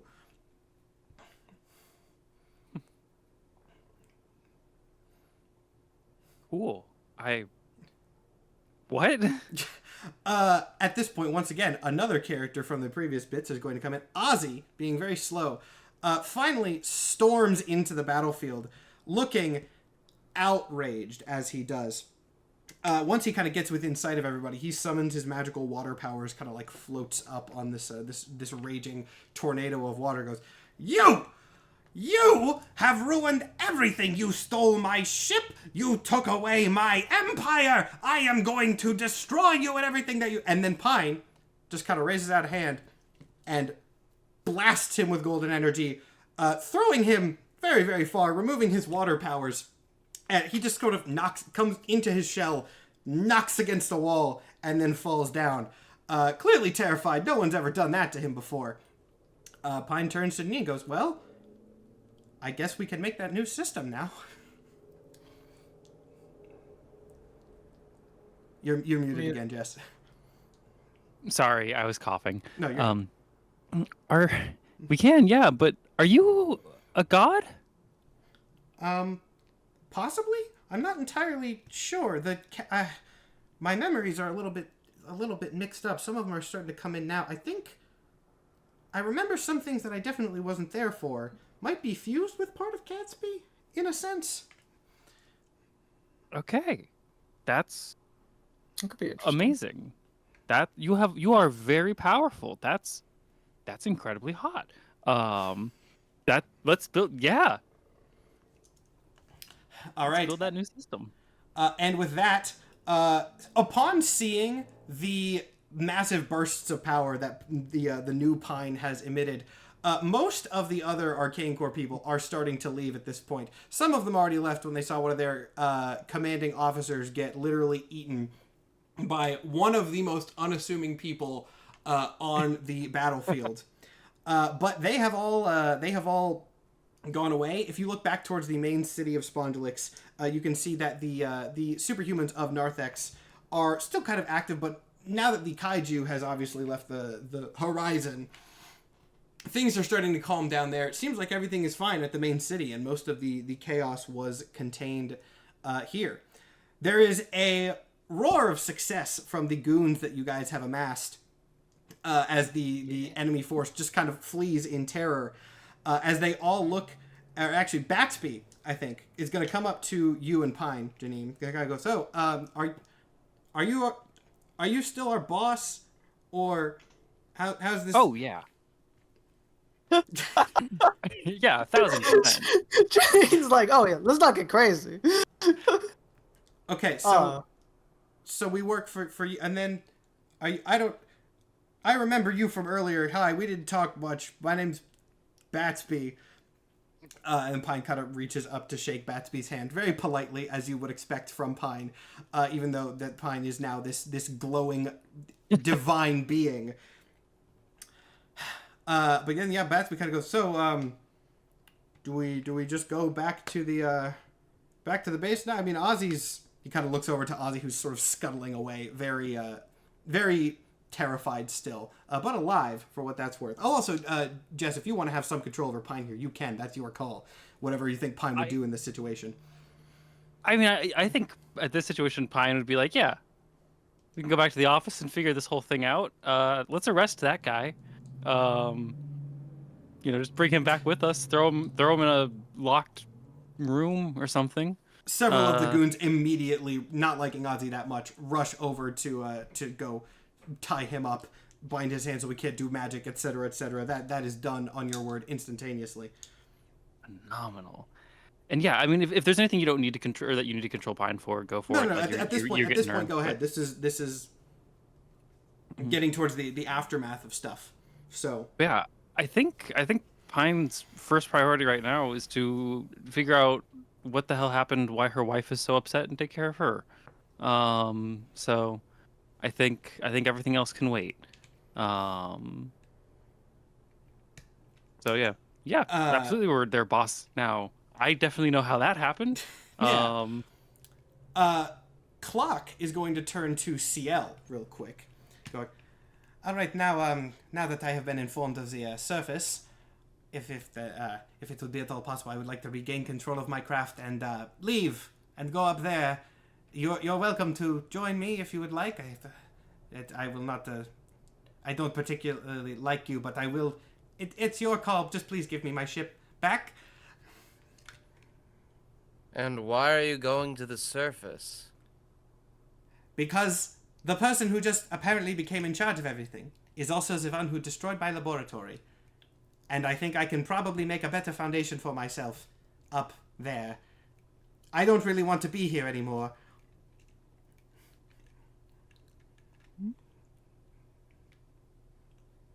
You know...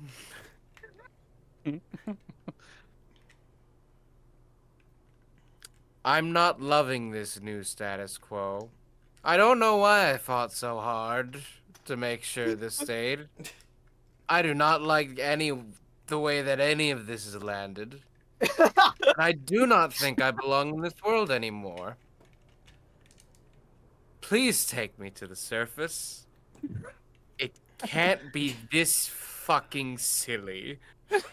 No, absolutely not. And with that, unless you want to like do anything, he'll just take the ship and go. CL doesn't... Iggy's cool, but CL doesn't particularly like any of these people. Yeah, I kind of... now the crisis is over, so he's gone. I fully knew that was a possibility, and that's why I set up the ship. I was like, I wonder if CL will leave if given the opportunity. So yeah, he dips. Iggy, you raised your hand like you had something a minute ago. Yeah. Mm-hmm. First, I want to turn to Shepard and, hey, where's your boss? I do not know, which, in all honesty, concerns me a little bit more than if she did appear. I mean, for one, she's definitely not my boss anymore. There is no way I'm going to be welcome back there. Don't particularly think I'm welcome down here either. But we'll see where things go.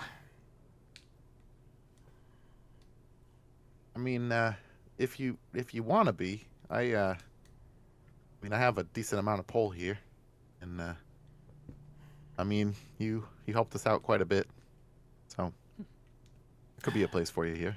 Iggy, you are a kinder man than I have ever been or will ever be. I will say that for you. And despite all these crises, and whatever crises are surely to come, hold on to that. Because if you don't hold on to that, you'll get yourself into positions like I find myself in every goddamn day.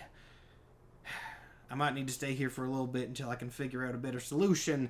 I don't think I'll stay here long term, but I will take advantage of your generosity for at least a short time.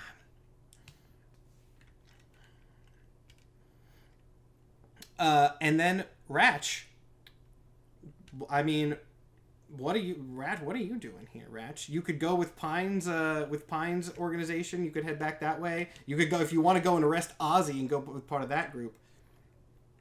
I think Ratch absolutely went with the group that arrested Ozzy. I think that was very fun for him. Yes. Put the shackles on Ozzy, pretended that he was a bigger part of this of Ozzy's life.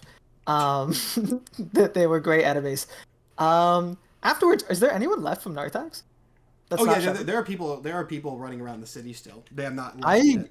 I want to go talk to the guy that I talked to earlier, who went and saved civilians. Oh yeah, sure. You can go up and talk to him. You can find him with some effort. Go up to him and be like, "So, you mentioned being superheroes? Is that like that's goodness fighting evil kind of vibe?" Oh yeah, basically, it's probably kind of complicated because things up there work really different from things down there. But yeah, basically, our group tries to give people superpowers so that we can go and help people. And some people try to take it too far, but we don't worry about them. But hypothetically, if someone wanted to dedicate their life to eliminating crime and stopping evil, that would be something that aligns with your positions? My positions? Oh yeah, 100%. Okay. I want to turn to Batsby. I was like, do you want to be a superhero? Sure. I don't know. I have a bat. That's for people who don't have powers. Did I say what species Batsby was? I actually don't remember. He's a serpent. Oh, right, because you won T, because it was a Serpentis joke, accidentally. So yeah, he actually kind of does have superpowers compared to a human perspective. Like, I got a bat, and also I'm like snake. It's for people who don't have natural powers. We asked earlier. That's correct, right? Yeah, I mean, yeah, our main, like, if you guys want to join, I don't think anyone would argue with, like, generally, yeah, because some of the people in the organization don't really like naturally superpowered types, but at the lower levels, you'll be fine. I'm not superpowered at all. I'm just a normal magic buffalo man. He looks up at, like, the 1.5 feet of height that you have on him to your bull eyes and horns. He's like, yeah. Okay, yeah, sure. I mean, we're probably gonna be packing up and heading out later this afternoon, I imagine, if you want to come with us. Sure. 1 second, and then I'm gonna go up to Pi and Iggy and be like, I'm gonna be fully honest. I'm very confused about this whole situation. You three are beacons of the law now, which empirically means you have to be correct about things. Pine, you were empowered by the exact same entity that empowered the greatest devil on the city. And now you seem to be a god. So this has gotten above my pay grade. I wish you all the best. Pine also once told me that the new system was more crime, and I can't really be party to that. Well, it doesn't have to. There's nuance. I don't need to do that to you now. Please don't. My brain cannot take much more. Anyway, have a wonderful time. I'm going to go to somewhere where crime makes sense. Okay. Question for Matt really quick in response to what just happened with Ratch. Pine has a lot of power. If she tried to give Ratch a superpower in this moment for his adventures as superhero in the future, is that something she could do? Because I have no idea what the limits on her powers are. So with the way that the lore works, which is expanded, yes, 100%, you definitely could. Okay. Yeah, I think she's gonna just be like, have fun and wave her hand and give Ratch Hatchet a superpower, and I don't know if Matt wants me to decide what that power is, or will let Ratch decide. For this purpose, yeah, you can actually decide what it is. Because I think having just whatever ability Ratch Hatchet in his brain thinks is like, this is what's a superhero. And if you can't think of anything, I can give you. You don't have to. Honestly, I think it would be the divine sense that he already has. So I don't know. In addition, okay. I think Ratch Hatchet having like just Captain America style super strength, but proportionate to what a large buffalo man would have. So like, even, instead of like, peak human, it's more. peak giant buffalo man. Yeah, like just because Captain America on paper is the most generic superpower, and he's just like such a good guy. Yeah. And so I think Captain America power is just you're so strong and peak so Minotaur. Powerful now. Peak Minotaur. So like with Peak Minotaur. So like with his bull rush ability that he has, he basically made of the Juggernaut. Oh. Yeah. All right. Cool. Yeah. Cool. Ratch Hatchet, Detective Juggernaut. And Gatsby has super swings. Do I know this happened, or are we not? I would assume so, but I'll leave it to Pine if she did it sort of in secret. I think you know that it happens. Okay. And I think Pine's just gonna be like, go help people. I think that's what you're meant for. Thank you. You once told me that I could keep my worldview if I change everything, and I think that finally makes sense. I've been very confused up till now. Thank you very much. Oh, that is not at all what I meant, but I'm glad it worked out for you. I have probably done so much damage to you. I am so sorry. Enjoy your superpowers. Have fun. I want to, as I'm walking away, just casually to Batsby be like, I wonder if we'll see CL, and then go with the Narthax people. CL's gonna CL thrive feels a shiver up his spine. in organized crime of the surface world. Now, I think to wrap this up, I have a specific question for Iggy and Seti as well, because we know what Ratch is doing, we know what CL is doing, at least generally. We know what Pine and Janine are doing, but I think Iggy, your reaction to this new system that's been established is going to be the most interesting, because obviously Pine's definitely not crime system is going to be in place now. Pine probably, with her abilities, has more of a hold on things than Ozzy ever did, at least if she wants to. Seti's back. Iggy, what are you doing now? Are you just trying to lay low? Are you gonna help people out? Again, you had a deal with Ozzy, and Ozzy's in jail now, but that's still technically a thing. Maybe that could. But what's your goal with Seti here?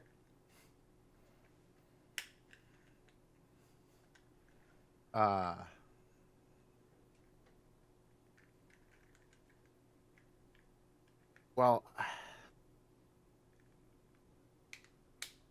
so I assume that I told him in the interim what I did, which is not smart, but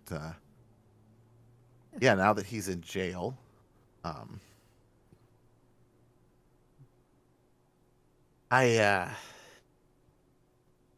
Seti, I'm real tired. I bet. This was a hell of a week. I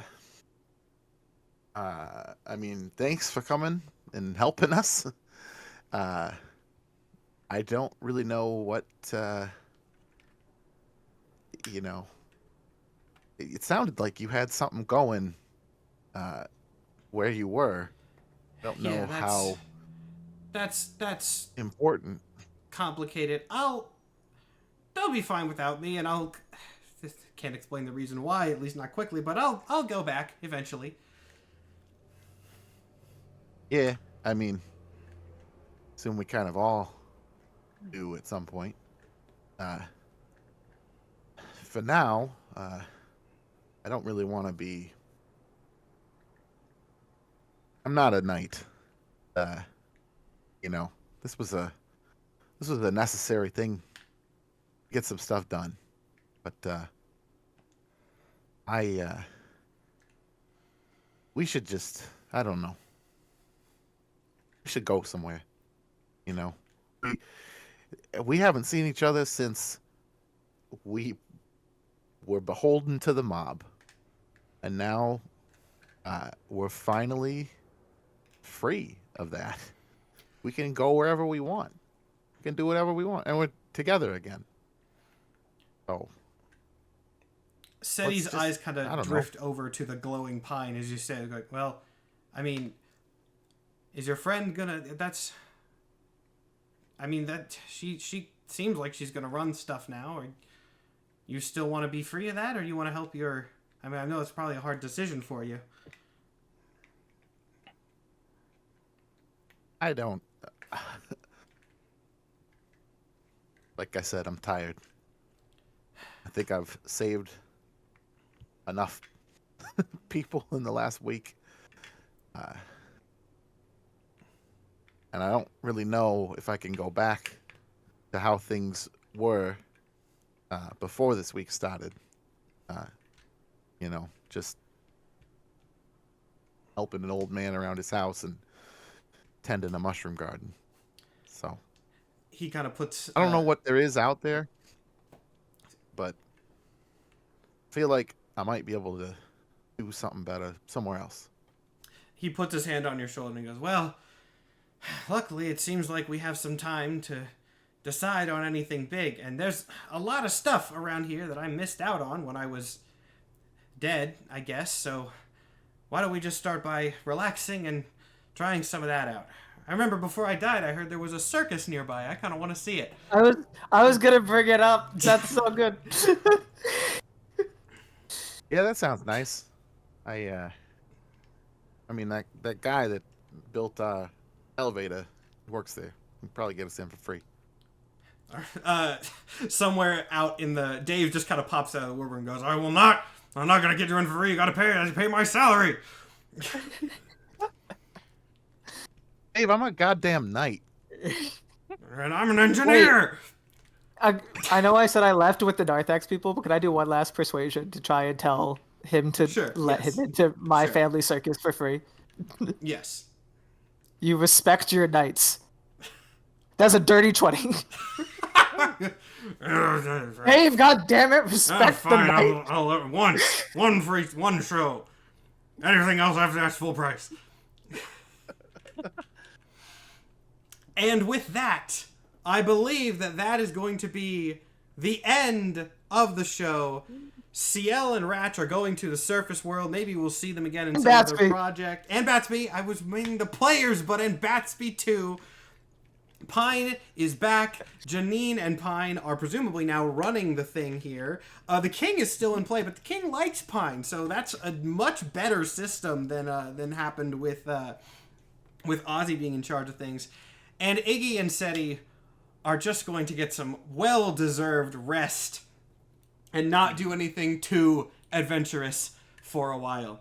Now, we will do a very, very quick end scene, which I'm just doing for the sake of overarching lore that won't necessarily matter for a while. But I will add that as Ratch leaves with the Narthex people back up the shuttle, we do see sort of in the back of the ship, very, very, hidden, obviously not available to the rest of the people.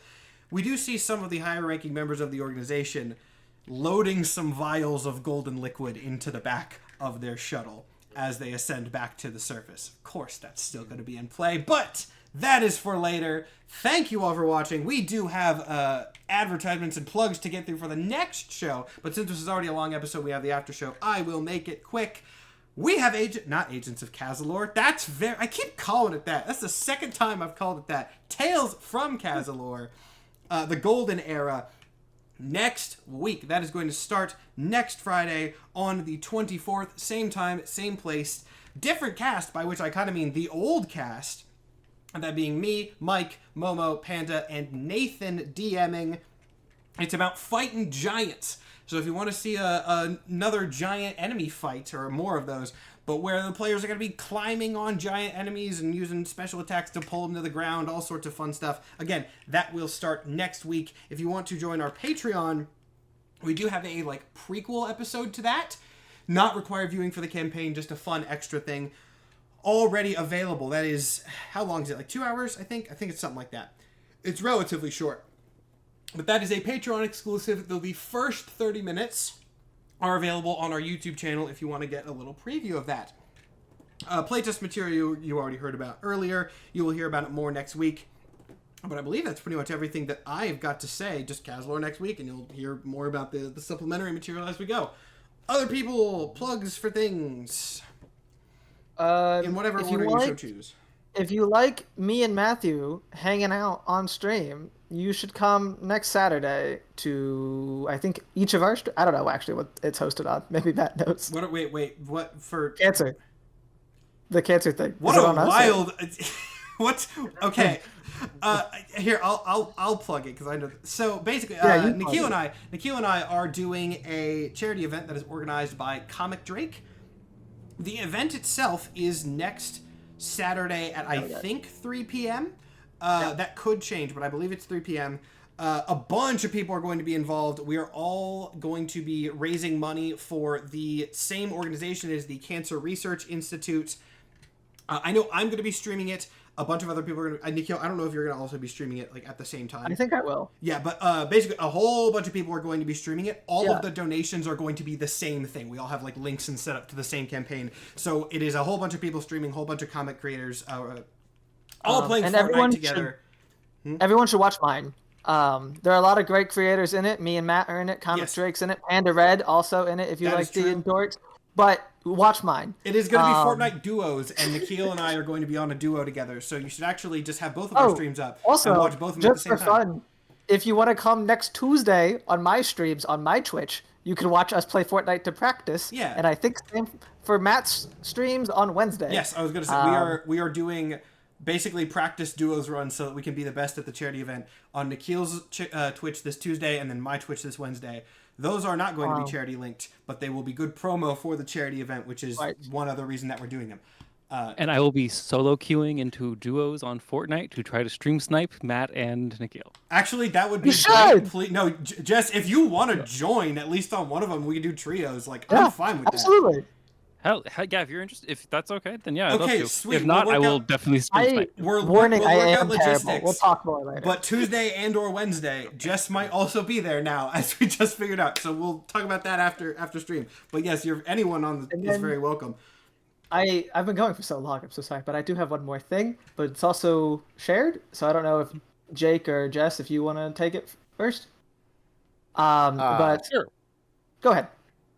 I was going to say, speaking of charity, I know that a lot of creators are participating in the Pass the Hat program, where we are raising money for different families in Gaza that have been affected by what's going on and trying to get out and rebuild their lives. And basically in this program, like, each creator adopts kind of their own family, their own fundraising. I've been taking random shots of different condiments and things every day on my TikTok to kind of raise awareness for that. I did